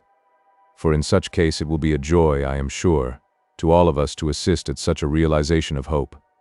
But we must not go too fast, or believe too much in our present state of knowledge. The voice that we hearken for comes out of times strangely other than our own, when human life counted for little, and when the morality of the time made little account of the removing of obstacles in the way to achievement of desire. We must keep our eyes fixed on the scientific side, and wait for the developments on the psychic side. Now, as to this stone box which we call the magic coffer, as I have said, I am convinced that it opens only in obedience to some principle of light, or the exercise of some of its forces at present unknown to us. There is here much ground for conjecture and for experiment, for as yet the scientists have not thoroughly differentiated the kinds and powers and degrees of light. Without analyzing various rays, we may, I think, take it for granted that there are different qualities and powers of light, and this great field of scientific investigation is almost virgin soil. We know as yet so little of natural forces that imagination needs set no bounds to its flights in considering the possibilities of the future. Within but a few years we have made such discoveries as 2 centuries ago would have sent the discoverers to the flames. The liquefaction of oxygen, the existence of radium, of helium, of polonium, of argon, the different powers of Röntgen and cathode and Becquerel rays. And as we may finally prove that there are different kinds and qualities of light, so we may find that combustion may have its own powers of differentiation, that there are qualities in some flames non-existent in others. It may be that some of the essential conditions of substance are continuous, even in the destruction of their bases. Last night I was thinking of this, and reasoning that as there are certain qualities in some oils which are not in others, so there may be certain similar or corresponding qualities or powers in the combinations of each. I suppose we have all noticed some time or other that the light of colza oil is not quite the same as that of paraffin, or that the flames of coal gas and whale oil are different. They find it so in the lighthouses. All at once it occurred to me that there might be some special virtue in the oil which had been found in the jars when Queen Tera's tomb was opened. These had not been used to preserve the intestines as usual, so they must have been placed there for some other purpose. I remembered that in Van Hoyn's narrative he had commented on the way the jars were sealed. This was lightly, though effectually, they could be opened without force. The jars were themselves preserved in a sarcophagus which, though of immense strength and hermetically sealed, could be opened easily. Accordingly, I went at once to examine the jars. A very little of the oil still remained, but it had grown thick in the 2.5 centuries in which the jars had been open. Still, it was not rancid, and on examining it I found it was cedar oil, and that it still exhaled something of its original aroma. This gave me the idea that it was to be used to fill the lamps. Whoever had placed the oil in the jars, and the jars in the sarcophagus, knew that there might be shrinkage in process of time, even in vases of alabaster, and fully allowed for it, for each of the jars would have filled the lamps 6 times. With part of the oil remaining I made some experiments, therefore, which may give useful results. You know, Doctor, that cedar oil, which was much used in the preparation and ceremonials of the Egyptian dead, has a certain refractive power which we do not find in other oils. For instance, we use it on the lenses of our microscopes to give additional clearness of vision. Last night I put some in one of the lamps, and placed it near a translucent part of the magic coffer. The effect was very great. The glow of light within was fuller and more intense than I could have imagined, where an electric light similarly placed had little, if any, effect. I should have tried others of the 7 lamps, but that my supply of oil ran out. This, however, is on the road to rectification. I have sent for more cedar oil, and expect to have before long an ample supply. Whatever may happen from other causes, our experiment shall not, at all events, fail from this. We shall see. We shall see. Dr. Winchester had evidently been following the logical process of the other's mind, for his comment was, "I do hope that when the light is effective in opening the box, the mechanism will not be impaired or destroyed." His doubt as to this gave anxious thought to some of us. Chapter 16 The Cavern. In the evening, Mr. Trelawney took again the whole party into the study. When we were all attention, he began to unfold his plans. "I have come to the conclusion that for the proper carrying out of what we will call our great experiment, we must have absolute and complete isolation. Isolation not merely for a day or two, but for as long as we may require. Here such a thing would be impossible. The needs and habits of a great city with its ingrained possibilities of interruption would, or might, quite upset us. Telegrams, registered letters, or express messengers would alone be sufficient, but the great army of those who want to get something would make disaster certain. In addition, the occurrences of the last week have drawn police attention to this house. Even if special instructions to keep an eye on it have not been issued from Scotland Yard or the district station, you may be sure that the individual policeman on his rounds will keep it well under observation. Besides, the servants who have discharged themselves will before long begin to talk. They must, for they have, for the sake of their own characters, to give some reason for the termination of a service which has, I should say, a position in the neighborhood. the servants of the neighbors will begin to talk, and perhaps the neighbors themselves. Then the active and intelligent press will, with its usual zeal for the enlightenment of the public and its eye to increase of circulation, get hold of the matter. When the reporter is after us, we shall not have much chance of privacy. Even if we were to bar ourselves in, we should not be free from interruption, possibly from intrusion. Either would ruin our plans, and so we must take measures to effect a retreat, carrying all our impedimenta with us. For this I am prepared. For a long time past I have foreseen such a possibility, and have made preparation for it. Of course, I had no foreknowledge of what has happened, but I knew something would, or might, happen. For more than 2 years past, my house in Cornwall has been made ready to receive all the curios which are preserved here. When Corbeck went off on his search for the lamps, I had the old house at Killian made ready. It is fitted with electric light all over, and all the appliances for manufacture of the light are complete. I had perhaps better tell you, for none of you, not even Margaret, knows anything of it, that the house is absolutely shut out from public access or even from view. It stands on a little rocky promontory behind a steep hill, and except from the sea cannot be seen. Of old it was fenced in by a high stone wall, for the house which it succeeded was built by an ancestor of mine in the days when a great house far away from a center had to be prepared to defend itself. Here, then, is a place so well adapted to our needs that it might have been prepared on purpose. I shall explain it to you when we are all there. This will not be long, for already our movement is in train. I have sent word to Marvin to have all preparation for our transport ready. He is to have a special train, which is to run at night so as to avoid notice. Also a number of carts and stone wagons, with sufficient men and appliances to take all our packing cases to Paddington. We shall be away before the Argus-eyed pressman is on the watch. We shall today begin our packing up, and I dare say that by tomorrow night we shall be ready. In the outhouses I have all the packing cases which were used for bringing the things from Egypt, and I am satisfied that as they were sufficient for the journey across the desert and down the Nile to Alexandria, and thence on to London, they will serve without fail between here and Killian. We 4 men, with Margaret to hand us such things as we may require, will be able to get the things packed safely, and the carrier's men will take them to the trucks. Today the servants go to Killian, and Mrs. Grant will make such arrangements as may be required. She will take a stock of necessaries with her, so that we will not attract local attention by our daily needs, and will keep us supplied with perishable food from London. Thanks to Margaret's wise and generous treatment of the servants who decided to remain, we have got a staff on which we can depend. They have been already cautioned to secrecy, so that we need not fear gossip from within. Indeed, as the servants will be in London after their preparations at Killian are complete, there will not be much subject for gossip, in detail at any rate. As, however, we should commence the immediate work of packing at once, we will leave over the after proceedings till later when we have leisure. Accordingly, we set about our work. Under Mr. Trelawney's guidance, and aided by the servants, we took from the outhouses great packing cases. Some of these were of enormous strength, fortified by many thicknesses of wood, and by iron bands and rods with screw ends and nuts. We placed them throughout the house, each close to the object which it was to contain. When this preliminary work had been effected, and there had been placed in each room and in the hall great masses of new hay, cotton waste, and paper, the servants were sent away. Then we set about packing. No one, not accustomed to packing, could have the slightest idea of the amount of work involved in such a task as that in which we were engaged.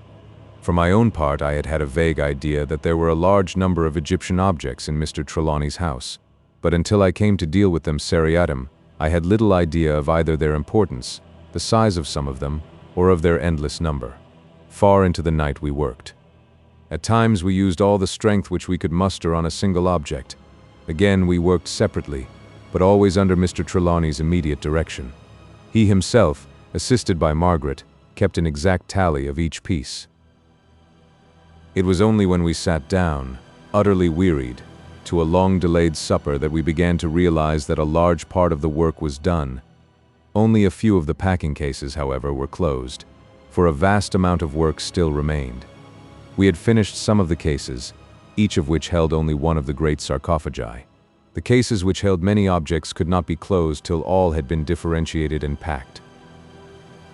I slept that night without movement or without dreams, and on our comparing notes in the morning, I found that each of the others had had the same experience. By dinner time next evening, the whole work was complete, and all was ready for the carriers who were to come at midnight. A little before the appointed time, we heard the rumble of carts. Then we were shortly invaded by an army of workmen who seemed by sheer force of numbers to move without effort, in an endless procession, all our prepared packages. A little over an hour sufficed them, and when the carts had rumbled away, we all got ready to follow them to Paddington. Silvio was of course to be taken as one of our party. Before leaving, we went in a body over the house, which looked desolate indeed. As the servants had all gone to Cornwall, there had been no attempt at tidying up. Every room and passage in which we had worked, and all the stairways, were strewn with paper and waste, and marked with dirty feet. The last thing which Mr. Trelawney did before coming away was to take from the great safe the ruby with the 7 stars. As he put it safely into his pocketbook, Margaret, who had all at once seemed to grow deadly tired and stood beside her father pale and rigid, suddenly became all aglow, as though the sight of the jewel had inspired her. She smiled at her father approvingly as she said, "You are right, father. There will not be any more trouble tonight. She will not wreck your arrangements for any cause. I would stake my life upon it. She or something wrecked us in the desert when we had come from the tomb in the valley of the Sorcerer," was the grim comment of Corbeck, who was standing by. Margaret answered him like a flash. Ah, she was then near her tomb from which for thousands of years her body had not been moved. She must know that things are different now. How must she know? Asked Corbeck keenly. If she has that astral body that father spoke of, surely she must know. How can she fail to, with an invisible presence and an intellect that can roam abroad even to the stars and the worlds beyond us? She paused, and her father said solemnly, "It is on that supposition that we are proceeding. We must have the courage of our convictions and act on them to the last." Margaret took his hand and held it in a dreamy kind of way as we filed out of the house. She was holding it still when he locked the hall door, and when we moved up the road to the gateway, whence we took a cab to Paddington. When all the goods were loaded at the station, the whole of the workmen went on to the train. This took also some of the stone wagons used for carrying the cases with the great sarcophagi. Ordinary carts and plenty of horses were to be found at Westerton, which was our station for Killian. Mr. Trelawney had ordered a sleeping carriage for our party. As soon as the train had started, we all turned into our cubicles. That night I slept sound. There was over me a conviction of security which was absolute and supreme. Margaret's definite announcement, "There will not be any trouble tonight," seemed to carry assurance with it. I did not question it, nor did anyone else. It was only afterwards that I began to think as to how she was so sure. The train was a slow one, stopping many times and for considerable intervals. As Mr. Trelawney did not wish to arrive at Westerton before dark, there was no need to hurry, and arrangements had been made to feed the workmen at certain places on the journey. We had our own hamper with us in the private car. All that afternoon we talked over the great experiment, which seemed to have become a definite entity in our thoughts. Mr. Trelawney became more and more enthusiastic as the time wore on. Hope was with him becoming certainty. Dr. Winchester seemed to become imbued with some of his spirit, though at times he would throw out some scientific fact which would either make an impasse to the other's line of argument, or would come as an arresting shock. Mr. Corbeck, on the other hand, seemed slightly antagonistic to the theory. It may have been that whilst the opinions of the others advanced, his own stood still, but the effect was an attitude which appeared negative, if not wholly one of negation. As for Margaret, she seemed to be in some way overcome. Either it was some new phase of feeling with her, or else she was taking the issue more seriously than she had yet done. She was generally more or less distrait, as though sunk in a brown study. From this she would recover herself with a start. This was usually when there occurred some marked episode in the journey, such as stopping at a station, or when the thunderous rumble of crossing a viaduct woke the echoes of the hills or cliffs around us. On each such occasion she would plunge into the conversation, taking such a part in it as to show that, whatever had been her abstracted thought, her senses had taken in fully all that had gone on around her. Towards myself her manner was strange. Sometimes it was marked by a distance, half shy, half haughty, which was new to me. At other times there were moments of passion in look and gesture which almost made me dizzy with delight. Little, however, of a marked nature transpired during the journey. There was but one episode which had in it any element of alarm, but as we were all asleep at the time, it did not disturb us. We only learned it from a communicative guard in the morning. Whilst running between Dawlish and Teignmouth, the train was stopped by a warning given by someone who moved a torch to and fro right on the very track. The driver had found on pulling up that just ahead of the train a small landslip had taken place, some of the red earth from the high bank having fallen away. It did not, however, reach to the metals, and the driver had resumed his way, none too well pleased at the delay. To use his own words, the guard thought there was too much bally caution on this air line. We arrived at Westerton about 9 o'clock in the evening. Carts and horses were in waiting, and the work of unloading the train began at once. Our own party did not wait to see the work done, as it was in the hands of competent people. We took the carriage which was in waiting, and through the darkness of the night sped on to Killian. We were all impressed by the house as it appeared in the bright moonlight. A great grey stone mansion of the Jacobean period, vast and spacious, standing high over the sea on the very verge of a high cliff. When we had swept round the curve of the avenue cut through the rock, and come out on the high plateau on which the house stood, the crash and murmur of waves breaking against rock far below us came with an invigorating breath of moist sea air. We understood then in an instant how well we were shut out from the world on that rocky shelf above the sea.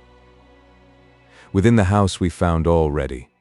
Mrs. Grant and her staff had worked well, and all was bright and fresh and clean.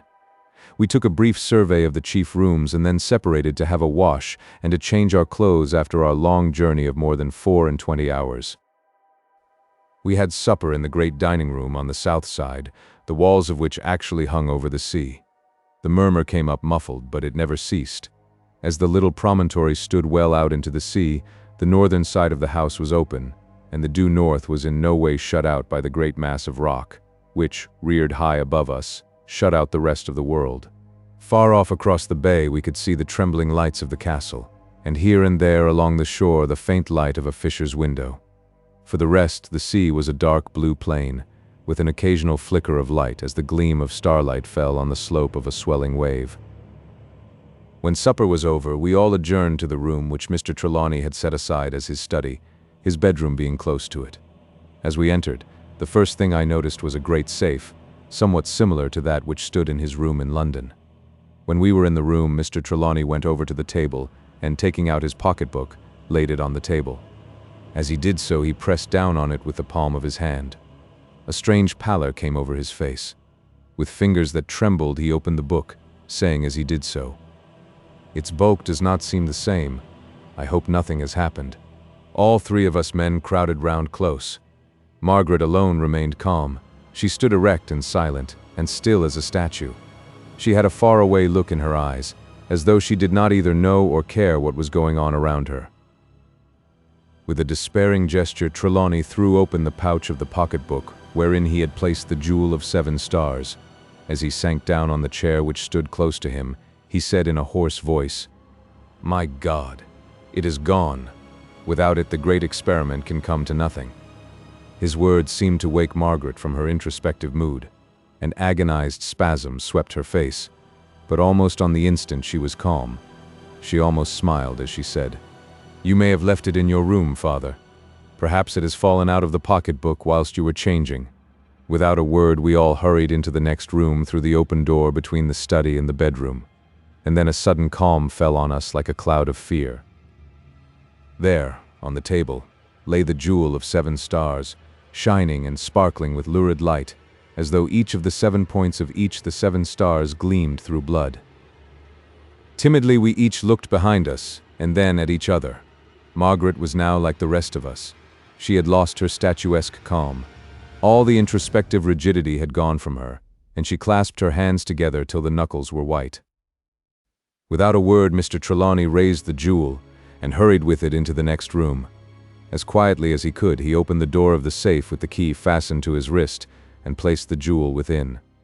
When the heavy doors were closed and locked, he seemed to breathe more freely. Somehow this episode, though a disturbing one in many ways, seemed to bring us back to our old selves. Since we had left London, we had all been overstrained, and this was a sort of relief.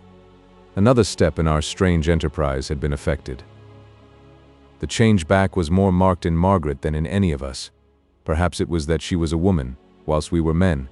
Perhaps it was that she was younger than the rest. Perhaps both reasons were effective, each in its own way.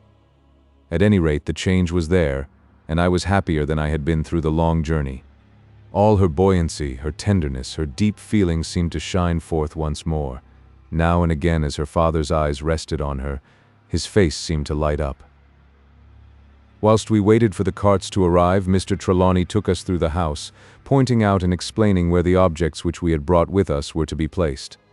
In one respect only did he withhold confidence. The positions of all those things which had connection with the great experiment were not indicated. The cases containing them were to be left in the outer hall for the present. By the time we had made the survey, the carts began to arrive, and the stir and bustle of the previous night were renewed. Mr. Trelawney stood in the hall beside the massive iron-bound door and gave directions as to the placing of each of the great packing cases. Those containing many items were placed in the inner hall, where they were to be unpacked. In an incredibly short time the whole consignment was delivered, and the men departed with a douceur for each, given through their foreman, which made them effusive in their thanks. Then we all went to our own rooms. There was a strange confidence over us all.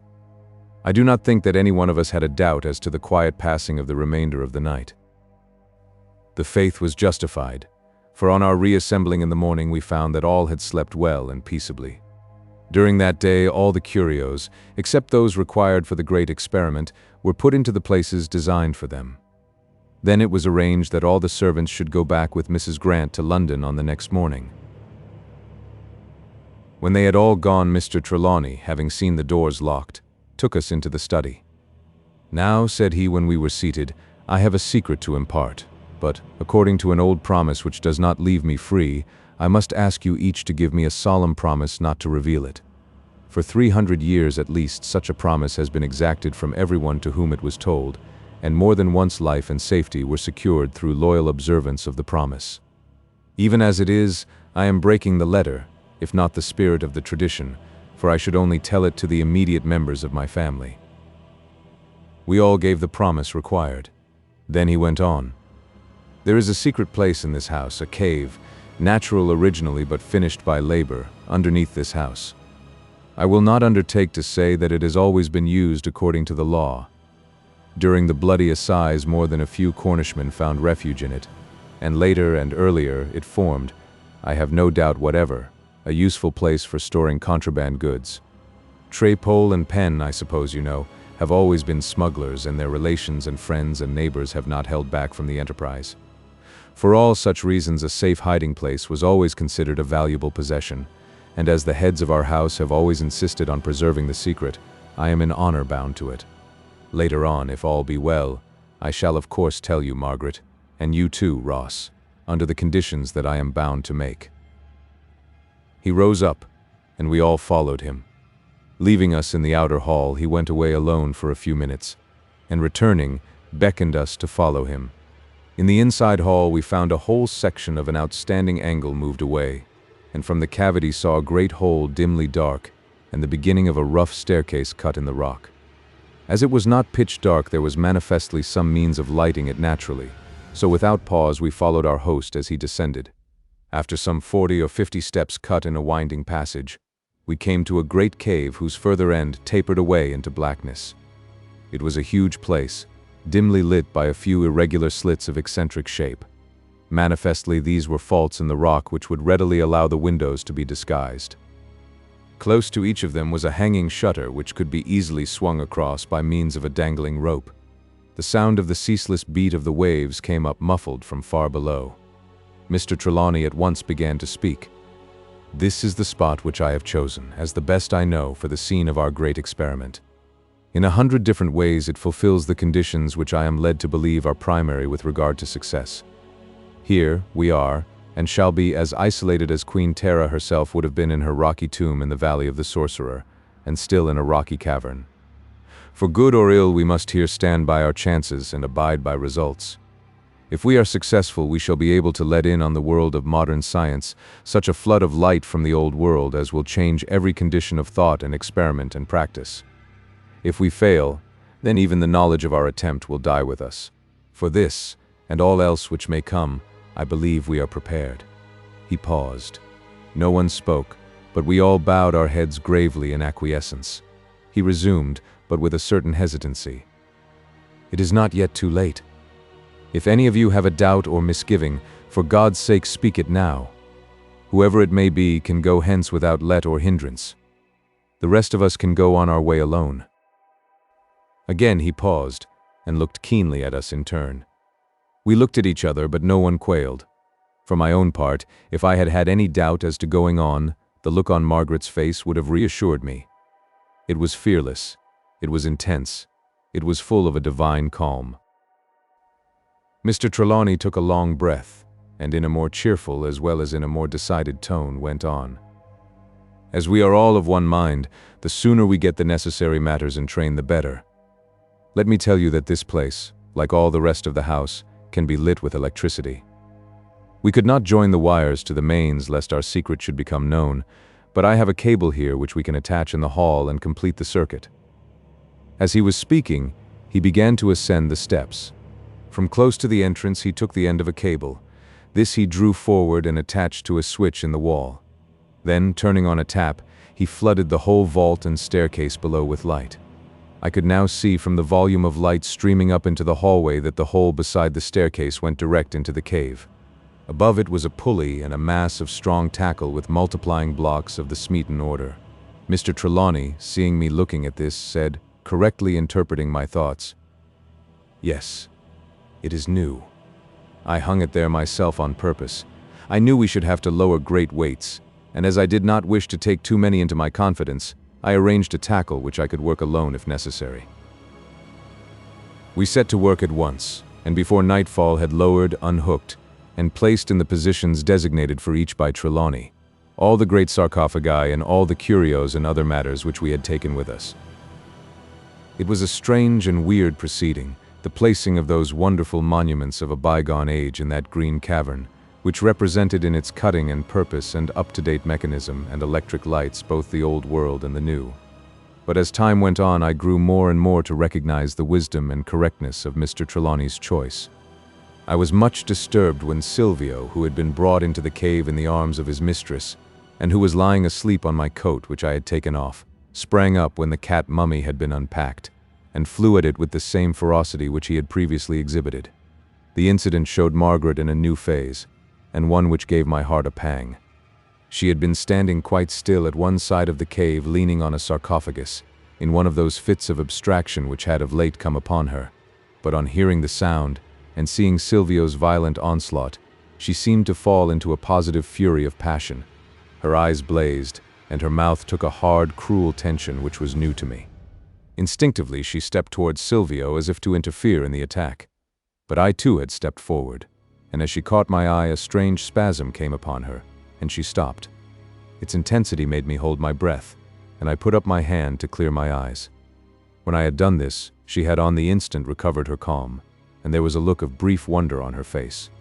With all her old grace and sweetness she swept over and lifted Silvio, just as she had done on former occasions, and held him in her arms, petting him and treating him as though he were a little child who had erred.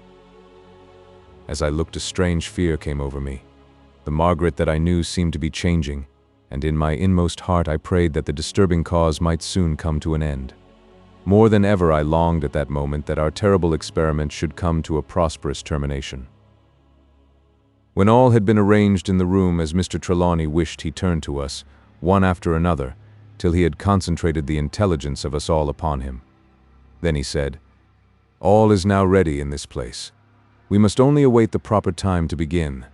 We were silent for a while. Dr. Winchester was the first to speak. "What is the proper time? Have you any approximation, even if you are not satisfied as to the exact day?" He answered at once. "After the most anxious thought I have fixed on July 31st. May I ask why that date?" He spoke his answer slowly. "Queen Tera was ruled in great degree by mysticism, and there are so many evidences that she looked for resurrection that naturally she would choose a period ruled over by a god specialized to such a purpose. Now, the 4th month of the season of inundation was ruled by Harmachis, this being the name for Ra, the sun god, at his rising in the morning, and therefore typifying the awakening or arising. This arising is manifestly to physical life, since it is of the mid-world of human daily life. Now, as this month begins on our 25th July, the 7th day would be July 31st, for you may be sure that the mystic queen would not have chosen any day but the 7th or some power of 7. I dare say that some of you have wondered why our preparations have been so deliberately undertaken. This is why. We must be ready in every possible way when the time comes, but there was no use in having to wait round for a needless number of days. And so we waited only for the 31st of July, the next day but one, when the great experiment would be made. Chapter 17. Doubts and Fears. We learn of great things by little experiences. The history of ages is but an indefinite repetition of the history of hours. The record of a soul is but a multiple of the story of a moment. The recording angel writes in the great book in no rainbow tints. His pen is dipped in no colors but light and darkness. For the eye of infinite wisdom there is no need of shading. All things, all thoughts, all emotions, all experiences, all doubts and hopes and fears, all intentions, all wishes seen down to the lower strata of their concrete and multitudinous elements, are finally resolved into direct opposites. Did any human being wish for the epitome of a life wherein were gathered and grouped all the experiences that a child of Adam could have, the history, fully and frankly written, of my own mind during the next 48 hours would afford him all that could be wanted, and the recorder could have wrought as usual in sunlight and shadow, which may be taken to represent the final expressions of heaven and hell, for in the highest heaven is faith, and doubt hangs over the yawning blackness of hell. There were of course times of sunshine in those 2 days, moments when, in the realization of Margaret's sweetness and her love for me, all doubts were dissipated like morning mist before the sun. But the balance of the time, and an overwhelming balance it was, gloom hung over me like a pall. The hour, in whose coming I had acquiesced, was approaching so quickly and was already so near that the sense of finality was bearing upon me. The issue was perhaps life or death to any of us, but for this we were all prepared. Margaret and I were one as to the risk. The question of the moral aspect of the case, which involved the religious belief in which I had been reared, was not one to trouble me, for the issues and the causes that lay behind them were not within my power even to comprehend. The doubt of the success of the great experiment was such a doubt as exists in all enterprises which have great possibilities. To me, whose life was passed in a series of intellectual struggles, this form of doubt was a stimulus, rather than deterrent. What then was it that made for me a trouble, which became an anguish when my thoughts dwelt long on it? I was beginning to doubt Margaret. What it was that I doubted I knew not.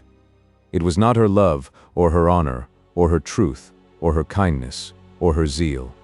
What then was it? It was herself. Margaret was changing. At times during the past few days I had hardly known her as the same girl whom I had met at the picnic, and whose vigils I had shared in the sick room of her father. Then, even in her moments of greatest sorrow or fright or anxiety, she was all life and thought and keenness. Now she was generally distraught, and at times in a sort of negative condition, as though her mind, her very being, was not present. At such moments she would have full possession of observation and memory. She would know and remember all that was going on and had gone on around her, but her coming back to her old self had to me something the sensation of a new person coming into the room. Up to the time of leaving London I had been content whenever she was present. I had over me that delicious sense of security which comes with the consciousness that love is mutual. But now doubt had taken its place. I never knew whether the personality present was my Margaret, the old Margaret whom I had loved at the first glance, or the other new Margaret, whom I hardly understood, and whose intellectual aloofness made an impalpable barrier between us. Sometimes she would become, as it were, awake all at once. At such times, though she would say to me sweet and pleasant things which she had often said before, she would seem most unlike herself. It was almost as if she was speaking parrot-like or at dictation of one who could read words or acts, but not thoughts.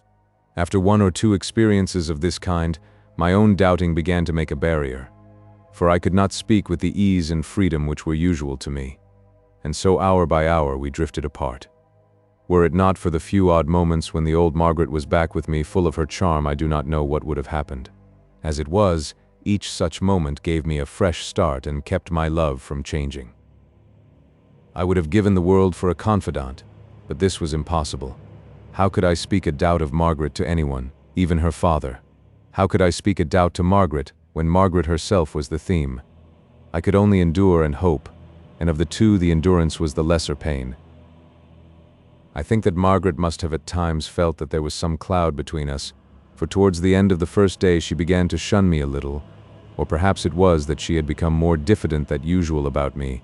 Hitherto she had sought every opportunity of being with me, just as I had tried to be with her, so that now any avoidance, one of the other, made a new pain to us both.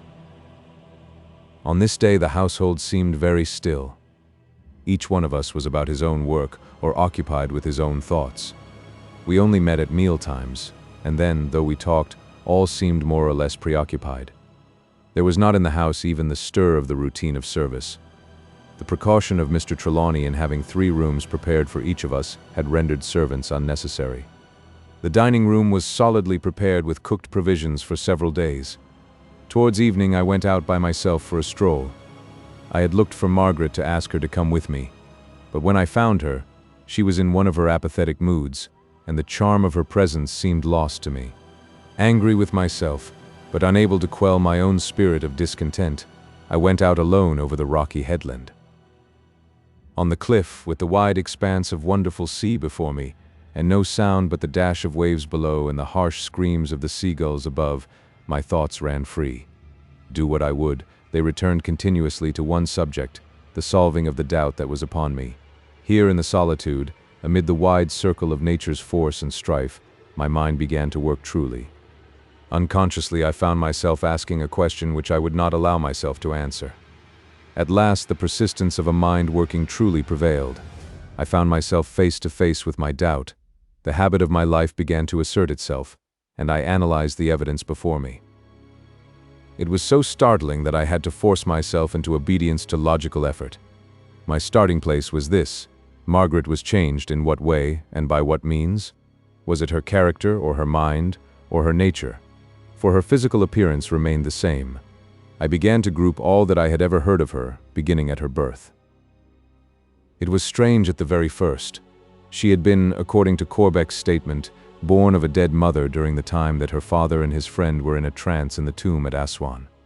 That trance was presumably affected by a woman mummied, yet preserving, as we had every reason to believe from after experience, an astral body subject to a free will and an active intelligence. With that astral body, space ceased to exist. The vast distance between London and Aswan became as naught, and whatever power of necromancy the sorceress had might have been exercised over the dead mother and possibly the dead child. The dead child? Was it possible that the child was dead and was made alive again? Whence then came the animating spirit, the soul? Logic was pointing the way to me now with a vengeance. If the Egyptian belief was true for Egyptians, then the Ka of the dead queen and her coup could animate what she might choose. In such case, Margaret would not be an individual at all, but simply a phase of Queen Tera herself, an astral body obedient to her will. Here I revolted against logic. Every fiber of my being resented such a conclusion. How could I believe that there was no Margaret at all, but just an animated image used by the double of a woman of 40 centuries ago to its own ends? Somehow, the outlook was brighter to me now, despite the new doubts. At least I had Margaret. Back swung the logical pendulum again. The child then was not dead. If so, had the sorceress had anything to do with her birth at all? It was evident, so I took it again from Corbeck, that there was a strange likeness between Margaret and the pictures of Queen Tera. How could this be? It could not be any birthmark reproducing what had been in the mother's mind, for Mrs. Trelawney had never seen the pictures. Nay, even her father had not seen them till he had found his way into the tomb only a few days before her birth. This phase I could not get rid of so easily as the last. The fibers of my being remained quiet. There remained to me the horror of doubt. And even then, so strange is the mind of man, doubt itself took a concrete image, a vast and impenetrable gloom through which flickered irregularly and spasmodically tiny points of evanescent light, which seemed to quicken the darkness into a positive existence. The remaining possibility of relations between Margaret and the mummied queen was that in some occult way the sorceress had power to change places with the other. This view of things could not be so lightly thrown aside. There were too many suspicious circumstances to warrant this, now that my attention was fixed on it and my intelligence recognized the possibility. Hereupon there began to come into my mind all the strange, incomprehensible matters which had whirled through our lives in the last few days. At first they all crowded in upon me in a jumbled mass, but again the habit of mind of my working life prevailed, and they took order. I found it now easier to control myself, for there was something to grasp, some work to be done, though it was of a sorry kind, for it was or might be antagonistic to Margaret. But Margaret was herself at stake. I was thinking of her and fighting for her, and yet if I were to work in the dark, I might be even harmful to her. My first weapon in her defense was truth. I must know and understand. I might then be able to act.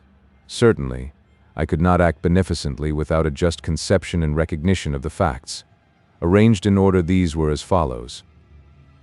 Firstly, the strange likeness of Queen Tera to Margaret, who had been born in another country 1,000 miles away, where her mother could not possibly have had even a passing knowledge of her appearance. Secondly, the disappearance of Van Huyn's book when I had read up to the description of the star ruby. Thirdly, the finding of the lamps in the boudoir.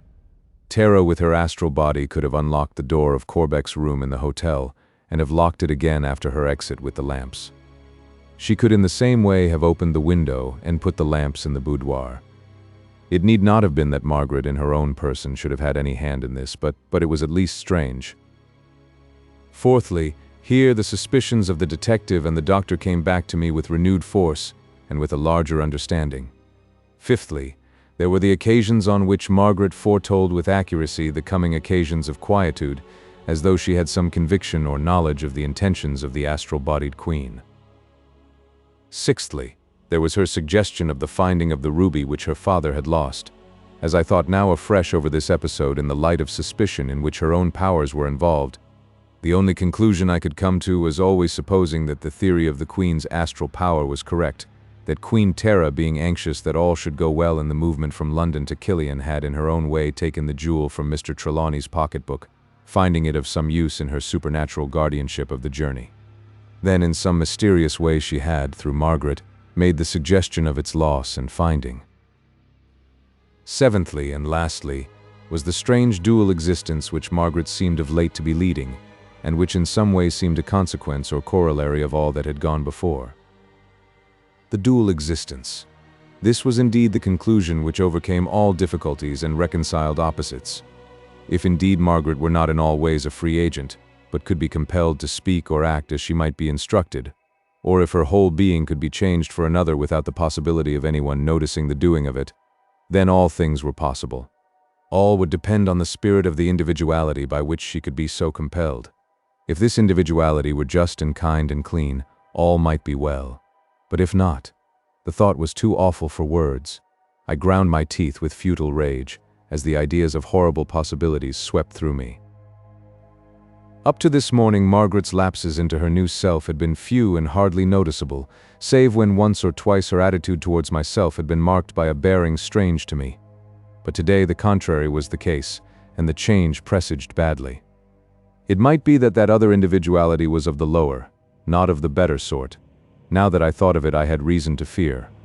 In the history of the mummy, from the time of Van Huyn's breaking into the tomb, the record of deaths that we knew of, presumably affected by her will and agency, was a startling one. The Arab who had stolen the hand from the mummy, and the one who had taken it from his body. The Arab chief who had tried to steal the jewel from Van Huyn, and whose throat bore the marks of 7 fingers. The 2 men found dead on the first night of Trelawney's taking away the sarcophagus, and the 3 on the return to the tomb. The Arab who had opened the secret serdab. 9 dead men, one of them slain manifestly by the Queen's own hand.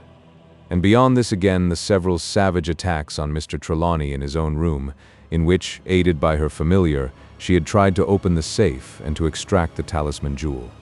His device of fastening the key to his wrist by a steel bangle, though successful in the end, had well-nigh cost him his life.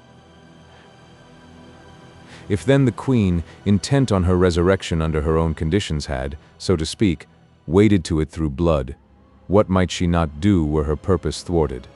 What terrible step might she not take to effect her wishes? Nay, what were her wishes? What was her ultimate purpose? As yet we had had only Margaret's statement of them, given in all the glorious enthusiasm of her lofty soul. In her record there was no expression of love to be sought or found. All we knew for certain was that she had set before her the object of resurrection, and that in it the North which she had manifestly loved was to have a special part. But that the resurrection was to be accomplished in the lonely tomb in the valley of the Sorcerer was apparent. All preparations had been carefully made for accomplishment from within, and for her ultimate exit in her new and living form. The sarcophagus was unlidded. The oil jars, though hermetically sealed, were to be easily opened by hand, and in them provision was made for shrinkage through a vast period of time. Even flint and steel were provided for the production of flame. The mummy pit was left open in violation of usage, and beside the stone door on the cliff side was fixed an imperishable chain by which she might in safety descend to earth. But as to what her after intentions were, we had no clue. If it was that she meant to begin life again as a humble individual, there was something so noble in the thought that it even warmed my heart to her and turned my wishes to her success. The very idea seemed to endorse Margaret's magnificent tribute to her purpose, and help to calm my troubled spirit.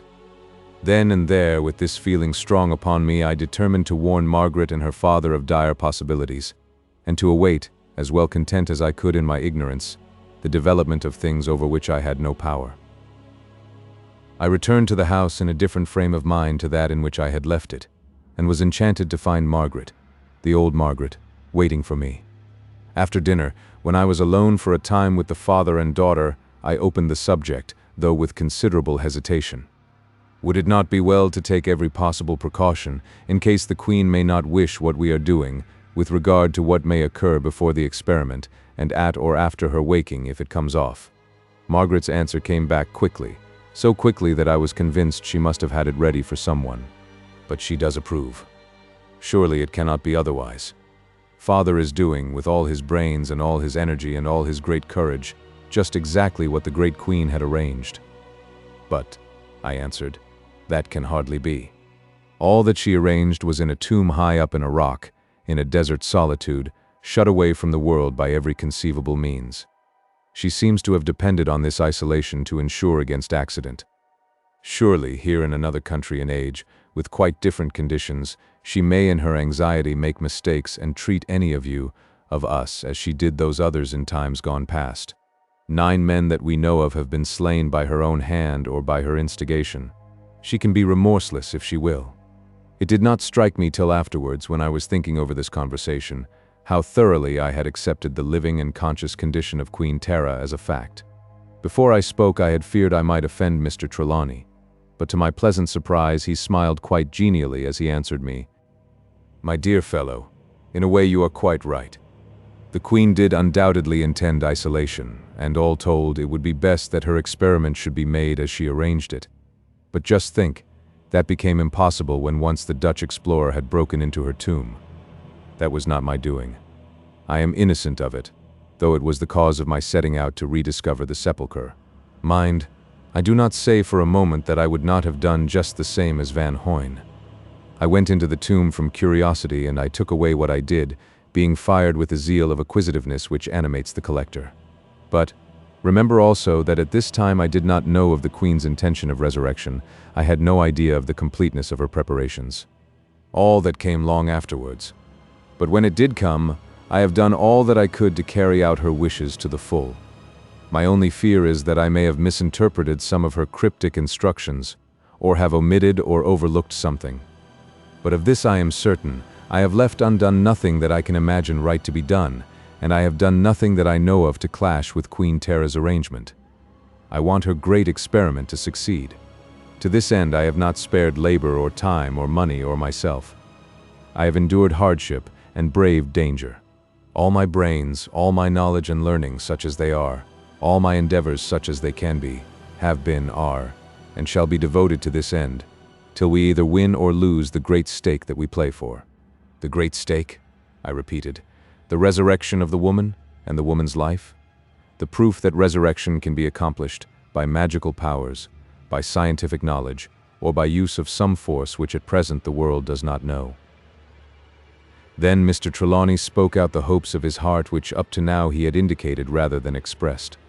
Once or twice I had heard Corbeck speak of the fiery energy of his youth, but, save for the noble words of Margaret when she had spoken of Queen Tera's hope, which coming from his daughter made possible a belief that her power was in some sense due to heredity, I had seen no marked sign of it.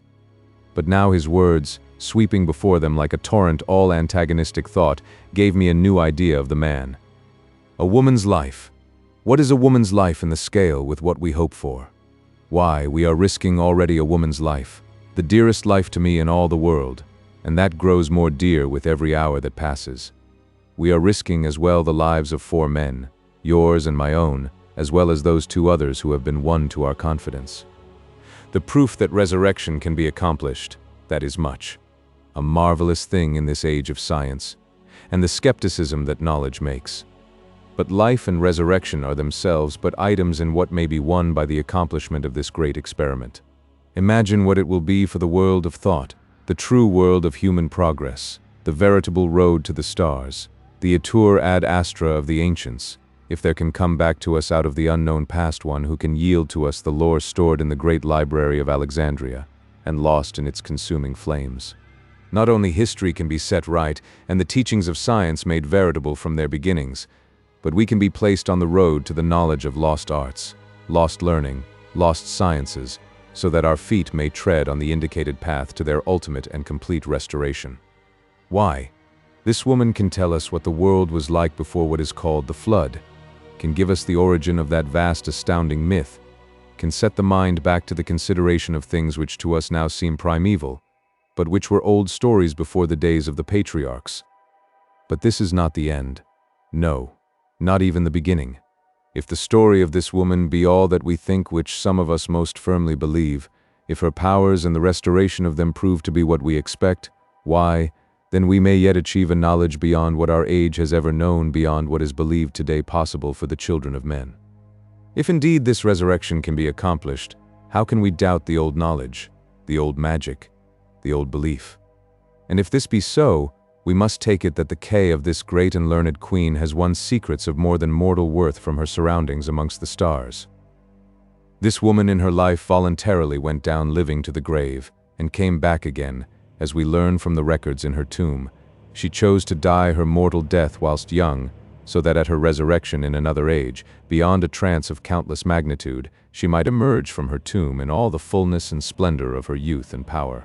Already we have evidence that though her body slept in patience through those many centuries, her intelligence never passed away, that her resolution never flagged, that her will remained supreme, and most important of all, that her memory was unimpaired. Oh, what possibilities are there in the coming of such a being into our midst. One whose history began before the concrete teaching of our Bible, whose experiences were antecedent to the formulation of the gods of Greece, who can link together the old and the new, earth and heaven, and yield to the known worlds of thought and physical existence the mystery of the unknown, of the old world in its youth, and of worlds beyond our ken. He paused, almost overcome. Margaret had taken his hand when he spoke of her being so dear to him, and held it hard. As he spoke, she continued to hold it. But there came over her face that change which I had so often seen of late, that mysterious veiling of her own personality which gave me the subtle sense of separation from her. In his impassioned vehemence her father did not notice, but when he stopped she seemed all at once to be herself again. In her glorious eyes came the added brightness of unshed tears, and with a gesture of passionate love and admiration, she stooped and kissed her father's hand. Then, turning to me, she too spoke. "Malcolm, you have spoken of the deaths that came from the poor queen, or rather that justly came from meddling with her arrangements and thwarting her purpose. Do you not think that, in putting it as you have done, you have been unjust? Who would not have done just as she did? Remember, she was fighting for her life. Aye, and for more than her life. For life and love and all the glorious possibilities of that dim future in the unknown world of the North which had such enchanting hopes for her. Do you not think that she, with all the learning of her time and with all the great and resistless force of her mighty nature, had hopes of spreading in a wider way the lofty aspirations of her soul? That she hoped to bring to the conquering of unknown worlds, and using to the advantage of her people, all that she had won from sleep and death and time, all of which might and could have been frustrated by the ruthless hand of an assassin or a thief. Were it you, in such case, would you not struggle by all means to achieve the object of your life and hope, whose possibilities grew and grew in the passing of those endless years? Can you think that that active brain was at rest during all those weary centuries, whilst her free soul was flitting from world to world amongst the boundless regions of the stars? Had these stars in their myriad and varied life no lessons for her, as they have had for us since we followed the glorious path which she and her people marked for us, when they sent their winged imaginations circling amongst the lamps of the night? Here she paused. She too was overcome, and the welling tears ran down her cheeks. I was myself more moved than I can say. This was indeed my Margaret, and in the consciousness of her presence my heart leapt. Out of my happiness came boldness, and I dared to say now what I had feared would be impossible, something which would call the attention of Mr. Trelawney to what I imagined was the dual existence of his daughter. As I took Margaret's hand in mine and kissed it, I said to her father, "Why, sir, she couldn't speak more eloquently if the very spirit of Queen Tera was with her to animate her and suggest thoughts." Mr. Trelawney's answer simply overwhelmed me with surprise. It manifested to me that he too had gone through just such a process of thought as my own. And what if it was? If it is? I know well that the spirit of her mother is within her. If in addition there be the spirit of that great and wondrous queen, then she would be no less dear to me, but doubly dear. Do not have fear for her, Malcolm Ross. At least have no more fear than you may have for the rest of us. Margaret took up the theme, speaking so quickly that her words seemed a continuation of her father's, rather than an interruption of them. Have no special fear for me, Malcolm. Queen Tera knows, and will offer us no harm. I know it. I know it as surely as I am lost in the depth of my own love for you. There was something in her voice so strange to me that I looked quickly into her eyes. They were bright as ever, but veiled to my seeing the inward thought behind them as are the eyes of a caged lion. Then the two other men came in, and the subject changed. Chapter 18. The Lesson of the Ka. That night we all went to bed early. The next night would be an anxious one, and Mr. Trelawney thought that we should all be fortified with what sleep we could get. The day, too, would be full of work. Everything in connection with the great experiment would have to be gone over, so that at the last we might not fail from any unthought-of flaw in our working. We made, of course, arrangements for summoning aid in case such should be needed, but I do not think that any of us had any real apprehension of danger. Certainly we had no fear of such danger from violence as we had had to guard against in London during Mr. Trelawney's long trance. For my own part, I felt a strange sense of relief in the matter. I had accepted Mr. Trelawney's reasoning that if the Queen were indeed such as we surmised, such as indeed we now took for granted, there would not be any opposition on her part, for we were carrying out her own wishes to the very last. So far I was at ease, far more at ease than earlier in the day I should have thought possible, but there were other sources of trouble which I could not blot out from my mind. Chief amongst them was Margaret's strange condition. If it was indeed that she had in her own person a dual existence, what might happen when the two existences became one? Again and again and again I turned this matter over in my mind, till I could have shrieked out in nervous anxiety.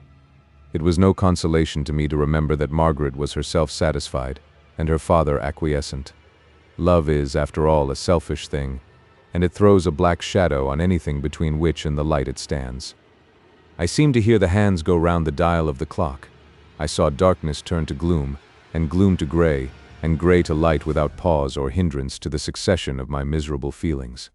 At last, when it was decently possible without the fear of disturbing others, I got up. I crept along the passage to find if all was well with the others, for we had arranged that the door of each of our rooms should be left slightly open so that any sound of disturbance would be easily and distinctly heard. One and all slept. I could hear the regular breathing of each, and my heart rejoiced that this miserable night of anxiety was safely passed. As I knelt in my own room in a burst of thankful prayer, I knew in the depths of my own heart the measure of my fear. I found my way out of the house, and went down to the water by the long stairway cut in the rock. A swim in the cool, bright sea braced my nerves and made me my old self again. As I came back to the top of the steps, I could see the bright sunlight rising from behind me, turning the rocks across the bay to glittering gold, and yet I felt somehow disturbed. It was all too bright, as it sometimes is before the coming of a storm. As I paused to watch it, I felt a soft hand on my shoulder, and, turning, found Margaret close to me. Margaret as bright and radiant as the morning glory of the sun. It was my own Margaret this time. My old Margaret without alloy of any other, and I felt that, at least, this last and fatal day was well begun. But alas, the joy did not last. When we got back to the house from a stroll around the cliffs, the same old routine of yesterday was resumed. Gloom and anxiety, hope, high spirits, deep depression, and apathetic aloofness. But it was to be a day of work, and we all braced ourselves to it with an energy which wrought its own salvation.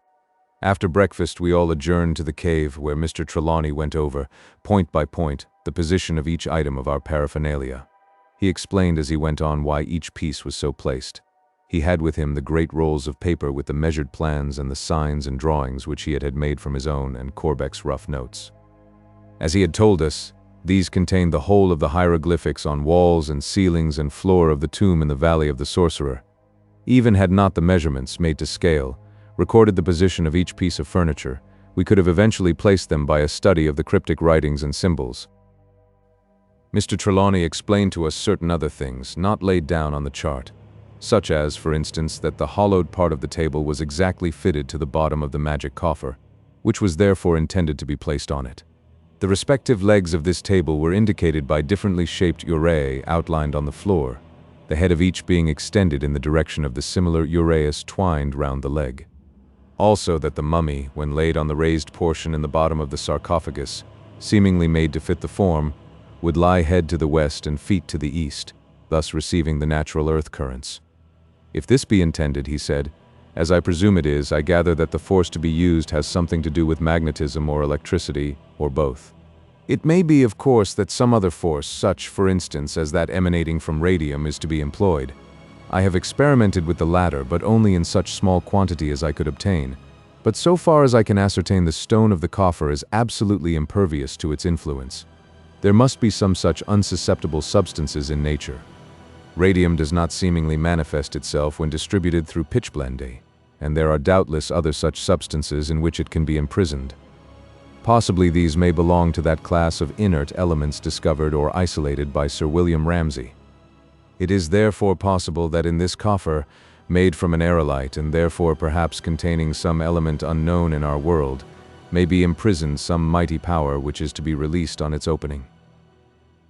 This appeared to be an end of this branch of the subject, but as he still kept the fixed look of one who is engaged in a theme, we all waited in silence. After a pause, he went on. There is one thing which has up to now, I confess, puzzled me.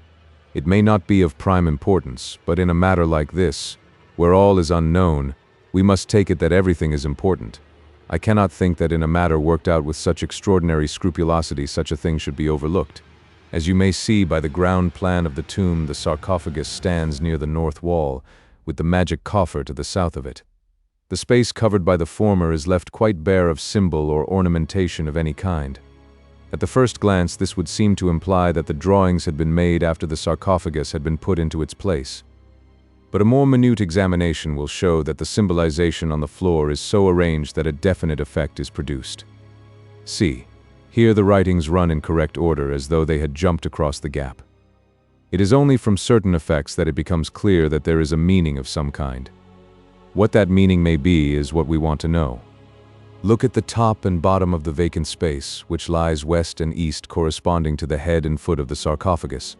In both are duplications of the same symbolization, but so arranged that the parts of each one of them are integral portions of some other writing running crosswise. It is only when we get a coup d'oeil from either the head or the foot that you recognize that there are symbolizations. See, they are in triplicate at the corners and the center of both top and bottom. In every case there is a sun cut in half by the line of the sarcophagus, as by the horizon. Close behind each of these and faced away from it, as though in some way dependent on it, is the vase which in hieroglyphic writing symbolizes the heart, Abe, B, the Egyptians called it. Beyond each of these again is the figure of a pair of widespread arms turned upwards from the elbow. This is the determinative of the ka or double. But its relative position is different at top and bottom. At the head of the sarcophagus, the top of the ka is turned towards the mouth of the vase, but at the foot the extended arms point away from it. The symbolization seems to mean that during the passing of the sun from west to east, from sunset to sunrise, or through the underworld, otherwise night, the heart, which is material even in the tomb and cannot leave it, simply revolves, so that it can always rest on Ra, the sun god, the origin of all good, but that the double, which represents the active principle, goes whither it will, the same by night as by day. If this be correct, it is a warning, a caution, a reminder that the consciousness of the mummy does not rest but is to be reckoned with.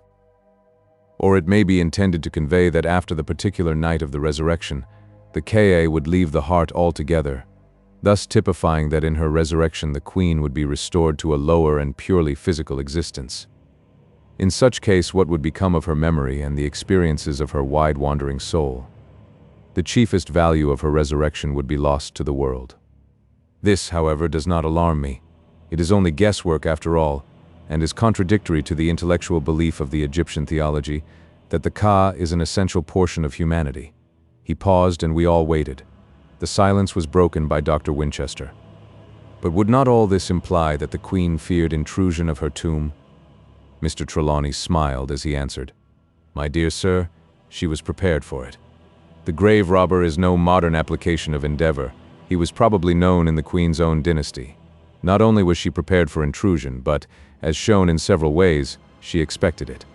The hiding of the lamps in the serdab and the institution of the avenging treasurer shows that there was defense, positive as well as negative. Indeed, from the many indications afforded in the clues laid out with the most consummated thought, we may almost gather that she entertained it as a possibility that others like ourselves, for instance, might in all seriousness undertake the work which she had made ready for her own hands when the time should have come. This very matter that I have been speaking of is an instance. The clue is intended for seeing eyes." Again we were silent. It was Margaret who spoke. "Father, may I have that chart? I should like to study it during the day." "Certainly, my dear," answered Mr. Trelawney heartily, as he handed it to her.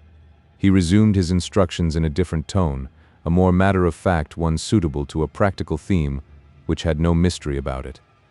"I think you had better all understand the working of the electric light in case any sudden contingency should arise. I dare say you have noticed that we have a complete supply in every part of the house, so that there need not be a dark corner anywhere. This I had specially arranged. It is worked by a set of turbines moved by the flowing and ebbing tide, after the manner of the turbines at Niagara. I hope by this means to nullify accident and to have without fail a full supply ready at any time. Come with me and I will explain the system of circuits, and point out to you the taps and the fuses."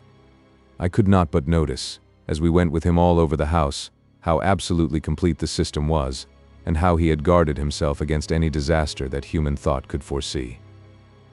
But out of the very completeness came a fear. In such an enterprise as ours, the bounds of human thought were but narrow. Beyond it lay the vast of divine wisdom and divine power. When we came back to the cave, Mr. Trelawney took up another theme. "We have now to settle definitely the exact hour at which the great experiment is to be made. So far as science and mechanism go, if the preparations are complete, all hours are the same. But as we have to deal with preparations made by a woman of extraordinarily subtle mind, and who had full belief in magic and had a cryptic meaning in everything, we should place ourselves in her position before deciding. It is now manifest that the sunset has an important place in the arrangements. As those suns, cut so mathematically by the edge of the sarcophagus, were arranged of full design, we must take our cue from this. Again, we find all along that the number 7 has had an important bearing on every phase of the Queen's thought and reasoning and action. The logical result is that the 7th hour after sunset was the time fixed on. This is borne out by the fact that on each of the occasions when action was taken in my house, this was the time chosen. As the sun sets tonight in Cornwall at 8, our hour is to be 3 in the morning. He spoke in a matter-of-fact way, though with great gravity, but there was nothing of mystery in his word or manner. Still, we were all impressed to a remarkable degree. I could see this in the other men by the pallor that came on some of their faces, and by the stillness and unquestioning silence with which the decision was received. The only one who remained in any way at ease was Margaret, who had lapsed into one of her moods of abstraction, but who seemed to wake up to a note of gladness. Her father, who was watching her intently, smiled. Her mood was to him a direct confirmation of his theory. For myself, I was almost overcome. The definite fixing of the hour seemed like the voice of doom. When I think of it now, I can realize how a condemned man feels at his sentence, or at the sounding of the last hour he is to hear. There could be no going back now. We were in the hands of God. The hands of God. And yet, what other forces were arrayed? What would become of us all, poor atoms of earthly dust whirled in the wind which cometh whence and goeth whither no man may know? It was not for myself. Margaret. I was recalled by Mr. Trelawney's firm voice. Now we shall see to the lamps and finish our preparations. Accordingly we set to work, and under his supervision made ready the Egyptian lamps, seeing that they were well filled with the cedar oil, and that the wicks were adjusted and in good order. We lighted and tested them one by one, and left them ready so that they would light at once and evenly. When this was done, we had a general look round, and fixed all in readiness for our work at night. All this had taken time, and we were, I think, all surprised when as we emerged from the cave we heard the great clock in the hall chime 4. We had a late lunch, a thing possible without trouble in the present state of our commissariat arrangements. After it, by Mr. Trelawney's advice, we separated, each to prepare in our own way for the strain of the coming night.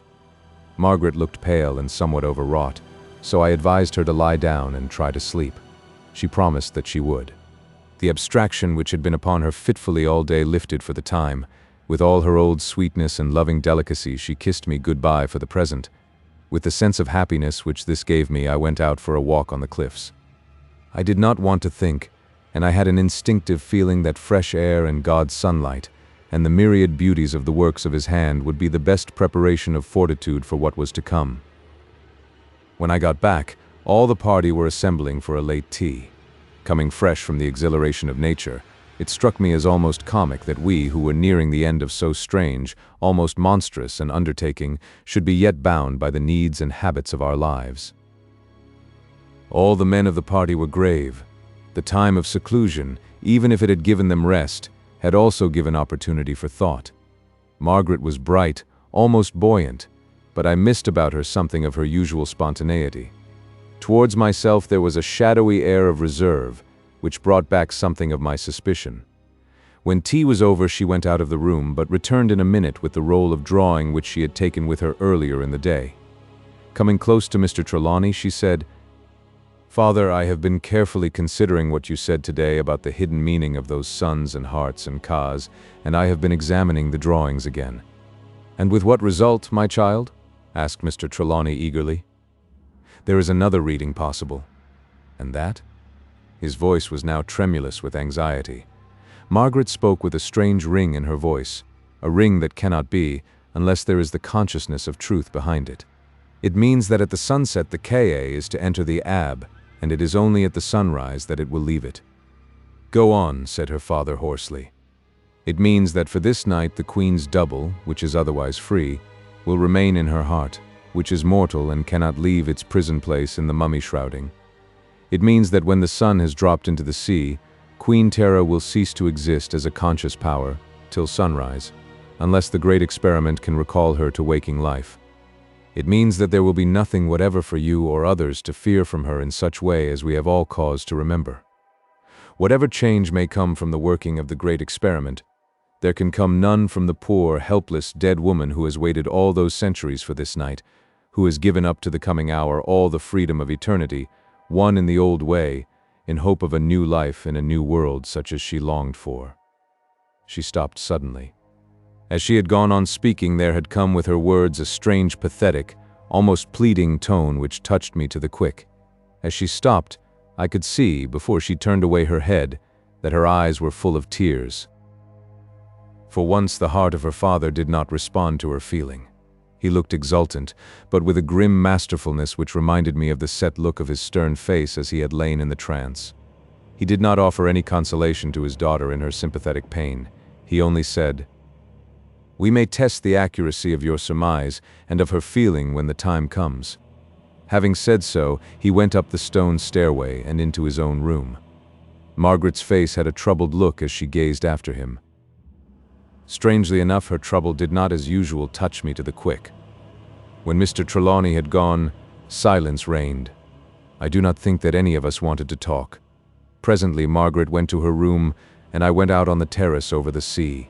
The fresh air and the beauty of all before helped to restore the good spirits which I had known earlier in the day. Presently I felt myself actually rejoicing in the belief that the danger which I had feared from the Queen's violence on the coming night was obviated. I believed in Margaret's belief so thoroughly that it did not occur to me to dispute her reasoning. In a lofty frame of mind, and with less anxiety than I had felt for days, I went to my room and lay down on the sofa. I was awaked by Corbeck calling to me, hurriedly, "Come down to the cave as quickly as you can.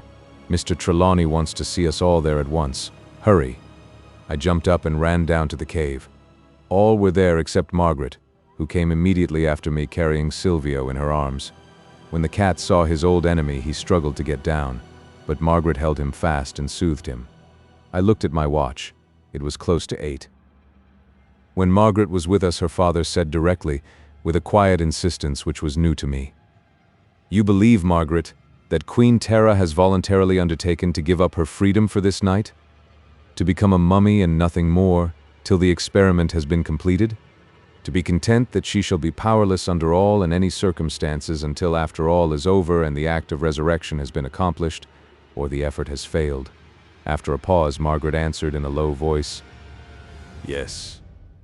In the pause, her whole being, appearance, expression, voice, manner had changed.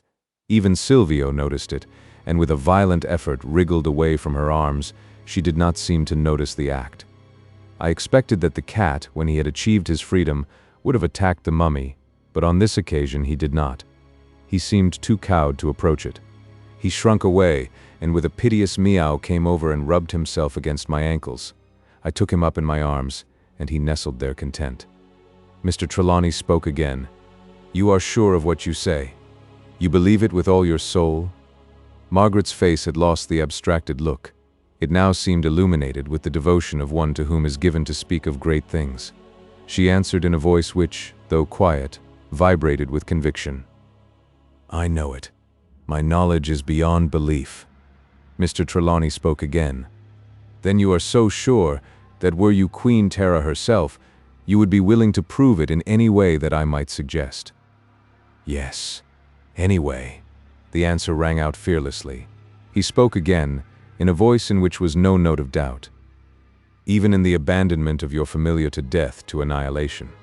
She paused, and I could see that she suffered horribly. There was in her eyes a hunted look, which no man can, unmoved, see in the eyes of his beloved. I was about to interrupt, when her father's eyes, glancing round with a fierce determination, met mine. I stood silent, almost spellbound, so also the other men. Something was going on before us which we did not understand. With a few long strides, Mr. Trelawney went to the west side of the cave and tore back the shutter which obscured the window. The cool air blew in, and the sunlight streamed over them both, for Margaret was now by his side. He pointed to where the sun was sinking into the sea in a halo of golden fire, and his face was as set as flint. In a voice whose absolute uncompromising hardness I shall hear in my ears at times till my dying day, he said, "Choose, speak. When the sun has dipped below the sea, it will be too late." The glory of the dying sun seemed to light up Margaret's face, till it shone as if lit from within by a noble light, as she answered, "Even that." Then, stepping over to where the mummy cat stood on the little table, she placed her hand on it. She had now left the sunlight, and the shadows looked dark and deep over her. In a clear voice she said, "Were I Tera, I would say, take all I have. This night is for the gods alone." As she spoke, the sun dipped, and the cold shadow suddenly fell on us. We all stood still for a while. Silvio jumped from my arms and ran over to his mistress, rearing himself up against her dress as if asking to be lifted. He took no notice whatever of the mummy now. Margaret was glorious with all her wonted sweetness as she said sadly, "The sun is down, father. Shall any of us see it again? The night of nights is come." Chapter 19. The Great Experiment. If any evidence had been wanted of how absolutely one and all of us had come to believe in the spiritual existence of the Egyptian queen, it would have been found in the change which in a few minutes had been effected in us by the statement of voluntary negation made, we all believed, through Margaret. Despite the coming of the fearful ordeal, the sense of which it was impossible to forget, we looked and acted as though a great relief had come to us. We had indeed lived in such a state of terrorism during the days when Mr. Trelawney was lying in a trance that the feeling had bitten deeply into us. No one knows till he has experienced it what it is to be in constant dread of some unknown danger which may come at any time and in any form. The change was manifested in different ways, according to each nature. Margaret was sad. Dr. Winchester was in high spirits and keenly observant, the process of thought which had served as an antidote to fear, being now relieved from this duty, added to his intellectual enthusiasm. Mr. Corbeck seemed to be in a retrospective rather than a speculative mood. I was myself rather inclined to be gay. The relief from certain anxiety regarding Margaret was sufficient for me for the time. As to Mr. Trelawney, he seemed less changed than any. Perhaps this was only natural, as he had had in his mind the intention for so many years of doing that in which we were tonight engaged, that any event connected with it could only seem to him as an episode, a step to the end. His was that commanding nature which looks so to the end of an undertaking that all else is of secondary importance. Even now, though his terrible sternness relaxed under the relief from the strain, he never flagged nor faltered for a moment in his purpose. He asked us men to come with him, and going to the hall we presently managed to lower into the cave an oak table, fairly long and not too wide, which stood against the wall in the hall. This we placed under the strong cluster of electric lights in the middle of the cave. Margaret looked on for a while, then all at once her face blanched, and in an agitated voice she said, "What are you going to do, father?" "To unroll the mummy of the cat. Queen Tera will not need her familiar tonight. If she should want him, it might be dangerous to us, so we shall make him safe. You are not alarmed, dear?" "Oh no," she answered quickly. "But I was thinking of my Silvio, and how I should feel if he had been the mummy that was to be unswathed." Mr. Trelawney got knives and scissors ready and placed the cat on the table. It was a grim beginning to our work, and it made my heart sink when I thought of what might happen in that lonely house in the mid-gloom of the night. The sense of loneliness and isolation from the world was increased by the moaning of the wind which had now risen ominously, and by the beating of waves on the rocks below. But we had too grave a task before us to be swayed by external manifestations. The unrolling of the mummy began. There was an incredible number of bandages, and the tearing sound, they being stuck fast to each other by bitumen and gums and spices, and the little cloud of red pungent dust that arose, pressed on the senses of all of us. As the last wrappings came away, we saw the animal seated before us. He was all hunkered up, his hair and teeth and claws were complete. The eyes were closed, but the eyelids had not the fierce look which I expected. The whiskers had been pressed down on the side of the face by the bandaging, but when the pressure was taken away they stood out, just as they would have done in life. He was a magnificent creature, a tiger cat of great size. But as we looked at him, our first glance of admiration changed to one of fear, and a shudder ran through each one of us, for here was a confirmation of the fears which we had endured. His mouth and his claws were smeared with the dry, red stains of recent blood. Dr. Winchester was the first to recover. Blood in itself had small disturbing quality for him. He had taken out his magnifying glass and was examining the stains on the cat's mouth. Mr. Trelawney breathed loudly, as though a strain had been taken from him. "It is as I expected," he said. "This promises well for what is to follow." By this time Dr. Winchester was looking at the red, stained paws. "As I expected," he said. "He has 7 claws, too." Opening his pocketbook, he took out the piece of blotting paper marked by Silvio's claws, on which was also marked in pencil a diagram of the cuts made on Mr. Trelawney's wrist. He placed the paper under the mummy cat's paw. The marks fitted exactly. When we had carefully examined the cat, finding, however, nothing strange about it but its wonderful preservation, Mr. Trelawney lifted it from the table. Margaret started forward, crying out, "Take care, father, take care! He may injure you."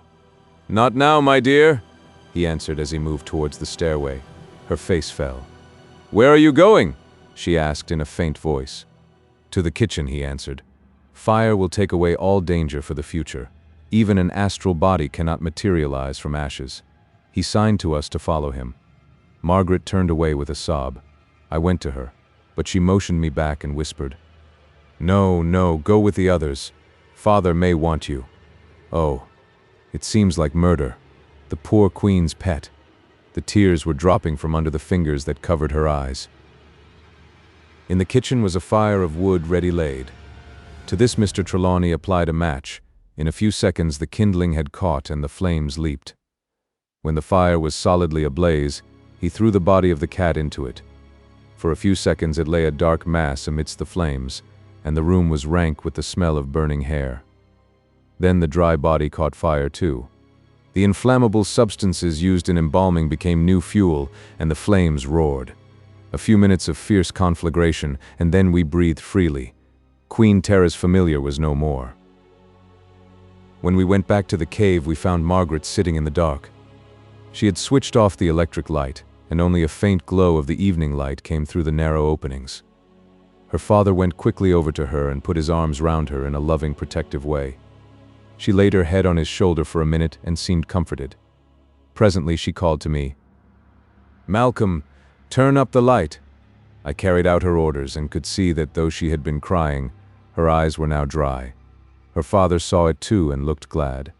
He said to us in a grave tone, "Now we had better prepare for our great work.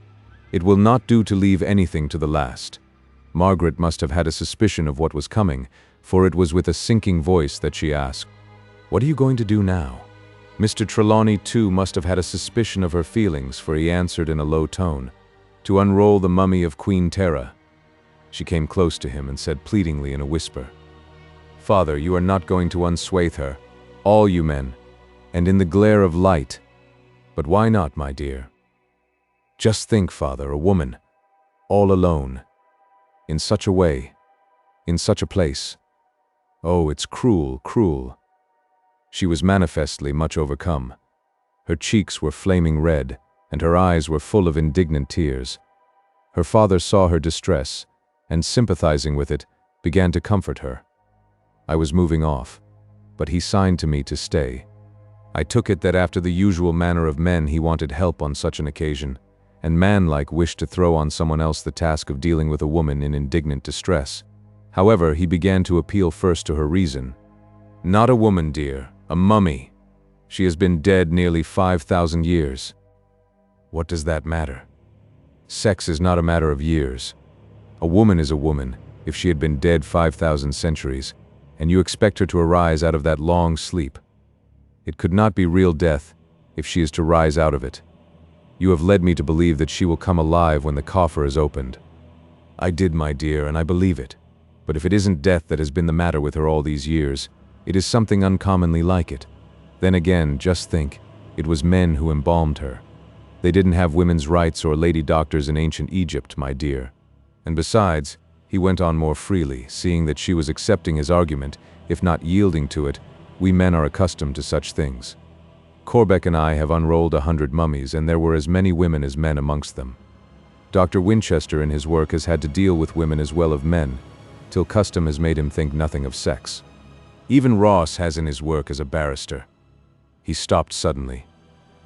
"You were going to help too," she said to me, with an indignant look. I said nothing. I thought silence was best. Mr. Trelawney went on hurriedly. I could see that he was glad of interruption, for the part of his argument concerning a barrister's work was becoming decidedly weak. "My child, you will be with us yourself.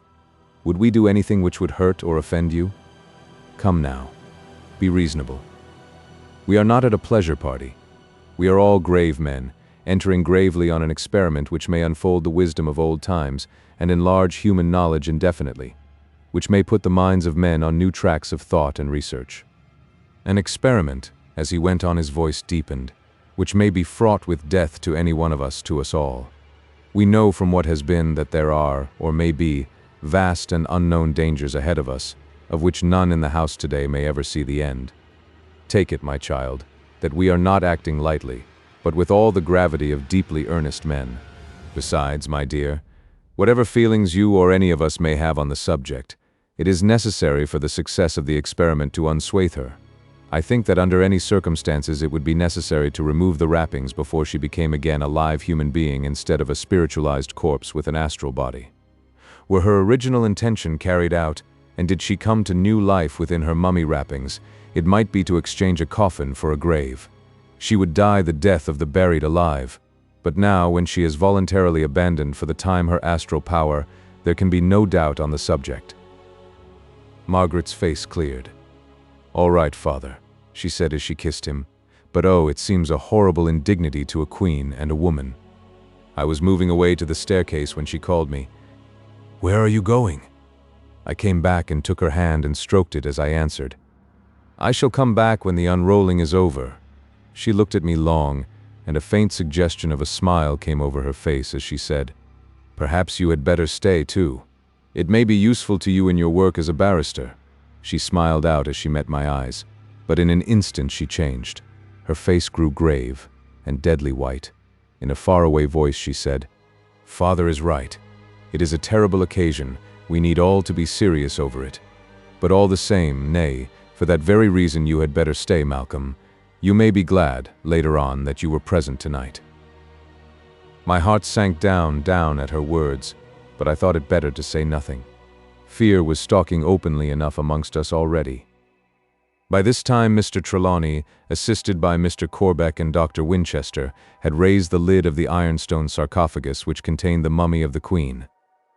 It was a large one, but it was none too big.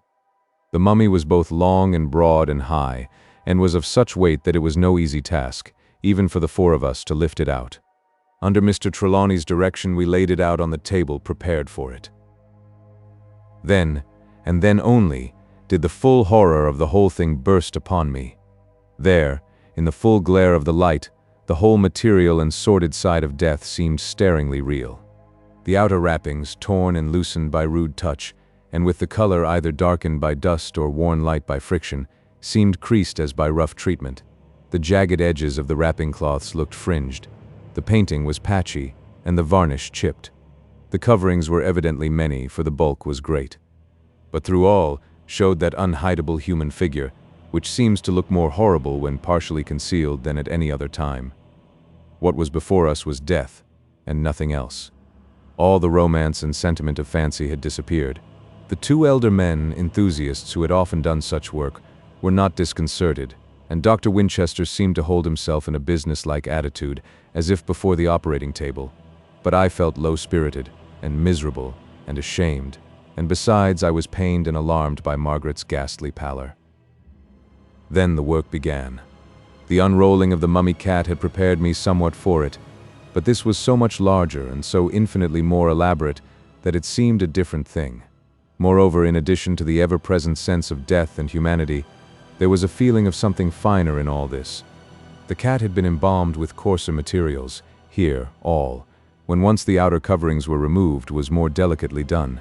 It seemed as if only the finest gums and spices had been used in this embalming. But there were the same surroundings, the same attendant red dust and pungent presence of bitumen. There was the same sound of rending which marked the tearing away of the bandages.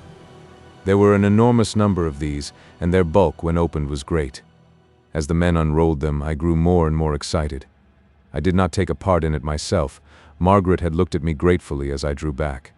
We clasped hands and held each other hard. As the unrolling went on, the wrappings became finer, and the smell less laden with bitumen, but more pungent. We all, I think, began to feel it as though it caught or touched us in some special way. This, however, did not interfere with the work. It went on uninterruptedly. Some of the inner wrappings bore symbols or pictures. These were done sometimes wholly in pale green color, sometimes in many colors, but always with a prevalence of green. Now and again Mr. Trelawney or Mr. Corbeck would point out some special drawing before laying the bandage on the pile behind them, which kept growing to a monstrous height. At last we knew that the wrappings were coming to an end. Already the proportions were reduced to those of a normal figure of the manifest height of the Queen, who was more than average height, and as the end drew nearer, so Margaret's pallor grew, and her heart beat more and more wildly, till her breast heaved in a way that frightened me. Just as her father was taking away the last of the bandages, he happened to look up and caught the pained and anxious look of her pale face. He paused, and taking her concern to be as to the outrage on modesty, said in a comforting way, "Do not be uneasy, dear. See, there is nothing to harm you. The queen has on a robe, and a royal robe too." The wrapping was a wide piece the whole length of the body. It being removed, a profusely full robe of white linen had appeared, covering the body from the throat to the feet. And such linen! We all bent over to look at it. Margaret lost her concern, in her woman's interest in fine stuff. Then the rest of us looked with admiration, for surely such linen was never seen by the eyes of our age. It was as fine as the finest silk. But never was spun or woven silk which lay in such gracious folds, constrict though they were by the close wrappings of the mummy cloth, and fixed into hardness by the passing of thousands of years. Round the neck it was delicately embroidered in pure gold with tiny sprays of sycamore, and round the feet, similarly worked, was an endless line of lotus plants of unequal height, and with all the graceful abandon of natural growth.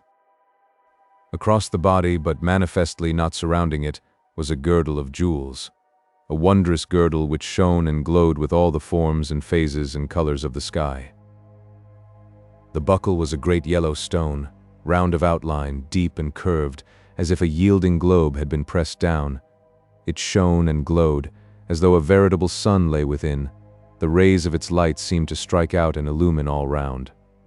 Flanking it were two great moonstones of lesser size, whose glowing beside the glory of the sunstone was like the silvery sheen of moonlight. And then on either side, linked by golden clasps of exquisite shape, was a line of flaming jewels, of which the colors seemed to glow. Each of these stones seemed to hold a living star, which twinkled in every phase of changing light. Margaret raised her hands in ecstasy. She bent over to examine more closely, but suddenly drew back and stood fully erect at her grand height. She seemed to speak with the conviction of absolute knowledge as she said, "That is no cerement. It was not meant for the clothing of death. It is a marriage robe." Mr. Trelawney leaned over and touched the linen robe. He lifted a fold at the neck, and I knew from the quick intake of his breath that something had surprised him. He lifted yet a little more, and then he too stood back and pointed, saying, "Margaret is right. That dress is not intended to be worn by the dead. See, her figure is not robed in it. It is but laid upon her." He lifted the zone of jewels and handed it to Margaret. Then with both hands he raised the ample robe and laid it across the arms which she extended in a natural impulse. Things of such beauty were too precious to be handled with any but the greatest care. We all stood awed at the beauty of the figure which, save for the face cloth, now lay completely nude before us. Mr. Trelawney bent over, and with hands that trembled slightly, raised this linen cloth which was of the same fineness as the robe. As he stood back, and the whole glorious beauty of the Queen was revealed, I felt a rush of shame sweep over me. It was not right that we should be there, gazing with irreverent eyes on such unclad beauty. It was indecent. It was almost sacrilegious, and yet the white wonder of that beautiful form was something to dream of. It was not like death at all. It was like a statue carven in ivory by the hand of a Praxiteles. There was nothing of that horrible shrinkage which death seems to effect in a moment. There was none of the wrinkled toughness which seems to be a leading characteristic of most mummies. There was not the shrunken attenuation of a body dried in the sand, as I had seen before in museums. All the pores of the body seemed to have been preserved in some wonderful way. The flesh was full and round, as in a living person, and the skin was as smooth as satin. The color seemed extraordinary. It was like ivory, new ivory, except where the right arm with shattered, blood-stained wrist and missing hand had lain bare to exposure in the sarcophagus for so many tens of centuries. With a womanly impulse, with a mouth that drooped with pity, with eyes that flashed with anger and cheeks that flamed, Margaret threw over the body the beautiful robe which lay across her arm. Only the face was then to be seen. This was more startling even than the body, for it seemed not dead but alive. The eyelids were closed, but the long black curling lashes lay over on the cheeks. The nostrils, set in grave pride, seemed to have the repose which, when it is seen in life, is greater than the repose of death. The full red lips, though the mouth was not open, showed the tiniest white line of pearly teeth within. Her hair, glorious in quantity and glossy black as the raven's wing, was piled in great masses over the white forehead, on which a few curling tresses strayed like tendrils. I was amazed at the likeness to Margaret, though I had had my mind prepared for this by Mr. Corbeck's quotation of her father's statement. This woman, I could not think of her as a mummy or a corpse, was the image of Margaret as my eyes had first lit on her. The likeness was increased by the jeweled ornament which she wore in her hair, the disc and plumes, such as Margaret too had worn. It too was a glorious jewel, one noble pearl of moonlight luster, flanked by carven pieces of moonstone. Mr. Trelawney was overcome as he looked. He quite broke down, and when Margaret flew to him and held him close in her arms and comforted him, I heard him murmur brokenly, "It looks as if you were dead, my child." There was a long silence. I could hear without the roar of the wind, which was now risen to a tempest, and the furious dashing of the waves far below. Mr. Trelawney's voice broke the spell. "Later on we must try and find out the process of embalming. It is not like any that I know. There does not seem to have been any opening cut for the withdrawing of the viscera and organs, which apparently remain intact within the body. Then again, there is no moisture in the flesh, but its place is supplied with something else, as though wax or stearine had been conveyed into the veins by some subtle process. I wonder, could it be possible that at that time they could have used paraffin? It might have been by some process that we know not pumped into the veins where it hardened. Margaret, having thrown a white sheet over the Queen's body, asked us to bring it to her own room, where we laid it on her bed. Then she sent us away, saying, "Leave her alone with me. There are still many hours to pass, and I do not like to leave her lying there, all stark in the glare of light. This may be the bridal she prepared for, the bridal of death, and at least she shall wear her pretty robes." When presently she brought me back to her room, the dead queen was dressed in the robe of fine linen with the embroidery of gold, and all her beautiful jewels were in place. Candles were lit around her, and white flowers lay upon her breast. Hand in hand we stood looking at her for a while. Then, with a sigh, Margaret covered her with one of her own snowy sheets. She turned away, and after softly closing the door of the room, went back with me to the others who had now come into the dining room. Here we all began to talk over the things that had been, and that were to be. Now and again I could feel that one or other of us was forcing conversation, as if we were not sure of ourselves. The long wait was beginning to tell on our nerves. It was apparent to me that Mr. Trelawney had suffered in that strange trance more than we suspected, or than he cared to show. True, his will and his determination were as strong as ever, but the purely physical side of him had been weakened somewhat. It was indeed only natural that it should be. No man can go through a period of 4 days of absolute negation of life without being weakened by it somehow. As the hours crept by, the time passed more and more slowly. The other men seemed to get unconsciously a little drowsy. I wondered if in the case of Mr. Trelawney and Mr. Corbeck, who had already been under the hypnotic influence of the Queen, the same dormancy was manifesting itself. Dr. Winchester had periods of distraction which grew longer and more frequent as the time wore on. As to Margaret, the suspense told on her exceedingly, as might have been expected in the case of a woman. She grew paler and paler still, till at last about midnight I began to be seriously alarmed about her. I got her to come into the library with me and tried to make her lie down on a sofa for a little while. As Mr. Trelawney had decided that the experiment was to be made exactly at the 7th hour after sunset, it would be as nearly as possible 3 o'clock in the morning when the great trial should be made. Even allowing a whole hour for the final preparations, we had still 2 hours of waiting to go through, and I promised faithfully to watch her and to awake her at any time she might name. She would not hear of it, however. She thanked me sweetly and smiled at me as she did so, but she assured me that she was not sleepy and that she was quite able to bear up, that it was only the suspense and excitement of waiting that made her pale. I agreed perforce, but I kept her talking of many things in the library for more than an hour, so that at last, when she insisted on going back to her father's room, I felt that I had at least done something to help her pass the time. We found the 3 men sitting patiently in silence. With manlike fortitude, they were content to be still when they felt they had done all in their power. And so we waited. The striking of 2 o'clock seemed to freshen us all up. Whatever shadows had been settling over us during the long hours preceding seemed to lift at once, and we went about our separate duties alert and with alacrity. We looked first to the windows to see that they were closed, and we got ready our respirators to put them on when the time should be close at hand. We had from the first arranged to use them, for we did not know whether some noxious fume might not come from the magic coffer when it should be opened.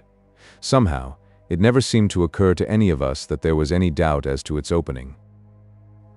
Then, under Margaret's guidance, we carried the mummied body of Queen Tera from her room into her father's and laid it on a couch. We put the sheet lightly over it, so that if she should wake she could at once slip from under it. The severed hand was placed in its true position on her breast, and under it the jewel of 7 stars which Mr. Trelawney had taken from the great safe. It seemed to flash and blaze as he put it in its place. It was a strange sight, and a strange experience. The group of grave, silent men carried the white still figure, which looked like an ivory statue when through our moving the sheet fell back, away from the lighted candles and the white flowers. We placed it on the couch in that other room, where the blaze of the electric lights shone on the great sarcophagus fixed in the middle of the room, ready for the final experiment. The great experiment consequent on the researches during a lifetime of these 2 traveled scholars. Again, the startling likeness between Margaret and the mummy, intensified by her own extraordinary pallor, heightened the strangeness of it all. When all was finally fixed, 3/4 of an hour had gone, for we were deliberate in all our doings. Margaret beckoned me, and I went out with her to bring in Silvio. He came to her purring. She took him up and handed him to me, and then did a thing which moved me strangely and brought home to me keenly the desperate nature of the enterprise on which we were embarked. One by one, she blew out the candles carefully and placed them back in their usual places. When she had finished, she said to me, "They are done with now. Whatever comes, life or death, there will be no purpose in their using now." Then taking Silvio into her arms, and pressing him close to her bosom where he purred loudly, we went back to the room. I closed the door carefully behind me, feeling as I did so a strange thrill as of finality. There was to be no going back now. Then we put on our respirators, and took our places as had been arranged. I was to stand by the taps of the electric lights beside the door, ready to turn them off or on as Mr. Trelawney should direct. Dr. Winchester was to stand behind the couch, so that he should not be between the mummy and the sarcophagus. He was to watch carefully what should take place with regard to the Queen. Margaret was to be beside him. She held Silvio ready to place him upon the couch or beside it when she might think right. Mr. Trelawney and Mr. Corbeck were to attend to the lighting of the lamps. When the hands of the clock were close to the hour, they stood ready with their linstocks. The striking of the silver bell of the clock seemed to smite on our hearts like a knell of doom. 1, 2, 3. Before the 3rd stroke, the wicks of the lamps had caught, and I had turned out the electric light. In the dimness of the struggling lamps, and after the bright glow of the electric light, the room and all within it took weird shapes, and all seemed in an instant to change. We waited with our hearts beating. I know mine did, and I fancied I could hear the pulsation of the others. The seconds seemed to pass with leaden wings. It were as though all the world were standing still. The figures of the others stood out dimly, Margaret's white dress alone showing clearly in the gloom. The thick respirators which we all wore added to the strange appearance. The thin light of the lamps showed Mr. Trelawney's square jaw and strong mouth and the brown-shaven face of Mr. Corbeck. Their eyes seemed to glare in the light. Across the room, Dr. Winchester's eyes twinkled like stars and Margaret's blazed like black suns. Silvio's eyes were like emeralds. Would the lamps never burn up? It was only a few seconds in all till they did blaze up. A slow, steady light, growing more and more bright, and changing in color from blue to crystal white. So they stayed for a couple of minutes without change in the coffer, till at last there began to appear all over it a delicate glow. This grew and grew, till it became like a blazing jewel, and then like a living thing whose essence of life was light. We waited and waited, our hearts seeming to stand still. All at once there was a sound like a tiny muffled explosion, and the cover lifted right up on a level plane a few inches. There was no mistaking anything now, for the whole room was full of a blaze of light. Then the cover, staying fast at one side, rose slowly up on the other, as though yielding to some pressure of balance.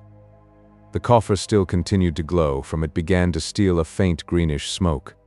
I could not smell it fully on account of the respirator, but, even through that, I was conscious of a strange, pungent odor.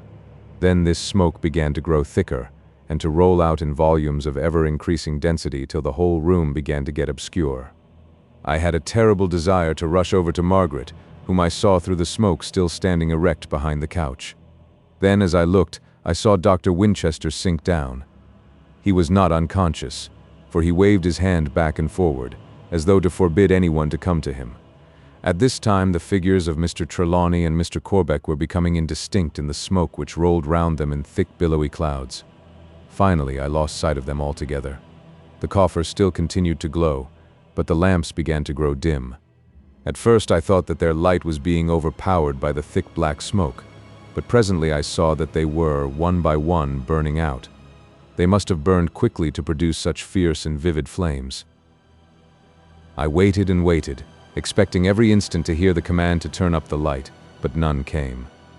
I waited still, and looked with harrowing intensity at the rolling billows of smoke still pouring out of the glowing casket, whilst the lamps sank down and went out one by one. Finally, there was but one lamp alight, and that was dimly blue and flickering. The only effective light in the room was from the glowing casket. I kept my eyes fixed toward Margaret. It was for her now that all my anxiety was claimed. I could just see her white frock beyond the still white shrouded figure on the couch. Silvio was troubled. His piteous mewing was the only sound in the room. Deeper and denser grew the black mist, and its pungency began to assail my nostrils as well as my eyes. Now the volume of smoke coming from the coffer seemed to lessen, and the smoke itself to be less dense. Across the room I saw something white move where the couch was. There were several movements. I could just catch the quick glint of white through the dense smoke in the fading light, for now the glow of the coffer began quickly to subside. I could still hear Silvio, but his mewing came from close under. A moment later I could feel him piteously crouching on my foot. Then the last spark of light disappeared, and through the Egyptian darkness I could see the faint line of white around the window blinds. I felt that the time had come to speak, so I pulled off my respirator and called out, "Shall I turn up the light?" There was no answer, so before the thick smoke choked me, I called again but more loudly, "Mr. Trelawney, shall I turn up the light?" He did not answer, but from across the room I heard Margaret's voice, sounding as sweet and clear as a bell. "Yes, Malcolm." I turned the tap and the lamps flashed out. But they were only dim points of light in the midst of that murky ball of smoke. In that thick atmosphere there was little possibility of illumination. I ran across to Margaret, guided by her white dress, and caught hold of her and held her hand. She recognized my anxiety and said at once, "I am all right." "Thank God," I said. "How are the others? Quick, let us open all the windows and get rid of this smoke." To my surprise, she answered in a sleepy way, "They will be all right. They won't get any harm." I did not stop to inquire how or on what ground she formed such an opinion, but threw up the lower sashes of all the windows and pulled down the upper. Then I threw open the door. A few seconds made a perceptible change as the thick, black smoke began to roll out of the windows. Then the lights began to grow into strength and I could see the room. All the men were overcome. Beside the couch, Dr. Winchester lay on his back as though he had sunk down and rolled over, and on the farther side of the sarcophagus, where they had stood, lay Mr. Trelawney and Mr. Corbeck. It was a relief to me to see that, though they were unconscious, all three were breathing heavily as though in a stupor. Margaret still stood behind the couch. She seemed at first to be in a partially dazed condition, but every instant appeared to get more command of herself. She stepped forward and helped me to raise her father and drag him close to a window. Together we placed the others similarly, and she flew down to the dining room and returned with a decanter of brandy. This we proceeded to administer to them all in turn. It was not many minutes after we had opened the windows when all three were struggling back to consciousness.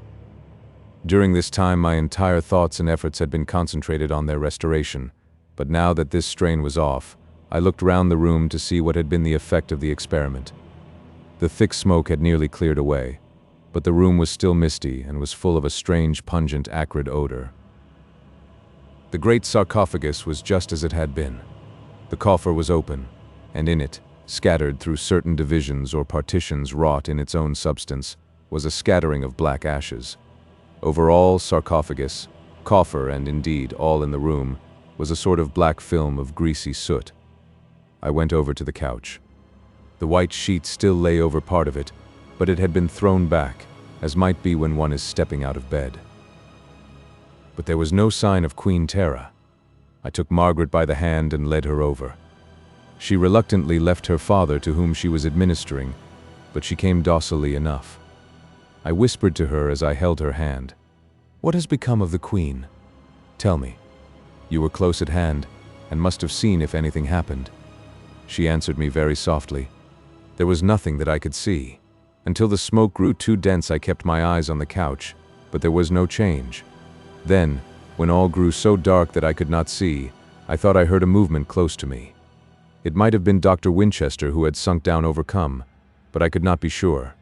I thought that it might be the Queen waking, so I put down poor Silvio. I did not see what became of him, but I felt as if he had deserted me when I heard him mewing over by the door. I hope he is not offended with me."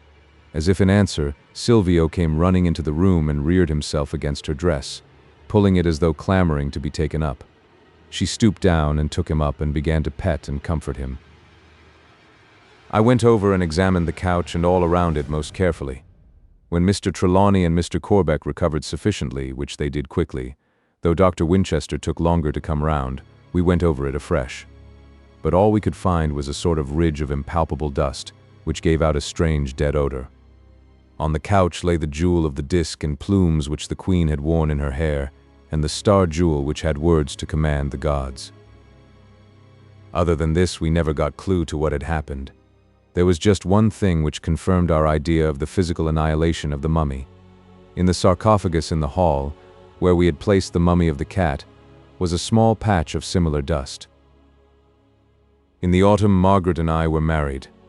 On the occasion, she wore the mummy robe and zone and the jewel which Queen Tera had worn in her hair.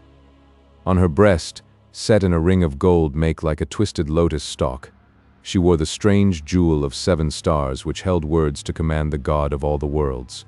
At the marriage, the sunlight streaming through the chancel windows fell on it, and it seemed to glow like a living thing.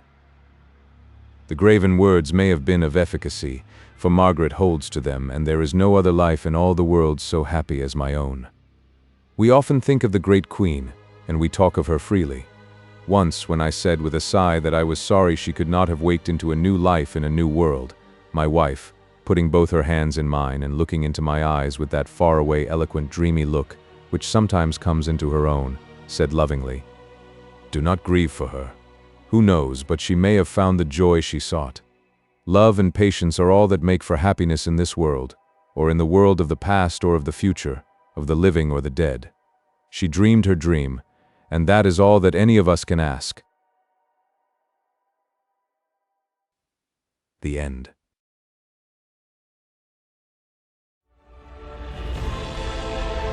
A whole galaxy to go.